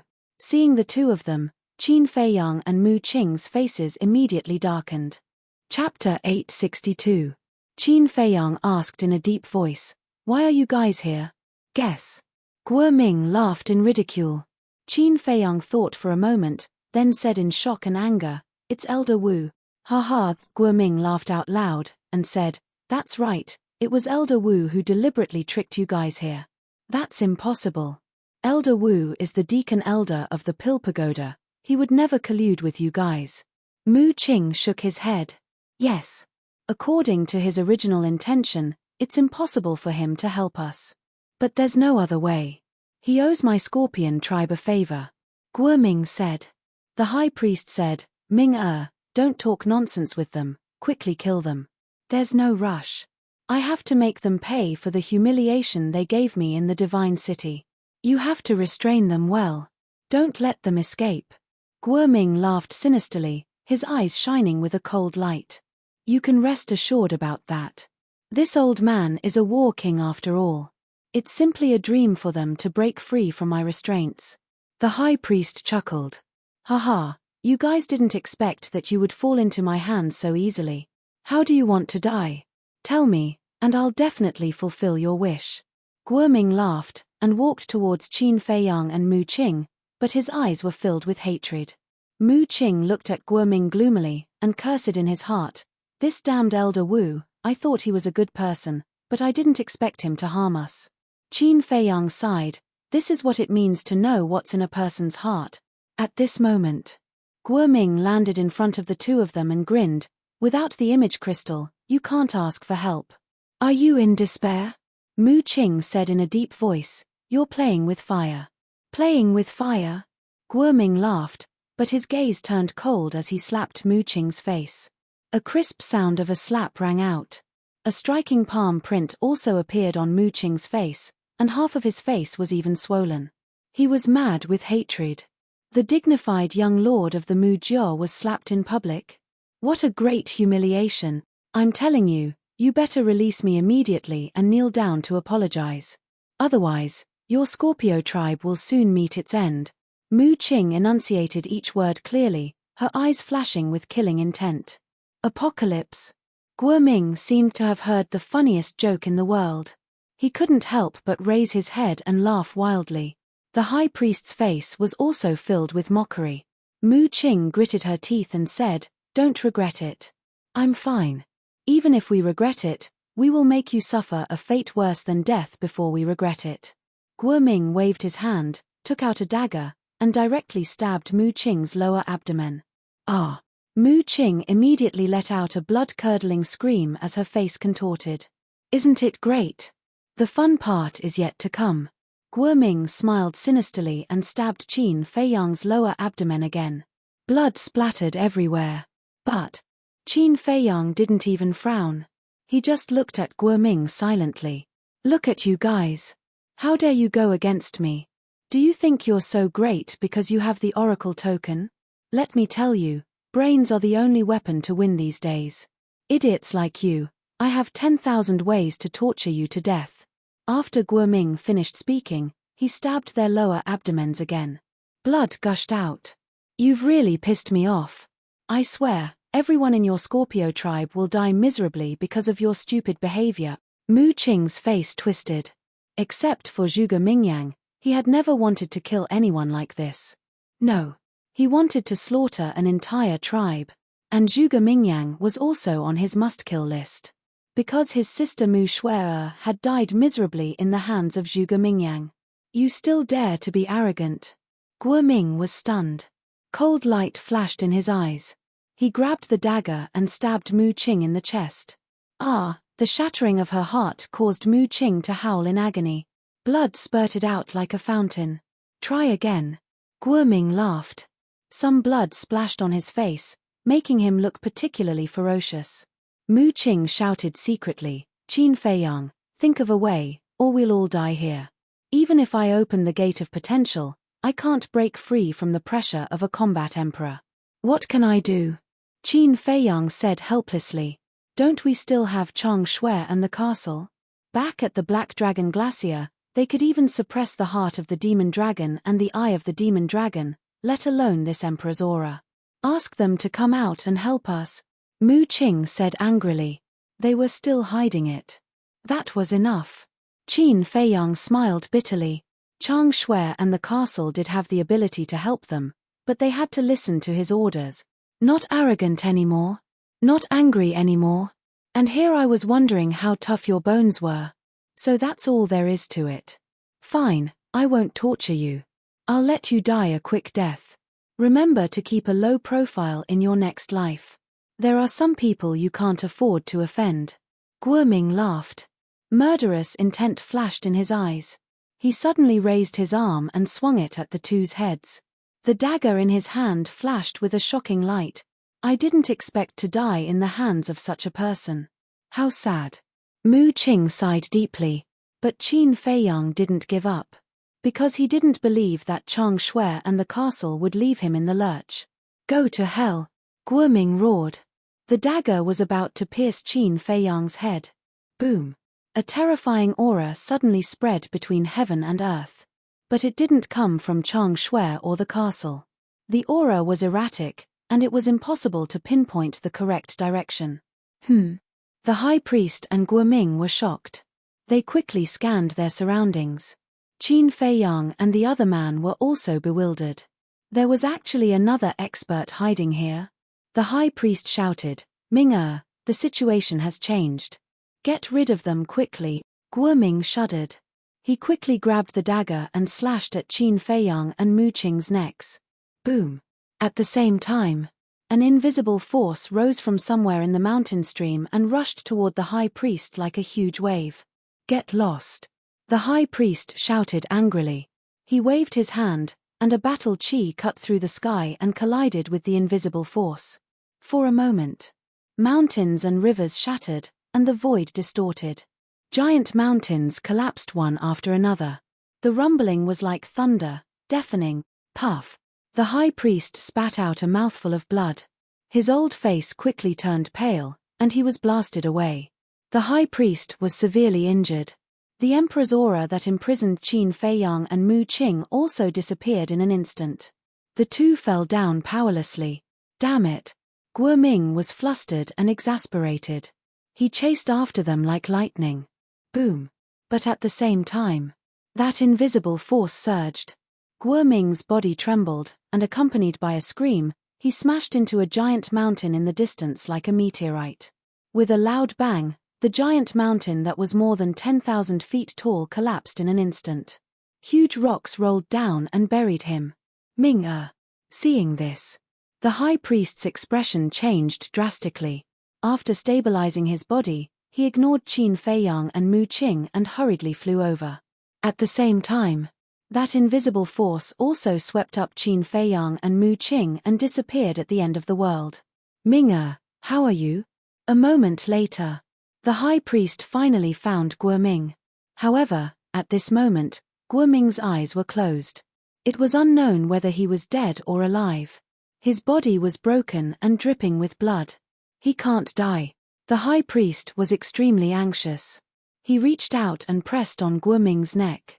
His eyes immediately lit up. There was a pulse. He was not dead. He could still be saved. He hurriedly took out a healing pill and stuffed it into Guoming's mouth.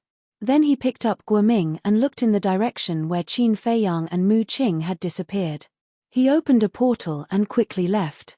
At the same time, Qin Feiyang and Mu Qing let the invisible force take them forward. About a few hundred breaths later, the invisible force took the two of them and stopped at the top of a mountain. What's going on? Mu Qing half knelt on the ground, her face full of astonishment. God knows. Qin Feiyang muttered. He endured the severe pain and stood up. He glanced around and said loudly, Senior, thank you for saving our lives. However, no one answered. That invisible force also quietly retreated. Mu Qing also got up and shouted, Senior, you saved us. We must thank you properly. Please come out. But after waiting for a while, still no one responded. Has he left? Mu Qing was stunned. Qin Feiyang pondered for a while and said, maybe he doesn't want us to know who he is. Is there such a good person in the world who does good deeds without leaving his name? Mu Qing expressed doubts. Don't make wild guesses. Even if he has ulterior motives, the fact that he saved us can't be erased. Qin Feiyang said. Mu Qing nodded. With a piercing cold light in her eyes, she said with a grim smile, the Sky Scorpion tribe must disappear. Qin Feiyang glanced at her and glanced around again. After waiting for a while and seeing no mysterious person appear, he took Mu Qing into the castle. The moment the two of them entered the castle, a golden figure appeared in the mountain stream below. This person was enveloped by a layer of golden light from head to toe. No one could see the person's face or tell whether he was a man or a woman. There was no aura on him at all. But he seemed to be integrated with the void, with an ethereal aura. If one didn't see him with their own eyes, even if he was standing behind them, they would never notice him. The mysterious person looked at the top of the mountain where Qin Feiyang and Mu Qing disappeared. She didn't say a word from beginning to end. A short while passed. She also opened a transmission door and disappeared without a trace. Inside the castle. Guo Ming, that bastard. If I don't kill him, Fat Lord is not a man. Yes, he must die. Looking at the shocking wound on Qin Feiyang's lower abdomen, Fatso and the others were all furious. Lu Hong glanced at Wolf King, Fatso, and the others and said angrily, "Cut the crap. Go and find the Spirit Sea elixir. It doesn't matter. I've integrated with the fire of life. My Sea of Qi can be repaired without the Spirit Sea elixir. It's him."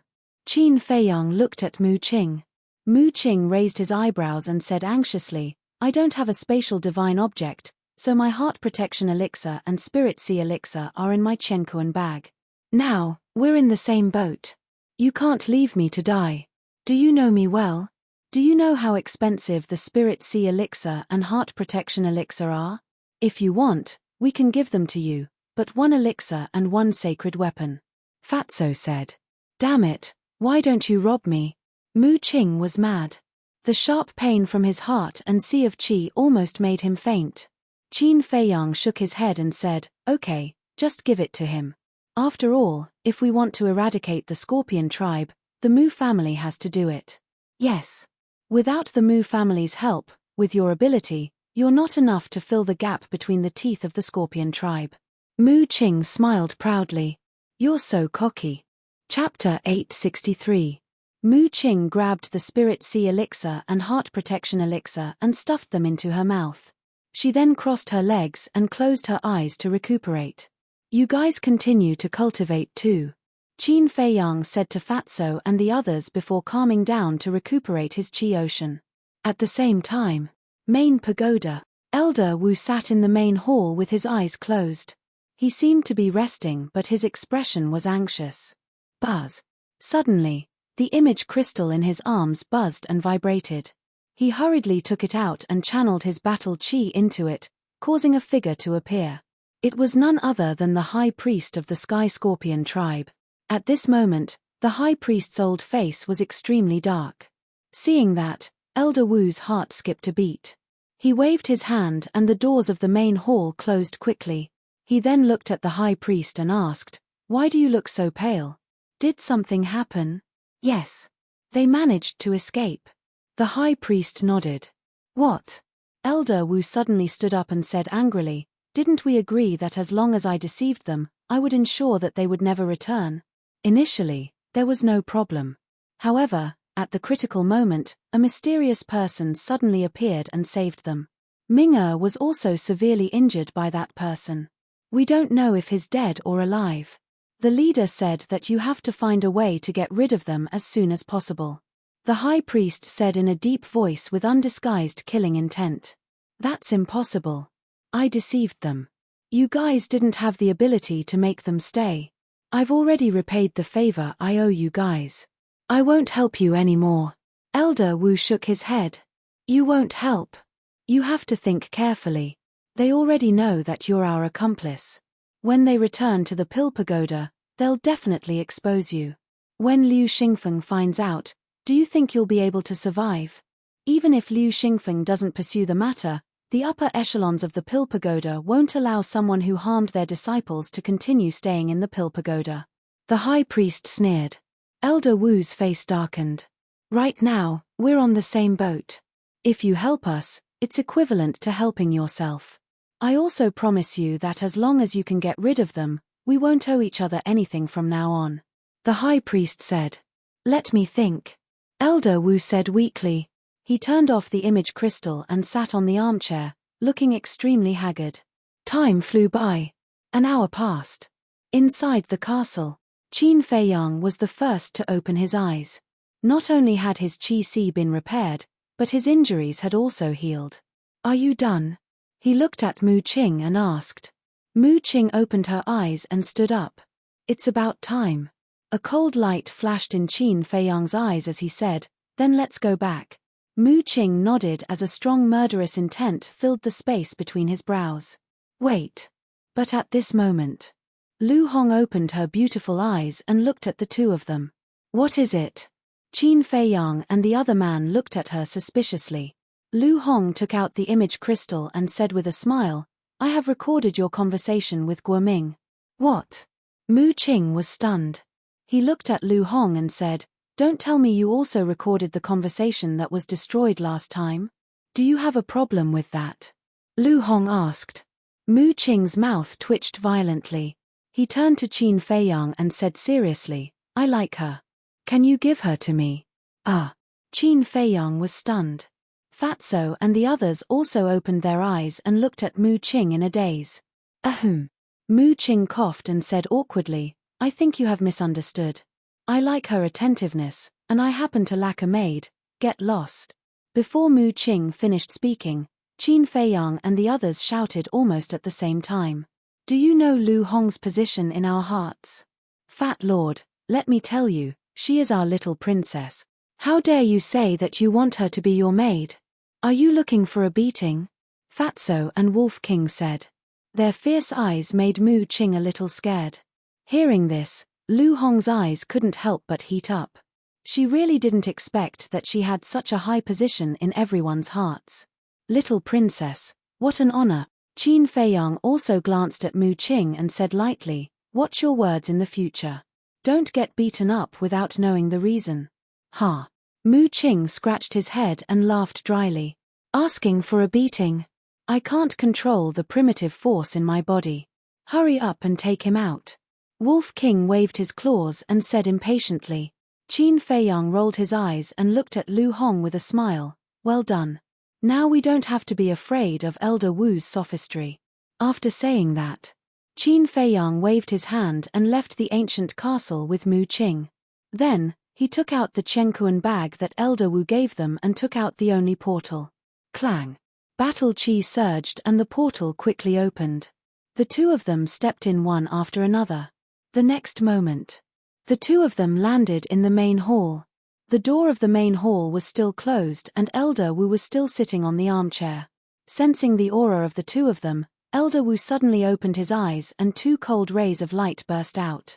What's wrong? Do you still want to kill me? Qin Feiyang and Mu Qing looked at each other and looked at Elder Wu with cold eyes. Boom! Before he finished speaking, a terrifying sacred force rushed toward Qin Feiyang and Mu Qing. At the same time, Elder Wu suddenly stood up, his eyes flashing with killing intent. It seems that I really want to kill you. Qin Feiyang laughed. Elder Wu didn't say anything or do anything. He just looked at the two of them. Mu Qing sneered. If you want to do it, hurry up. Otherwise, you won't have the chance. Sigh. A moment later, Elder Wu sighed helplessly and returned to the armchair. He also withdrew his sacred force. Qin Feiyang and Mu Qing looked at each other, their eyes full of suspicion. What was wrong with this person? Why didn't he kill them with such a good opportunity? You can leave. As for this matter, you can tell Divine Envoy Liu or even report it to the Chief Tower Master. I won't deny it. And this has nothing to do with the Scorpion tribe. It was my idea. Elder Wu said. What's going on? The two of them looked at each other. Qin Feiyang looked at him suspiciously and suddenly asked, Elder, is there something you can't say? No. Elder Wu shook his head. Qin Feiyang said, then why did you help Guoming to harm us? Why did you have to take the blame alone? Elder Wu pondered for a while and said, now that things have come to this, is it important? In my opinion, it is indeed not important. Because I won't let go of anyone who wants to harm me. But you are different. Just now, you clearly had the chance to kill us, but instead of doing so, you took the initiative to take the blame. It can be seen that you are a kind old man. So, if you are willing to tell me the reason, maybe I will forgive you. Qin Feiyang said. Elder Wu was silent. Qin Feiyang raised his eyebrows and said, Guoming is narrow-minded. Is it worth sacrificing yourself for him? There was a hint of anger in his tone. I know better than you what kind of person Guoming is. But I have no choice. I owe the Scorpion tribe a favor. I have to repay it. Elder Wu sighed. What favor? Qin Feiyang asked. Elder Wu fell silent again. Old man, what's wrong with you? You finally have a chance to turn over a new leaf. Why don't you know how to cherish it? Even if not for yourself, think about your family. If you die, what will happen to your family? Mu Qing said angrily. Elder Wu's gaze trembled. He looked up at Qin Feiyang and Mu Qing and finally sighed. I owe them my life. Qin Feiyang and Mu Qing looked at each other and did not say anything, waiting for him to continue. Elder Wu lowered his head again, seemingly lost in his memories. A moment later, Elder Wu slowly recounted. It turned out that when Elder Wu was young, he accidentally barged into the Scorpion mountain range in search of medicinal herbs and killed several members of the Scorpion tribe. At that time, Elder Wu was still very weak.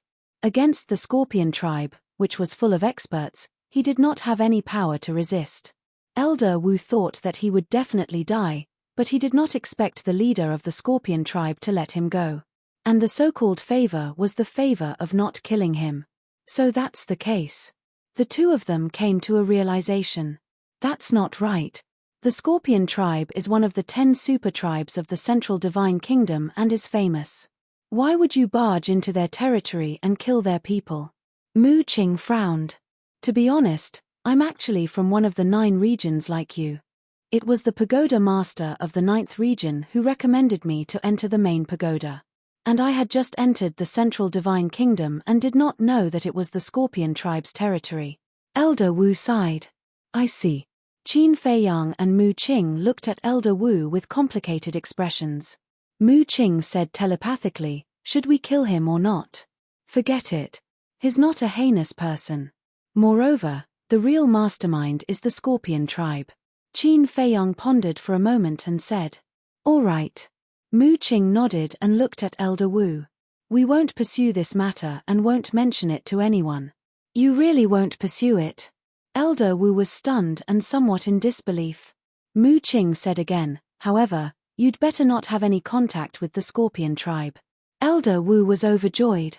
He stood up and said gratefully, thank you. Don't worry, I've already repaid my debt.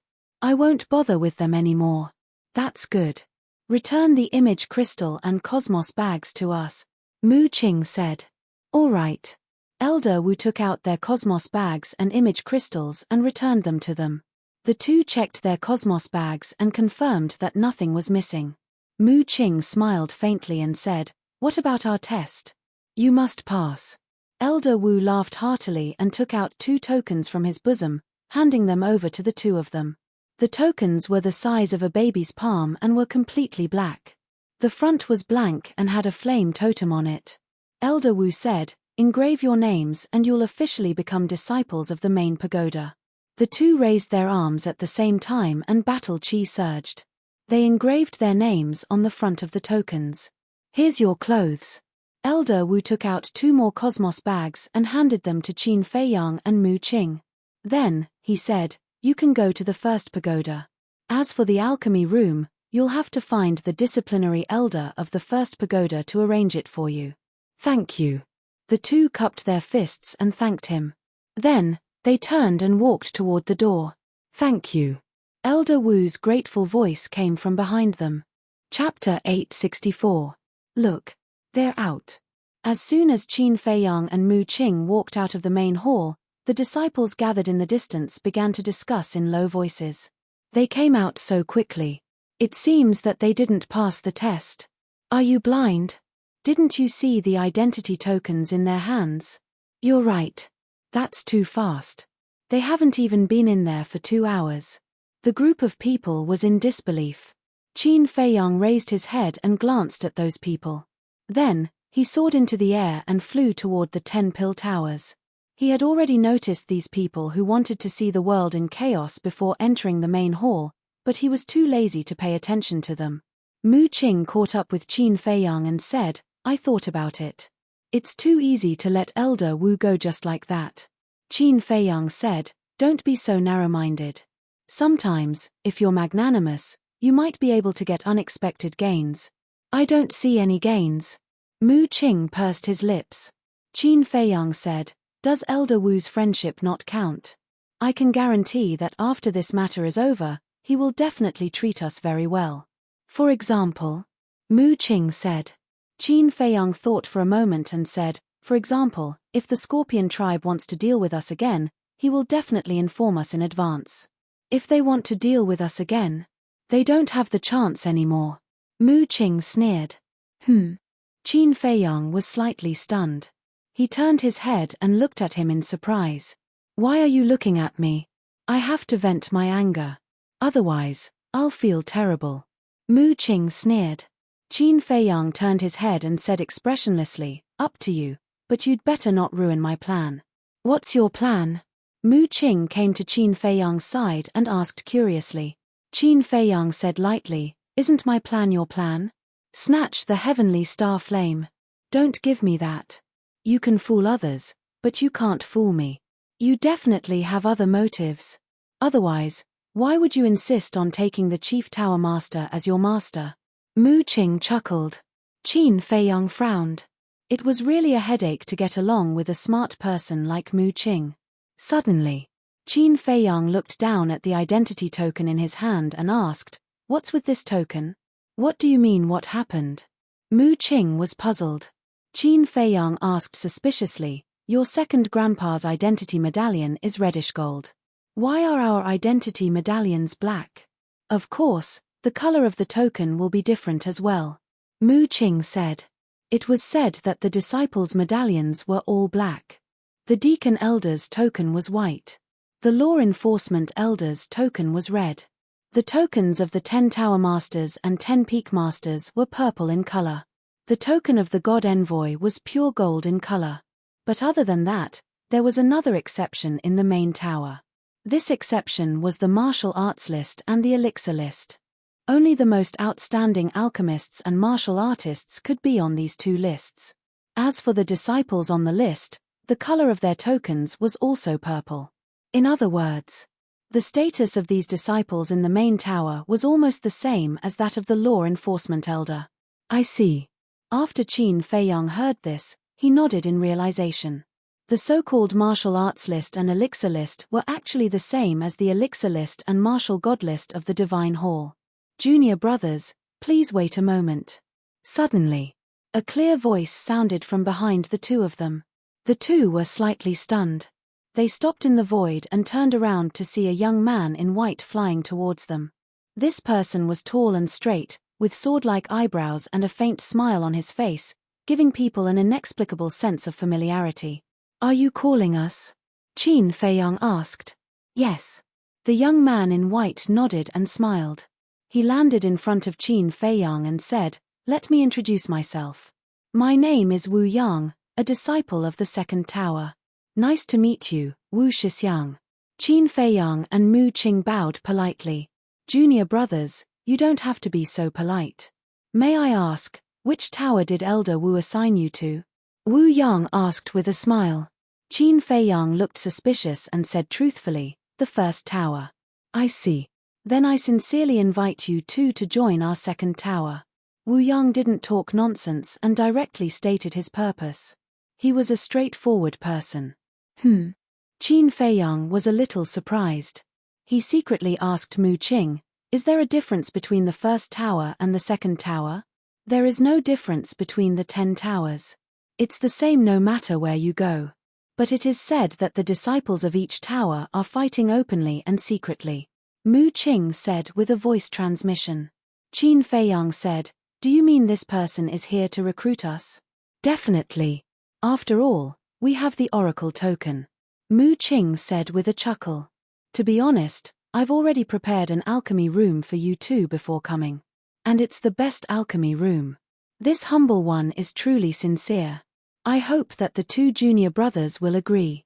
Wu Yang glanced at the two of them.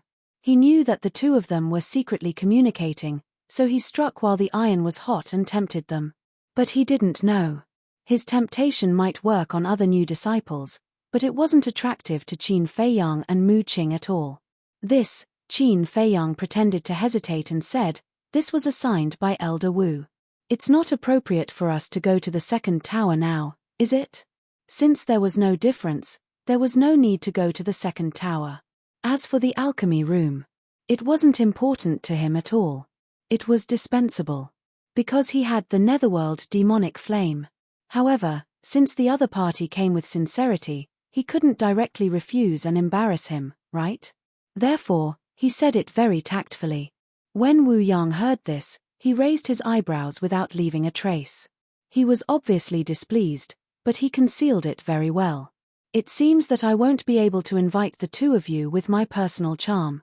Forget it, I'll show my trump card." Wu Yang smiled helplessly and took out an identity token from his bosom. The badge was purple in color. Qin Feiyang and Mu Qing looked at each other with a trace of surprise in their eyes. This person was on the pill ranking, but this person's cultivation wasn't strong either. He was only an 8-star war sect. This is the identity token of Senior Brother Wu Shan, and Senior Brother Wu Shan is the king of the second tower. Perhaps the two junior brothers still don't know that only disciples who are on the pill ranking and martial ranking can obtain the title of king. And this time, it was Senior Brother Wu Shan who asked me to invite the two of you. Wu Yang laughed. Qin Feiyang was speechless. After all this time, it wasn't this person's identity token. Wu Shan, Wu Yang. These two people had the same surname. Could it be that they were related? So what if you're a king? Don't I have a king in the first tower? At this time, another voice came from the void not far away, with a hint of mockery in it. "It's getting lively." Qin Feiyang and Qin Yu smiled inwardly. When they raised their heads, they saw a young man flying over with lightning speed. This person was also wearing a white robe. His slender body was as straight as a sword, and his black hair danced in the wind, emitting an astonishing sharp aura. The flame symbol on his chest was extremely eye-catching. Seeing this person, the smile on Wu Yang's face immediately disappeared and was replaced by a trace of sharpness. "Shua." The black-haired man stopped beside Qin Feiyang and said, "I am Mo Feng, a disciple of the first tower." This person was serious in speech and manner, and his gaze was cold and sharp, giving off a strange feeling that he was 1,000 miles away. And this person's cultivation was also that of an 8-star war sect. Qin Dai. Ancestor Mu. Qin Feiyang and Mu Qing also reported their names. Uncle. Ancestor. This name, Mo Feng's face twitched as he looked at Wu Yang and said, "You actually stopped us halfway. Your second tower is really shameless. That's too much. It's their freedom to go wherever they want.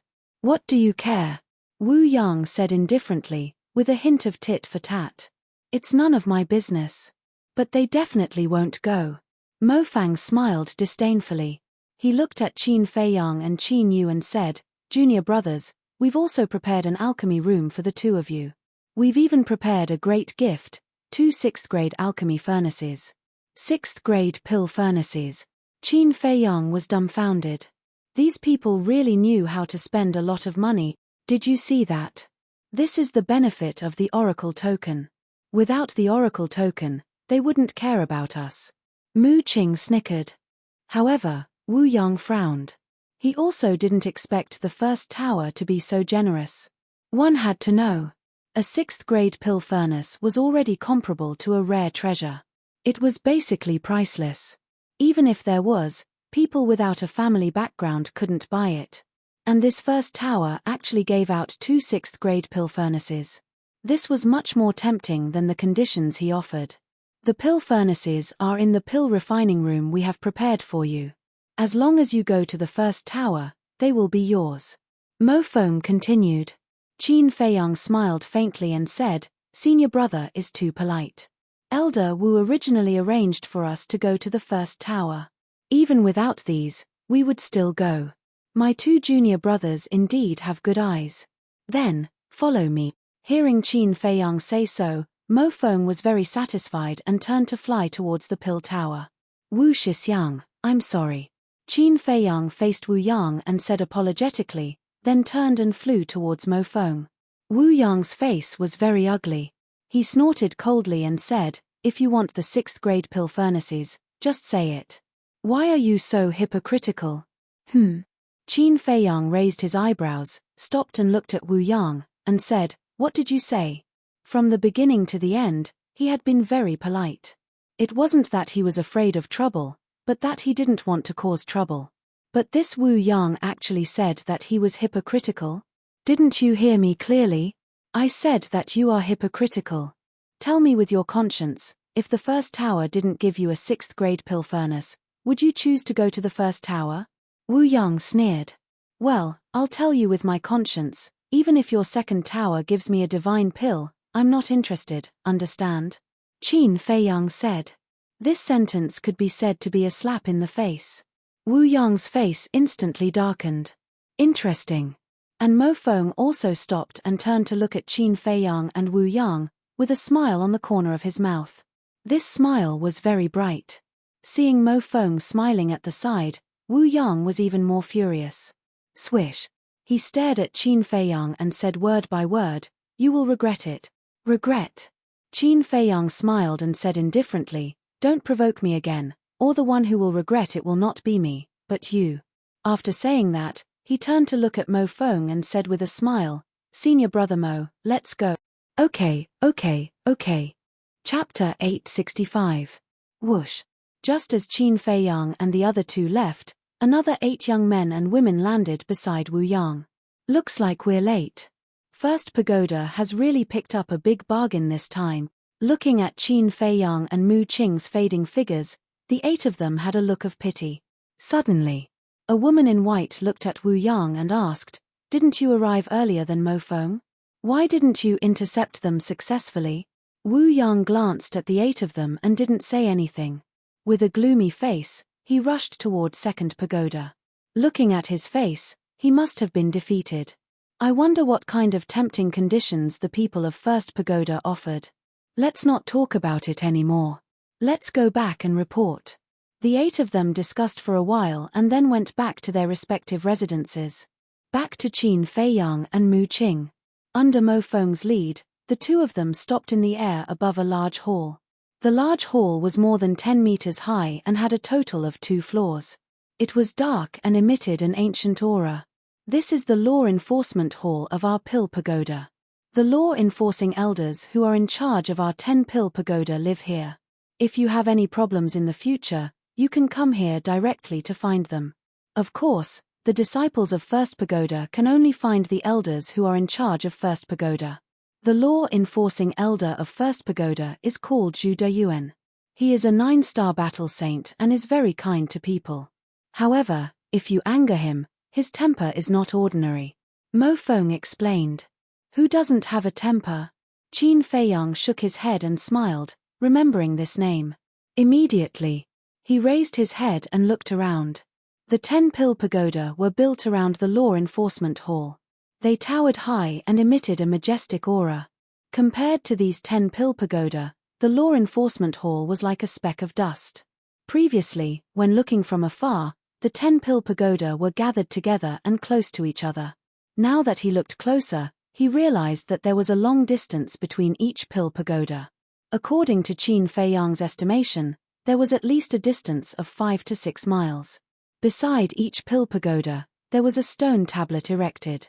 The stone tablets were about 10 meters tall, and there was a number engraved on each of them.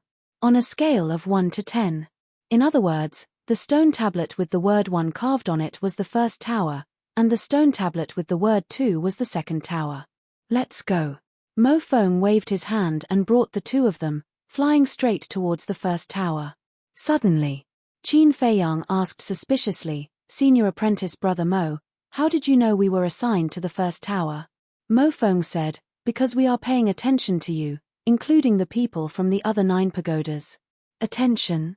Qin Feiyang was taken aback. You guys have caused such a huge ruckus in the North City.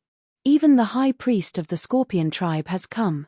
It's hard for us not to know even if we want to. After that, I heard that you had entered the examination hall.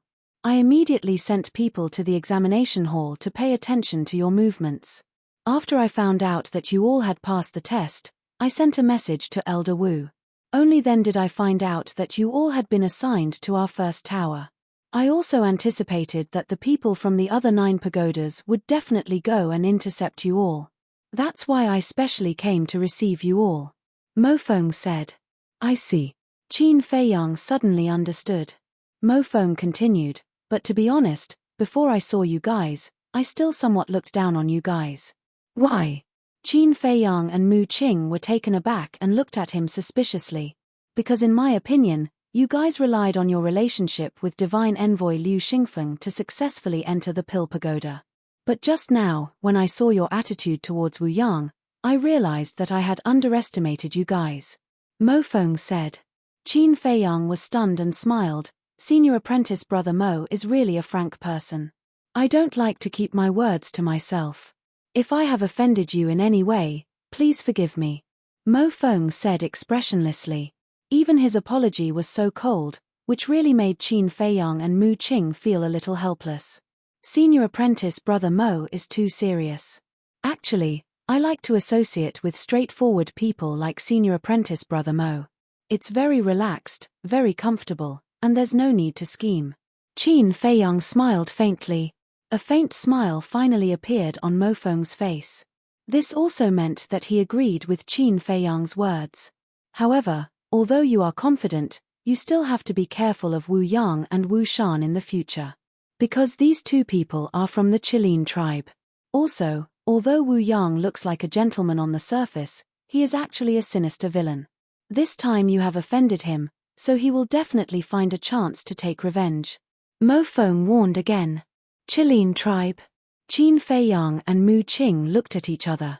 Enemies really meet on a narrow road. Qin Feiyang asked, Senior apprentice brother Mo, are there people from the top 10 tribes in the main pagoda? Yes. And they occupy all the spots on the martial roll and elixir roll. The king of our pagoda, senior apprentice brother Pei Yi, is from the divine python tribe. Mo Feng said. Qin Feiyang nodded.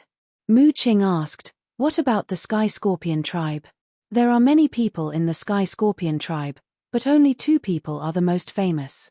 One is Guo Yun, and the other is Guo Feng.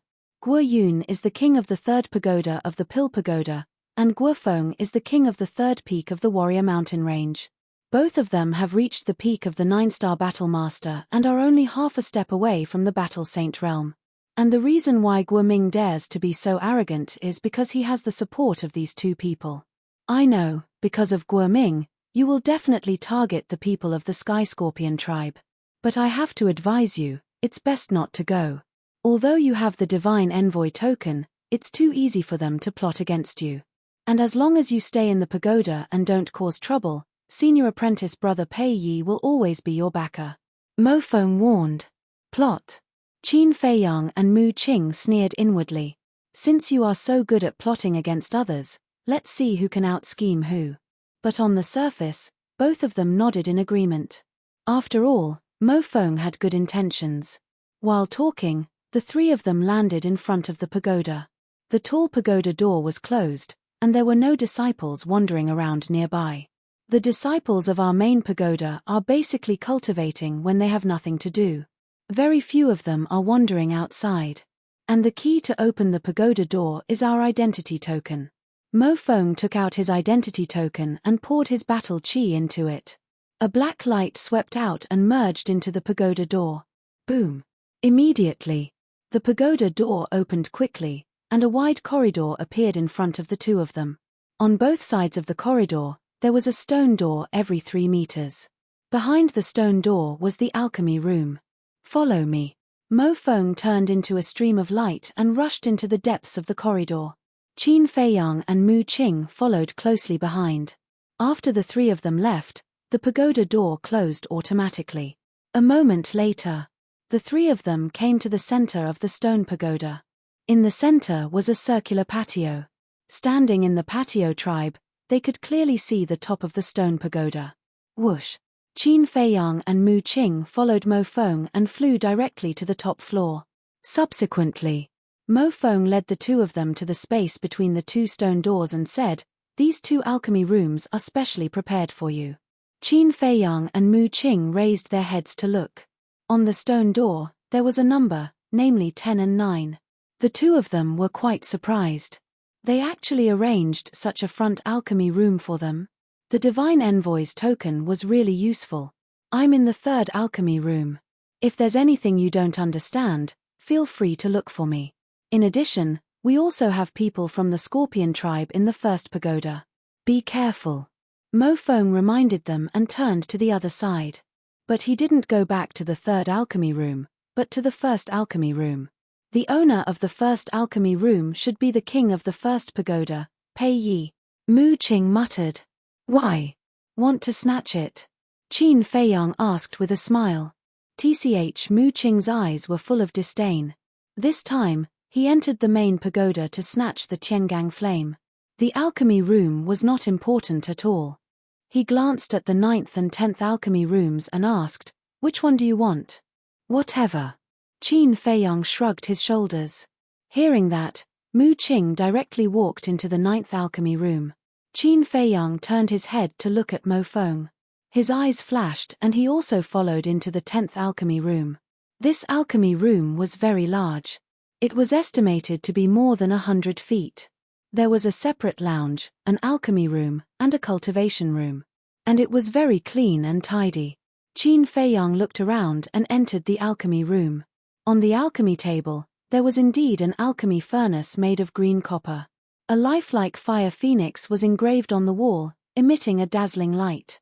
He walked to the front of the alchemy furnace and curiously looked at it for a while.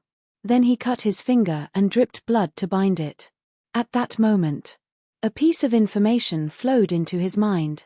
6th grade alchemy furnace, fire phoenix furnace. Not bad.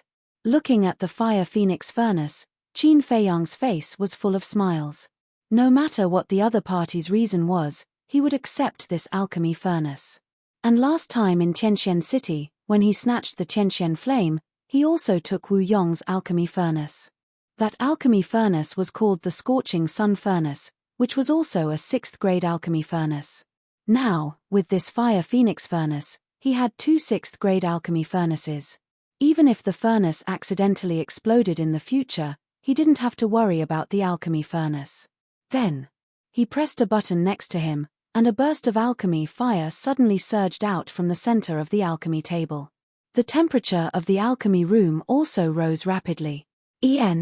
Looking at the alchemy fire, Qin Feiyang's face had a trace of surprise. This alchemy fire was actually white, like bone fire. The most important thing was that the aura it emitted was actually stronger than the Netherworld Devil Flame. Could it be a 7th grade alchemy fire? Thinking of this, he hurriedly mobilized his mental force and rushed towards the alchemy fire. At the same time, alchemy room number 1. This alchemy room was twice as big as Qin Feiyang's alchemy room. Inside the lounge, a purple-clothed youth was leaning against a chair. This person was as divine as jade, with an otherworldly temperament. His eyes were like 2 bright moons, emitting a mysterious color. At this moment, Mo Feng stood in front of this person, his expression full of respect, and said, I have already arranged for them. The purple-clothed youth nodded with a smile and asked, what do you think of them? Mo Feng thought for a moment, then said, a bit mysterious, I can't see through it. What about cultivation? The purple-clothed youth asked again. Mo Feng said, one is an 8-star war sect, the other is a 5-star war sect. Not bad. The purple-clothed youth nodded and laughed. After all, they are Divine Envoy Willow's people. Take care of them in the future. All right.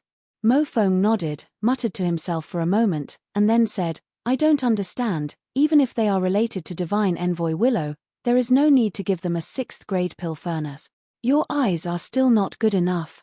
Do you really think that I'm doing this because of Divine Envoy Willow? Chapter 866. Mo Feng paused and asked, isn't that the case? Divine Representative Liu is definitely part of the reason, but the main reason is because of what they said to Fu Anshan and the Sky Scorpion tribe's high priest when they left the Northern City Exchange Pavilion. The purple-clothed youth said. What did they say? Mo Feng was suspicious. They said that Fu Anshan and the Sky Scorpion tribe's high priest would soon find them and kneel down.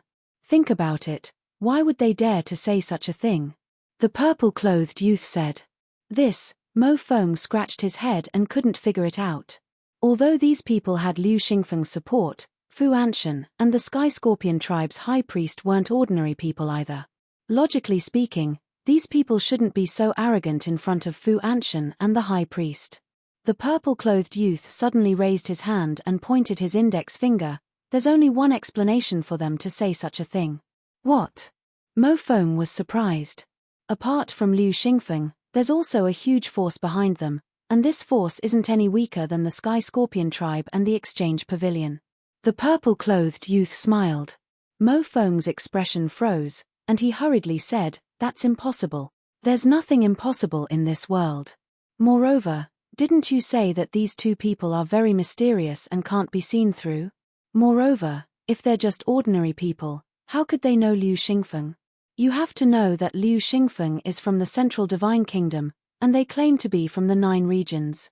Most importantly, the Divine Representative Token has an extraordinary deterrent effect on the Forgotten Continent. The Divine Messengers wouldn't easily give it to others, so why would Liu Xingfeng give it to them?" The purple-clothed youth smiled faintly. "What you mean is that the two of them are most likely people from some super tribe, and the current them are just fake faces after changing their appearances?" Mo Feng said in shock. The purple-clothed youth smiled. "This is only my guess. I still need to investigate whether it's true or not." Mo Feng said, "Then I'll go investigate." "It's better if you don't go. After all, it's easy to offend people, so let nature take its course. I'm also looking forward to seeing how they make Fu Anshan and the high priest kneel down and beg them." The purple-clothed youth smiled faintly. "I understand." Mo Feng nodded, a strange light flashing in his eyes. "Ancestor Mu, Qin Day, come out quickly." But suddenly, an old voice could be heard coming from outside. Mo Feng and the purple-clothed youth were stunned. The purple-robed youth said, "It sounds like Elder Wu's voice. Go out and take a look." "All right." Mo Feng turned around and quickly walked out of the pill refining room. Standing in front of the railing of the corridor, he looked down and indeed, he saw Elder Wu at the bottom of the courtyard. "What's the situation?" A trace of suspicion crept into his eyes as he asked, "Elder Wu, is something the matter?" Elder Wu nodded and asked, "Which pill refining room is Ancestor Mu and the rest in?" Mo Feng replied honestly, "Pill refining rooms 9 and 10. I'll call them out immediately." "Don't bother, I'll go find them myself." Elder Wu chuckled and with a leap, he landed in front of pill refinement room 9. Without waiting for him to knock, the stone doors of pill refining rooms number 9 and number 10 opened automatically. Qin Feiyang and Mu Qing walked out one after another. "Elder, you've missed us so quickly?" Mu Qing teased. Elder Wu rolled his eyes at him and said in a low voice, "Let's talk inside." With that, he took the lead and entered Mu Qing's pill refining room. Qin Feiyang and Mu Qing exchanged glances. With a trace of suspicion, they followed in and closed the stone door tightly. At the same time, apart from Mo Feng, the other disciples also walked out of the pill refining rooms one after another and raised their heads to look at pill refining room 9 suspiciously. Some of them even had a hint of viciousness in their eyes. Without a doubt, these people were definitely from the Scorpion tribe. In the pill refining room, Elder Wu looked at Qin Feiyang and Mu Qing with a serious expression. Qin Feiyang's heart skipped a beat. "Elder, what's the matter?" Elder Wu said, "The high priest of the Scorpion tribe sent me another message just now." "He's not done, is he?" Mu Qing raised his eyebrows, looking extremely vicious. "Calm down." Qin Feiyang glared at him and looked at Elder Wu. "What did he say?" "He said that if I don't cooperate with them, they'll attack my family. I really don't know what to do now. Can you help me?" Elder Wu looked at the two of them pleadingly. Mu Qing said, "This is easy to solve. You can go directly to the Chief Tower Master and ask him to seek justice for you." "Are you an idiot? If Elder Wu goes to the Chief Tower Master and explains everything, won't the Chief Tower Master know that Elder Wu set us up? Do you think the Chief Tower Master will let off someone who set his disciples up so easily?" Qin Feiyang rolled his eyes. Couldn't he use his brain when speaking? He asked for it. Mu Qing pursed his lips. Hearing that, Elder Wu looked rather embarrassed. "Enough. It's already in the past. Don't harp on it." The most important thing now is to find a way to get rid of the malignant tumor that is the Scorpion tribe. Qin Feiyang said. Mu Qing glanced at Elder Wu, lowered his head, and pondered for a while. Then, he waved his hand and said, "Don't worry, your family will be fine. Go back." Elder Wu was surprised. Mu Qing said, "Don't ask anything. Thank you." Elder Wu took a deep look at Mu Qing and bowed. He then turned around and left. Mu Qing followed and closed the stone door. His face immediately turned cold and he said, "I haven't gone to settle the score with them yet, and they're thinking of ways to deal with us. These people are really stubborn. What's your plan?" Qin Feiyang asked. "Do we need a plan to deal with them?" Mu Qing smiled disdainfully. He took out an image crystal and his battle chi surged. Buzz. After a few breaths, an old figure appeared. It was an old man in purple. His face was ruddy and full of energy. His aura was like a vast ocean, unfathomable. Mu Qing bowed and said, "Greetings, second forefather." Qin Feiyang raised his eyebrows but did not say anything. Mu clan's second forefather naturally saw Qin Feiyang and asked, "Is everything going well?" Mu Qing shook his head and said, "No, we were almost killed." His face was full of grievance. "Who has the guts?" Mu clan's second forefather frowned. The anger on his old face was clearly visible. "The Sky Scorpion tribe." Mu Qing immediately told him what happened today in detail. And he even added some details. Outrageous. The Sky Scorpion tribe is simply courting death. Unsurprisingly, after listening to Mu Qing's story, Mu clan's second forefather flew into a rage. Mu Qing had activated the Heavenly Eye Battle Soul. Everyone in the Mu clan, including the great forefather and second forefather, had high hopes for him. It wasn't an exaggeration to say that Mu Qing was the little emperor of the Mu clan. He could call for wind and rain. Just like last time, Qin Feiyang stole the Heavenly Thunder Sword from Mu Qing's hands and lost 3 battle saints. If it were someone else, they would have died long ago after making such a big mistake. But after Mu Qing went back, he was only scolded a few words and left unsettled. One could imagine how much the Mu clan doted on Mu Qing. And this time, the Sky Scorpion tribe actually plotted against Mu Qing and almost killed him. This was tantamount to touching the Mu clan's reverse scale. Mu clan's second forefather said, "Tell me, how do you want to deal with the Sky Scorpion tribe?" There was a bone-piercing chill in his voice. Mu Qing said without hesitation, "I want them to disappear." This, Mu clan's second forefather was shocked. He never thought that Mu Qing would want to eradicate the entire Sky Scorpion tribe. Pondering for a moment, Mu clan's second forefather said, "Qing this matter needs to be discussed at length." "Why? Isn't it just a Sky Scorpion tribe? What does it matter if we get rid of it?" Mu Qing frowned. Qin Feiyang couldn't help but roll his eyes when he heard this. One must know. The Sky Scorpion tribe was a real super tribe, standing at the top of the pyramid of the Forgotten Continent. In the entire tribe, who knows how many battle saints and battle emperors there were. But this guy actually said that it wasn't just a Sky Scorpion tribe. What could be more contemptuous than this sentence? Perhaps in this vast continent, only this bastard dared to say such arrogant words. The Sky Scorpion tribe is indeed nothing, but now is a critical period. If we make a move on the Sky Scorpion tribe now, I'm afraid it will cause unnecessary trouble. Just bear with it for now. When we get the heavenly flames, I promise you that I will immediately destroy the Sky Scorpion tribe. Mu clan's second forefather said with a tone of flattery. "Forefather, you worry too much. As long as we do it cleanly, who will know that it was our Mu clan who did it?" Mu Qing said. This, Mu clan's second forefather frowned. "Hey, forefather, don't say that I'm threatening you. If we don't get rid of the Sky Scorpion tribe now, Qin Feiyang and I will feel uncomfortable in our hearts. If we feel uncomfortable, then we won't be so enthusiastic about snatching the heavenly flames." Mu Qing said slowly, with a smirk on his face. "Isn't this a threat?" Mu clan's second forefather's face darkened.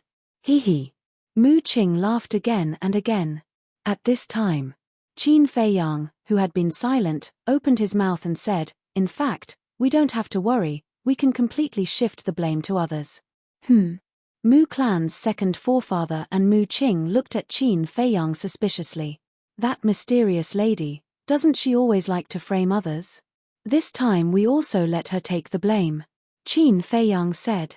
Good idea. Mu Qing's eyes lit up and he nodded repeatedly. Mu Clan's second forefather pondered for a while and nodded in agreement. Speaking of her, this old man wants to ask you, do you know her origin? Qin Feiyang shook his head. That's strange. She framed you and helped you at the same time. What is she doing? Mu Clan's second forefather frowned. This question had puzzled him for a long time. I don't know either. In short, this woman is unpredictable. Qin Feiyang said. Okay. This old man will discuss with the forefather later. If he agrees, I will take you to wash the Sky Scorpion tribe with blood. Mu Clan's second forefather nodded. Hurry up. Mu Qing urged. Haste won't get you anywhere. Mu Clan's second forefather rolled his eyes at him, and the shadow quickly disappeared. How about it? It's not a loss to cooperate with my Mu Clan. After Mu Qing put away the image crystal, he turned and looked at Qin Feiyang proudly. Show off. Chapter 867. Do you really want to frame her? As soon as Fatso came out, he asked. Yes. Qin Feiyang nodded. Although over the years, they also got a lot of benefits from the hands of the mysterious lady. But the mysterious lady also accounted for a large part of the reason why he fell to this point today. So, he had to let this woman have a taste of what it was like to be framed. Indeed, she should also suffer. Fatso nodded and then smirked. When she receives the news, she will definitely be mad. Not necessarily. In this woman's eyes, maybe like the Mu family, the Scorpion tribe is just a small role. Forget it, there is nothing to talk about. You go to the East City Trading Pavilion now and give the list of medicinal materials to Li He. Qin Feiyang said. Just to buy the medicinal materials of the 9-turn dragon blood pill and small creation pill? Fatso asked. Potential pill, 9-turn yellow dragon pills medicinal materials are also bought. These pills, although useless to us, are undoubtedly the treasures of heaven and earth for others. Qin Feiyang smiled. I understand. Fatso nodded. In addition, when making the list, you have to mix up the medicinal materials of these pills, so as not to be seen by Li He. Qin Feiyang warned. Do I need you to say this? Fatso rolled his eyes at him, opened a portal and left. Qin Feiyang entered the alchemy room, his spiritual force emerged and continued to fuse with the alchemy fire. Time passed by little by little. Half an hour later, his spiritual force had not fused with the alchemy fire. After being burned by the alchemy fire for half an hour, his spiritual force was already very tired. However, the excitement on his face was hard to hide. Because this meant that the alchemy fire here must be a 7th grade alchemy fire. Using the 7th grade alchemy fire to refine the small creation pill and the 9-turn dragon blood pill, he could refine 6 alchemy patterns. 6 alchemy patterns meant a 60% success rate. This was a big surprise for him. Another half an hour passed, and his spiritual force finally fused with the alchemy fire. A piece of information flowed into his mind. 7th grade alchemy fire, white bone flame. However, after the pleasant surprise, Qin Feiyang frowned again. Just fusing the alchemy fire had consumed more than half of his mental energy. Wouldn't that be soon? At this rate, he reckoned that he wouldn't be able to refine many pills before his spiritual power was exhausted. Looks like my level 20 spiritual power is about to reach the bottleneck. Qin Feiyang mumbled. The duration of refining pills was closely related to the strength of one's mental strength. If, with his level 20 spiritual power, he could refine continuously for 10 days without stopping. If it was a level 10 spiritual power, he would only be able to continuously refine for 5 days before his spiritual power would be exhausted. In short, the stronger one's mental strength was, the longer it would take to refine pills. Of course, this was also related to the grade of the medicinal pill. The lower the grade of the pill, the less mental energy it required. On the contrary, the higher the grade, the more mental power one would need to consume during the refining process. In short, Now, he had to think of a way to increase the strength of his mental strength. However, he had never heard of anything that could increase the strength of one's mental strength. My head hurts. Qin Feiyang rubbed his forehead and temporarily suppressed this thought. He sat cross-legged and recovered his mental strength. After his mental strength recovered, he took out dozens of medicinal herbs for the healing pill, concentrated for a moment, and began to refine pills. He had just fused with the white bone flame and knew nothing about it. As such, he didn't dare to refine the small creation pill and the 9 transformation dragon blood pill directly. After all, the medicinal herbs for these 2 pills were extremely precious. If they were accidentally ruined, his heart would bleed. Therefore, he first used the healing pill to familiarize himself with the white bone flame. Anyway, the healing pill was not worth much. It didn't matter how many were ruined. True enough. The level 7 alchemy fire was extremely difficult to control. The medicinal herbs for the healing pill were ruined one by one. It wasn't until Qin Feiyang's 10th attempt that he successfully refined a healing pill. It didn't disappoint and 6 alchemy veins appeared. Immediately, he continued to refine pills. An hour passed. Qin Feiyang felt that he could already control the white bone flame. Therefore, he took out some medicinal herbs for the Qi gathering pill, battle Qi pill, potential pill, and potential pill. In short, he had to refine all the pills that he had refined before. By doing so, he could have a deeper understanding of the white bone flame. Naturally, he could also train to have a more precise control of the white bone flame. This was the so-called practice makes perfect. Another half an hour passed. Qin Feiyang's body suddenly shook violently and fell to the ground. This was caused by excessive consumption of mental strength. He supported himself on the alchemy table with one hand and rubbed his head with the other. His face was full of disbelief. With his level 20 mental strength, he could only refine continuously for 2 hours. This was far beyond his expectations. Wasn't this consumption too terrifying? Swish. At this moment, Fatso appeared out of thin air in the alchemy room. Seeing Qin Feiyang's situation, he hurriedly went up to support Qin Feiyang and said in shock, "What's going on? Why are you so weak?" Qin Feiyang sat cross-legged on the ground and explained briefly. Grade 7 pill fire? Fatso looked at the white bone flame in surprise. Qin Feiyang asked, "How's the purchase of medicinal herbs?"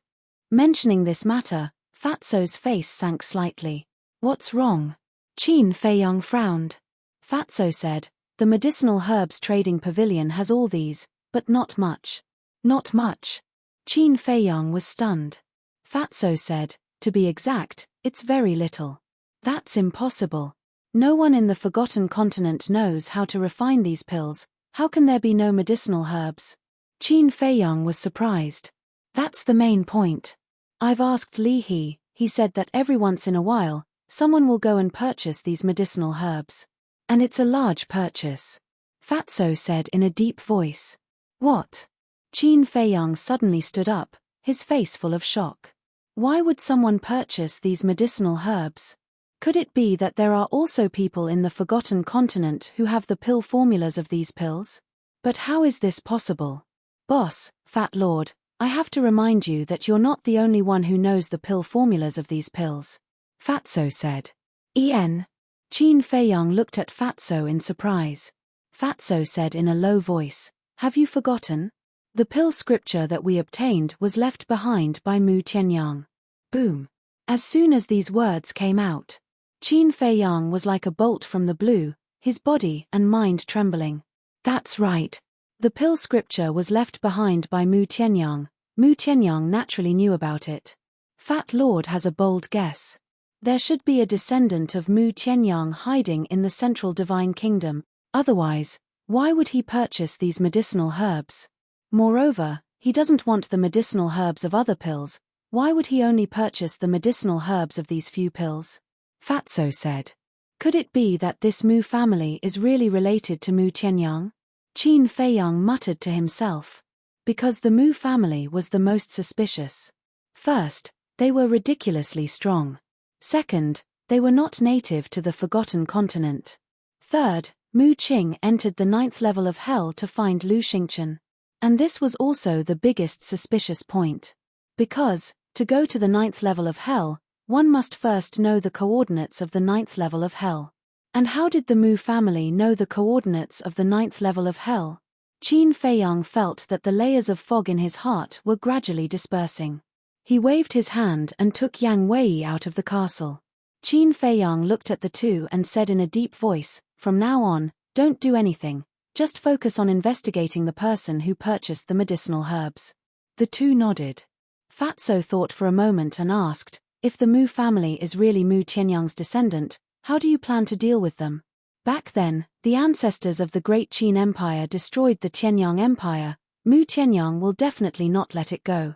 And if the Mu family is really Mu Tianyang's descendant, they will definitely make a comeback. Although the current emperor has wronged me, the blood of the Qin clan still flows in my body.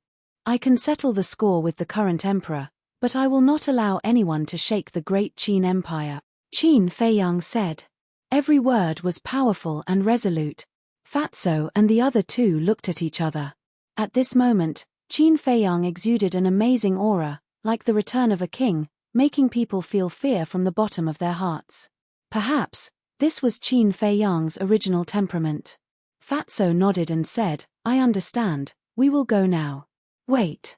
With your current strength, you can't control the overall situation. Wait for me to refine the 9 transformation dragon blood pill to strengthen Yang Wei's strength, then you can go," Qin Feiyang said and closed his eyes to recover his mental strength. Yang Wei was stunned and turned to look at Fatso. He asked secretly, "What is the 9 transformation dragon blood pill?" "It's a kind of pill that can improve your strength by leaps and bounds." "You are in luck." Fatso laughed secretly. Yang Wei's eyes lit up and couldn't help but look forward to it. If it was in the past, he would definitely not believe it. But now, with his deeper understanding, he knew that this was a group of people who could create miracles. There were way too many shining points in them. Anything that was impossible could become possible. Time passed quickly. Night was about to fall. Qin Feiyang finally opened his eyes and the fatigue on his face was gone. Fatso ran to the elixir refinement platform excitedly and took out the herbs for the 9 transformation dragon blood pill. Qin Feiyang stood up and scanned them one by one, frowning. "Where's the dragon blood?" "I'm looking for it." Fatso rummaged through his universe bag and mumbled, "What's going on? Why can't I find it?" Qin Feiyang raised his brow. "Can't find it? What a joke." Dragon blood was the most important herb for the 9 transformation dragon blood pill. How could he refine it if he couldn't find it? "I really can't find it." Fatso frowned and looked at Qin Feiyang, asking, "Is it with you? Aren't you the one taking care of all these precious herbs?" Qin Feiyang said angrily, "That's right, but I don't have it with me. Could it have been stolen by a thief?" Fatso frowned and was extremely anxious. "Thief?" Qin Feiyang's mouth twitched. If it was really stolen by a thief, he would have stolen Fatso's universe bag as well. How could he have only stolen the dragon blood? Qin Feiyang said, "Think about it carefully. Is there anywhere else?" This. Chapter 868. Hurry up. Qin Feiyang urged. In this era, dragon's blood was very rare. Even if you had power and influence, you wouldn't be able to get it. And those 10 drops of dragon's blood were exchanged from Sun Dahai with great difficulty. How could he lose such an important thing? This bastard was getting more and more unreliable. "I can't remember." A moment later, Fatso looked at Qin Feiyang timidly and shook his head. Qin Feiyang was about to fly into a rage, but suddenly, he noticed that there was a hint of mockery in Fatso's eyes. "Are you playing with me?" Qin Feiyang was stunned and said with a sullen face, "Give me the Chenkuan bag, I'll look for it." "I really don't have it." Fatso panicked and hurriedly said, "Give it to me." Qin Feiyang's eyes became colder and colder, and his tone was inviolable. Fatso said aggrievedly, "Why don't you believe Fat Lord? When has Fat Lord ever lied to you? Still pretending? Are you asking for a beating?" Qin Feiyang's face darkened, and he slapped Fatso's head and said angrily, "Hurry up and take it out." Fatso shrunk his neck and said with an embarrassed smile, "You found out. Why don't you take a piss and look at yourself in the mirror? Are you cut out to be an actor?" Qin Feiyang rolled his eyes. But in his heart, he approved of Fatso's acting skills very much. Because at the beginning, he was really scared. Because later, when Fatso saw that he believed him, he was a little complacent and revealed a flaw. Otherwise, he would still be in the dark. After being exposed by Qin Feiyang, Fatso looked quite embarrassed and obediently took out a jade bottle. The jade bottle was very small, about the size of a little finger, and half filled with blood. "If you do this again, don't blame me for being impolite." Qin Feiyang snatched the jade bottle and fiercely glared at Fatso. Then, he took out a drop of dragon blood and returned the jade bottle to Fatso. Then, he walked to the front of the pill furnace. "It's just a joke." "Seriously?" Fatso mumbled, looking very wronged. When Yang Wei heard this, he couldn't help but shake his head. He then turned to look at Qin Feiyang's back, his face full of anticipation. As for Qin Feiyang, he stood in front of the pill furnace. He didn't immediately open the furnace to refine the pills. Instead, he closed his eyes and calmed himself. Because it was his first time refining the 9 Revolution Dragon Blood pill, he could not be careless. However, he wasn't too worried about it. According to the pill scripture, the difficulty of refining the 9 Revolutions Dragon Blood pill and the minor creation pill was about the same. With the experience of refining the small creation pill, as long as he was careful when refining the 9 Revolution Dragon Blood pill, he should be able to succeed on his first try. Whoosh! Several hundred breaths passed. Qin Feiyang finally opened his eyes. His entire body and mind had already entered the heart-like still water state. Whoosh! Mental strength also emerged from the top of his head and rushed towards the white bone flame.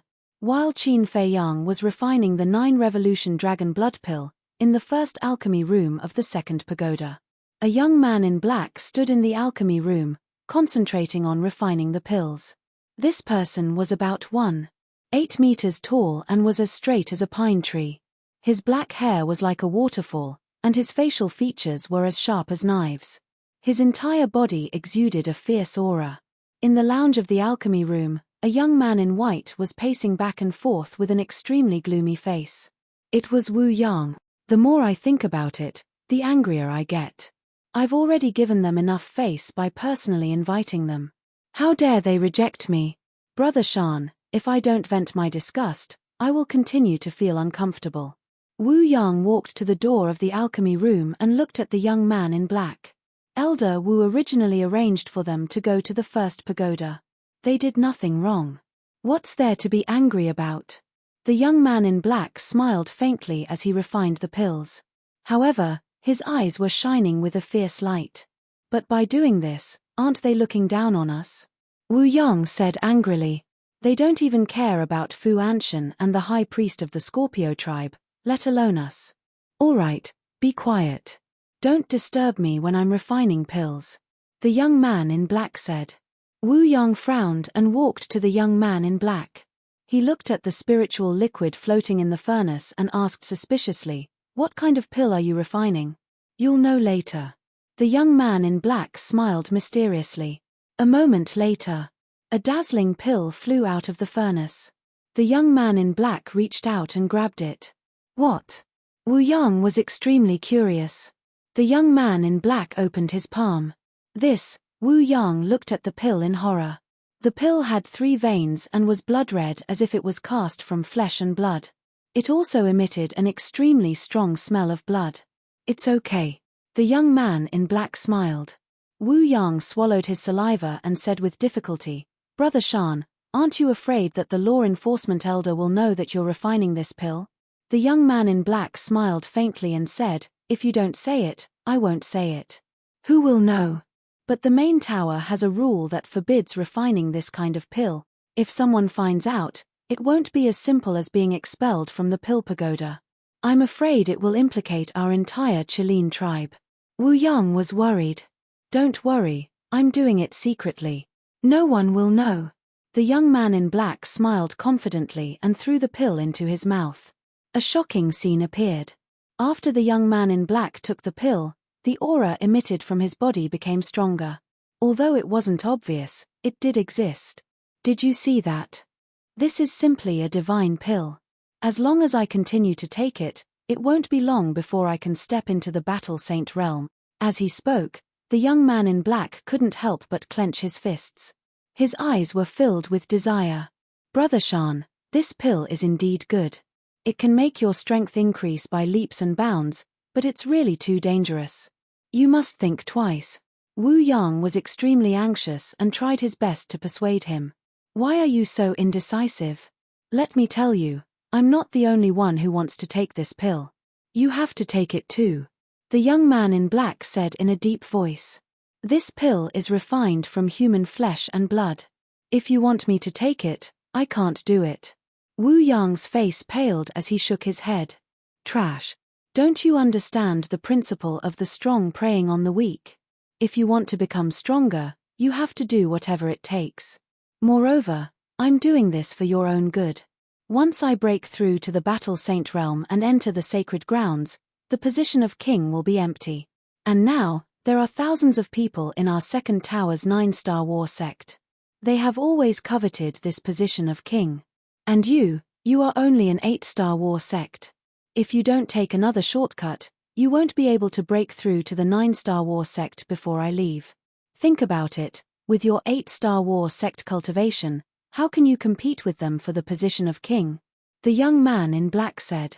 This, Wu Yang hesitated.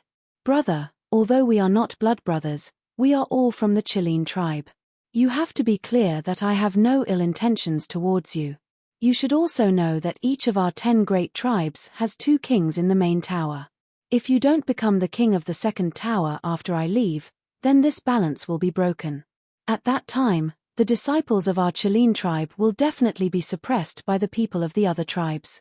Therefore, the position of king of the second tower must be someone from my Chilean tribe. Do you understand? The young man in black said with a deep meaning. Wu Yang frowned and asked, then when did you start to refine this kind of medicinal pill? 3 years ago. The young man in black said.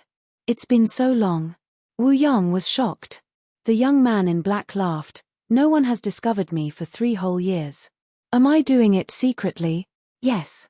Wu Yang nodded and asked again, then where do you usually go to look for prey? I definitely can't be in the divine city, much less in the main tower. I always go outside the city to look for prey. Just keep your heart in your stomach. There are countless people in our central divine kingdom. There are people dying every day. No one will care. The young man in black smiled faintly. Wu Yang took a deep breath and nodded. Okay, I'll listen to you. That's right. The young man in black laughed and was very pleased. Wu Yang rubbed his head and smiled. Suddenly, a cold light flashed in his eyes, and he said, if I have the chance, I will refine Ancestor Mu and Qin Day, those 2 bastards, into pills. Don't worry. Anything is possible. Let's go. We will go outside the city to look for prey now. The young man in black patted Wu Yang's shoulder and then opened a portal. The 2 of them walked in one after another. And this young man in black was none other than the king of the second tower, Wu Shan. First tower. Alchemy room number 10. Qin Feiyang had reached the most crucial step in refining the 9 transformation dragon blood pill. Spiritual liquid fusion, and from the beginning to the end, Fatso and Yang Wei did not say a word. Even their breathing was deliberately lowered to the lowest level, for fear of disturbing Qin Feiyang. In the alchemy furnace, under the control of Qin Feiyang's mental strength, drops of spiritual liquid continued to fuse. Everything was going smoothly. But just as all the spiritual liquid was about to be successfully fused, there was a sudden rush of knocking on the door. At that moment, the spiritual liquid in the alchemy furnace was in a mess. Boom. The next moment, there was a loud explosion in the alchemy room. Thick smoke rose and instantly covered the entire room. That bastard, Qin Feiyang's angry roar also sounded in the alchemy room. Whoosh. 2 figures rushed out of the alchemy room and stood outside the lounge. It was Fatso and Yang Wei. Both of them were also covered in dust at this moment, but the anger on their faces could not be concealed. Thud. Accompanied by a series of footsteps, Qin Feiyang also walked out of the alchemy room. The clothes on his body had become tattered and tattered. His hair was also a mess. His face was covered in black ash. He looked more miserable than Yang Wei and Fatso. With a gloomy face, he walked to the door of the alchemy room and opened the stone door. He saw Mu Qing standing at the door. Looking at Qin Feiyang's current appearance, Mu Qing was stunned. Haha, what are you doing? You actually ended up like this. This is too funny. Don't move, I want to record your current appearance and give it to your good friends to enjoy. Haha, following closely. Mu Qing held her stomach and laughed. She was rocking back and forth and tears were coming out. Qin Feiyang's expression became more and more gloomy. Especially that gaze, it was as if he wanted to eat someone. A moment later, seeing that Qin Feiyang did not say a word, Mu Qing also felt bored.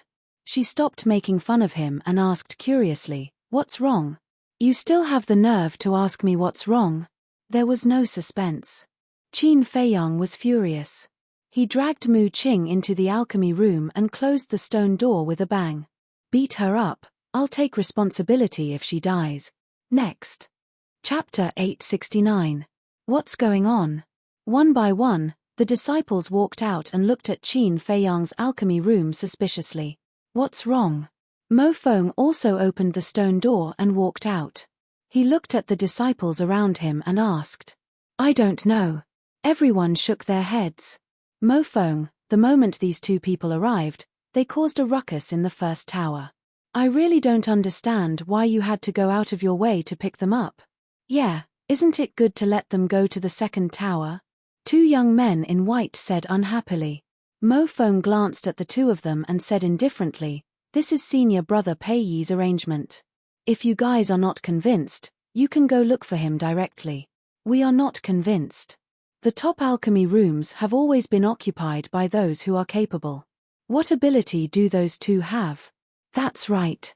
If their mental strength is stronger than ours, we have nothing to say. But according to our inquiries, they only have a level 10 mental strength, while we have a level 13 mental strength.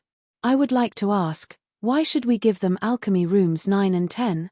The two young men in white said angrily. They were the original owners of room number 9 and 10. Not long ago, Pei Yi asked Mo Feng to look for them and asked them to give the alchemy room to Qin Feiyang and Mo Feng. Due to Pei Yi's status in the first tower, they did not dare to disobey, but they had always been unhappy. Especially when they heard that Qin Feiyang and Mo Feng's mental strength was only at level 10, which was even worse than theirs. The resentment in their hearts grew stronger and stronger. Mo Feng sized up the two of them with an extremely cold expression. And the two young men in white were stronger than Mo Feng.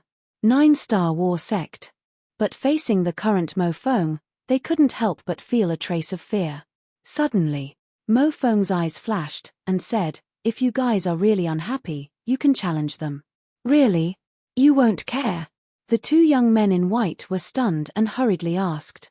I don't care. But in advance, you can't use despicable methods. They have to take the initiative to accept your challenge. Mo Feng said. The two young men in white were overjoyed and couldn't wait to head to the 10th alchemy room. He thought. With their level 13 spiritual power, wouldn't it be easy for them to deal with two level 10 spiritual power practitioners? Dong.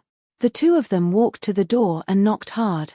Inside the pill refining room, Fatso was beating up Mu Qing. As for Mu Qing, her eyes were already swollen, and her entire body was covered in injuries. She was in an extremely sorry state. However, until now, he still couldn't figure out why Qin Feiyang wanted to beat him up. Wait a moment. Hearing the knock on the door, Qin Feiyang glanced at Mu Qing expressionlessly. Then, he looked at Fatso and said something. He turned around and walked to the door, opening it slightly. The two white-clothed youths immediately entered his line of sight. What's the matter? Qin Feiyang coldly glanced at the two of them. The two of them stuck their heads out and looked behind Qin Feiyang. They wanted to see what was going on. However, Qin Feiyang was blocking the door so that they couldn't see anything. Qin Feiyang raised his eyebrows and asked, is there a problem? Yes. We want to compete with you in alchemy. If we win, You have to return the pill refining room to us. If we lose, we won't disturb you anymore. The two of them said. Compete in alchemy? Qin Feiyang froze in shock. He looked past the two of them and happened to see Mo Feng standing in the corridor opposite. Alchemy rooms number 9 and 10 used to belong to them. Senior brother Pei Yi asked them to give them to you. Now, they want to challenge you to take back the alchemy rooms. Of course, you can refuse. Mo Feng secretly sent a voice transmission to Qin Feiyang. Qin Feiyang was suddenly enlightened. There's one more thing that I think there's a need to tell you. Actually, it's just a pretense that they want to take back the alchemy rooms. Their real purpose is to target you and embarrass you. Because they're also from the Scorpion tribe. Mo Feng said again, also secretly transmitting his voice. The Scorpion tribe. Qin Feiyang's eyes flashed coldly as he looked at the two young men in white. If you're still a man, don't back down and accept our challenge openly. Of course, if you refuse, we can't do anything to you. However, from now on, everyone in the Pill Pagoda will know that you're a spineless sissy. The two young men in white sneered. Trying to provoke me? How childish. Qin Feiyang sneered inwardly. Without saying a word, he directly swung his hand and closed the stone door with a bang. The two young men in white froze and stood in front of the stone door, unable to recover from their shock for a long time. They thought that after being provoked by them, Qin Feiyang would definitely accept their challenge. However, they didn't expect the other party to ignore them at all. They felt that in the other party's eyes, they were like two clowns who were fooling around. Bastard, what qualifications do you have to own alchemy room number 10? If you're still a man, come out and accept our challenge. Don't be like a tortoise, hiding inside. The next moment, the two of them flew into a rage out of humiliation and cursed in the corridor like shrews. Idiot. Mo Feng shook his head and turned to enter alchemy room number 3 without looking back. In fact, he also wanted Qin Feiyang to accept the challenge. This was because he was suspecting that Qin Feiyang's spiritual power of the 10th rank might also be an illusion. And he also had a purpose for telling Qin Feiyang the true identity of the two young men in white. In his opinion, the Scorpion tribe and Qin Feiyang had a deep grudge, and the two sides would definitely be at loggerheads. And when Qin Feiyang learned that the two were from the Scorpion tribe, he would definitely accept the challenge. However, he didn't expect that Qin Feiyang would not play by the rules at all and directly refuse. The two young men in white were still cursing and swearing, looking like they would not stop until they were dead. And the other disciples were also discussing unscrupulously.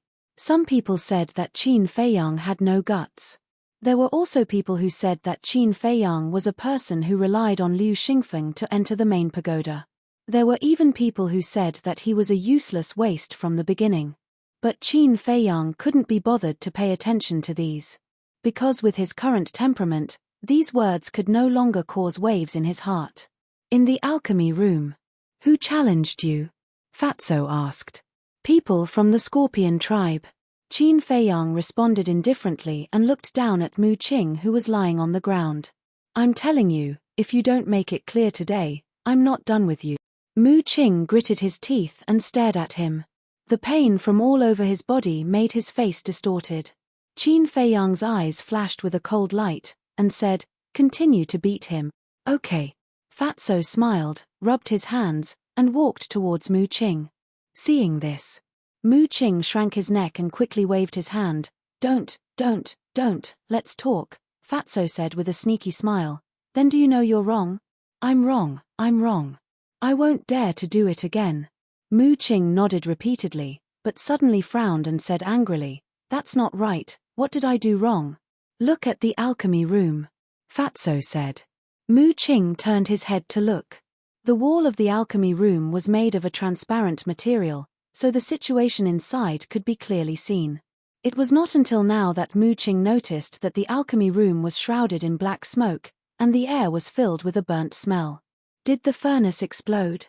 He was slightly stunned, and the anger in his heart also burned. He looked at Qin Feiyang and shouted, your furnace explodes, what does it have to do with me? Why did you beat me? If it weren't for you suddenly knocking on the door, would the furnace explode? Let me tell you, this time the boss is refining a very heaven-defying elixir. Even your Mu family can't afford it. Fatso said angrily. Humph. In this world, there is nothing that my Mu family can't afford. Tell me, what kind of elixir? I'll compensate you 10 times. Mu Qing said. Fatso sneered, then listen carefully. 9, shut up. But before Fatso said it, Qin Feiyang suddenly shouted. Fatso was stunned and immediately shut his mouth, and he felt lucky in his heart.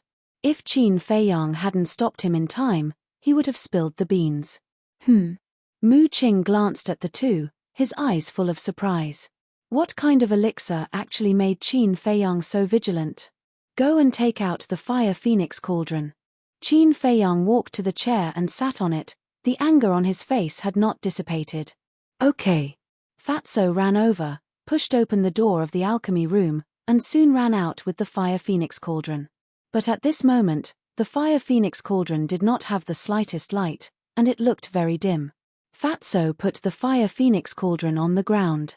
Qin Feiyang looked carefully for a moment and found that there was a very small crack somewhere in the fire phoenix cauldron. He couldn't help but feel a pain in his heart. Not only did he lose a 9 transformation dragon blood elixir, but he also wasted a 6th grade elixir furnace. This loss was too great. Fatso also noticed the crack, turned his head and stared at Mu Qing gloomily, and said, Tell me, how are you going to compensate us for the loss? I'm telling you, don't go too far. Yes. I disturbed your alchemy and caused your cauldron to explode. It's my fault, but you also beat me up. Look at me now. It's good enough that I didn't settle the score with you, but you still want to ask me for compensation. How dare you ask for it? Mu Qing sneered. Qin Feiyang raised his eyebrows and said, Continue to beat him up. Don't. I'll compensate. Mu Qing's face turned pale, and he said hurriedly. A wise man knows better than to fight when the odds are against him. He would deal with it first.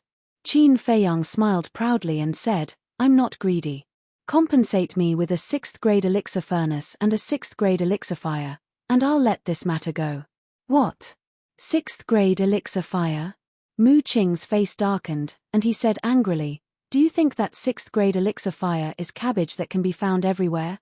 A 6th grade elixir fire is indeed rare, but for a young master like you, it shouldn't be rare. If I'm not wrong, you should have it on you now. Qin Feiyang said with a smile. Fatso rubbed his hands and laughed. If you don't give it to us, you know the consequences.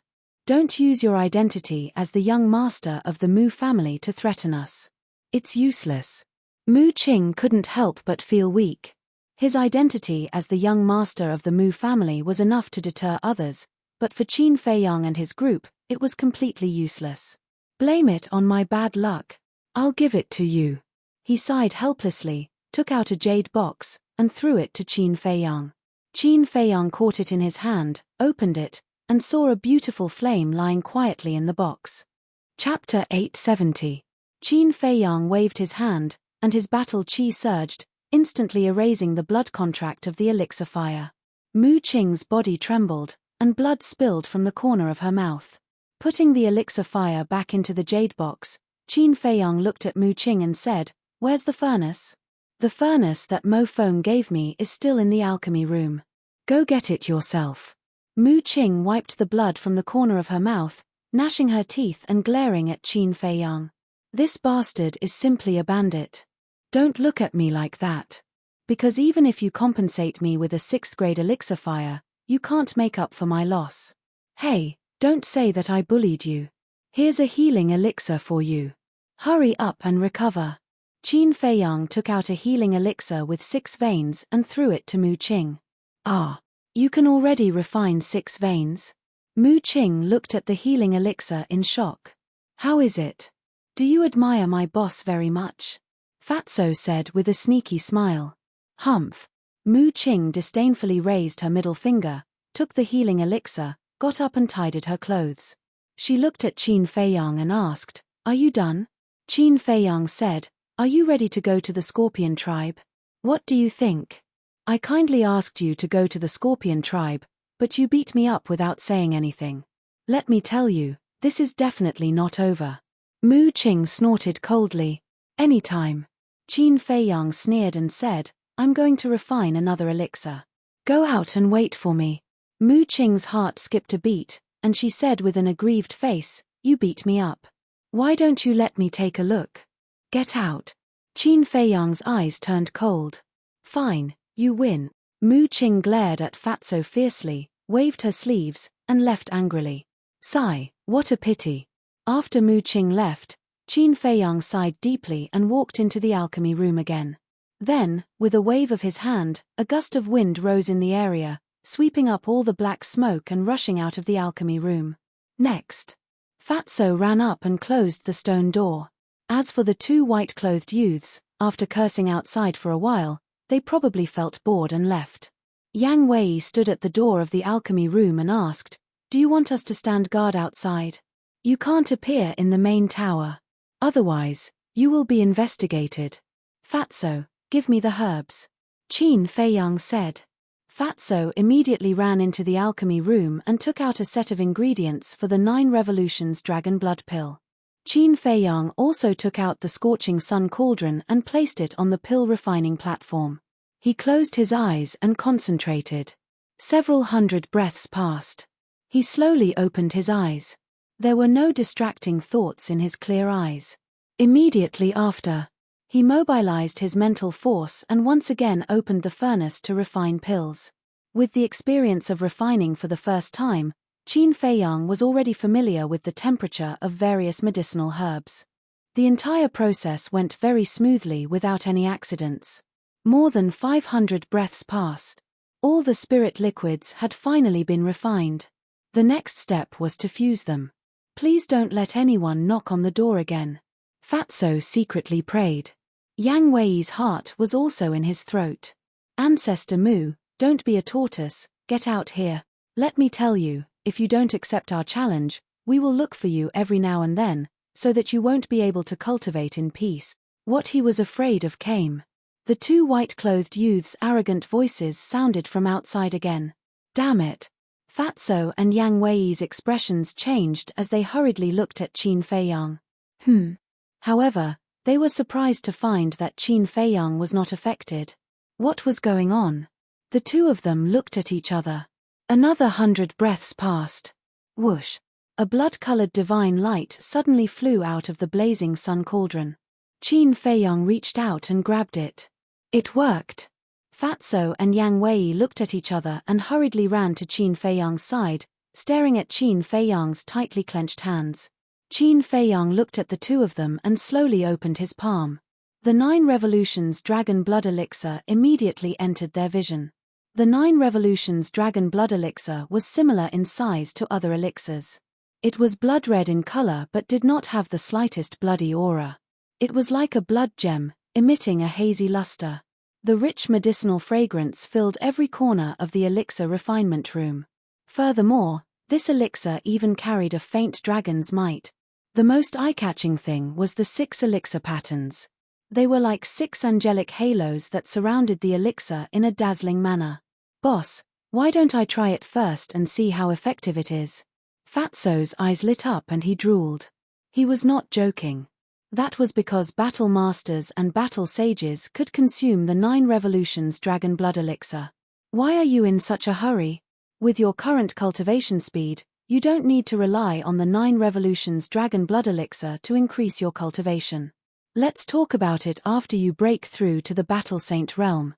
Qin Feiyang rolled his eyes at him and directly handed the 9 Revolutions Dragon Blood Elixir to Yang Wei. Yang Wei took the elixir and said, Now, can you tell me what the use of this elixir is? The effect of the 9 Revolutions Dragon Blood Elixir is to increase the cultivation of battle masters and battle saints. In other words, as long as you consume it, you can instantly break through to the 9-star battle saint realm. Qin Feiyang said with a faint smile. What? Yang Wei was dumbfounded. There was actually such an elixir in this world. However, whether you can successfully break through in the end depends on your luck. Because the 9 Revolutions Dragon Blood Elixir with 6 elixir patterns only has a 60% chance. Qin Feiyang said again. A 60% chance is already very high. Yang Wei muttered. Let's give it a try. Try your best to succeed in one go, so as not to waste any more 9 revolutions dragon blood elixirs. Qin Feiyang waved his hand and brought Yang Wei and Fatso into the castle. If he really succeeded, the aura of a 9-star battle saint would alarm everyone in the first tower. Therefore, breaking through inside the castle was the safest. Yang Wei looked at the 9 revolutions dragon blood elixir, took a deep breath, quickly put it into his mouth, and then sat down cross-legged. It was a small elixir, but it contained an incomparably shocking amount of energy. Yang Wei felt it the most clearly. The moment the 9 revolutions dragon blood elixir melted, the energy was like a torrent of beasts, crazily surging into his body. His 5 viscera, 6 bowels, 4 limbs, and hundreds of bones trembled under the impact of the energy. He felt that his body was about to explode. At the same time, he could also clearly feel that every cell in his body, every inch of his flesh and blood, was gradually transforming under the refinement of the energy. Time passed breath by breath. Yang Wei's pores slowly overflowed some black substance, emitting a foul smell. This was the impurities in his flesh and blood.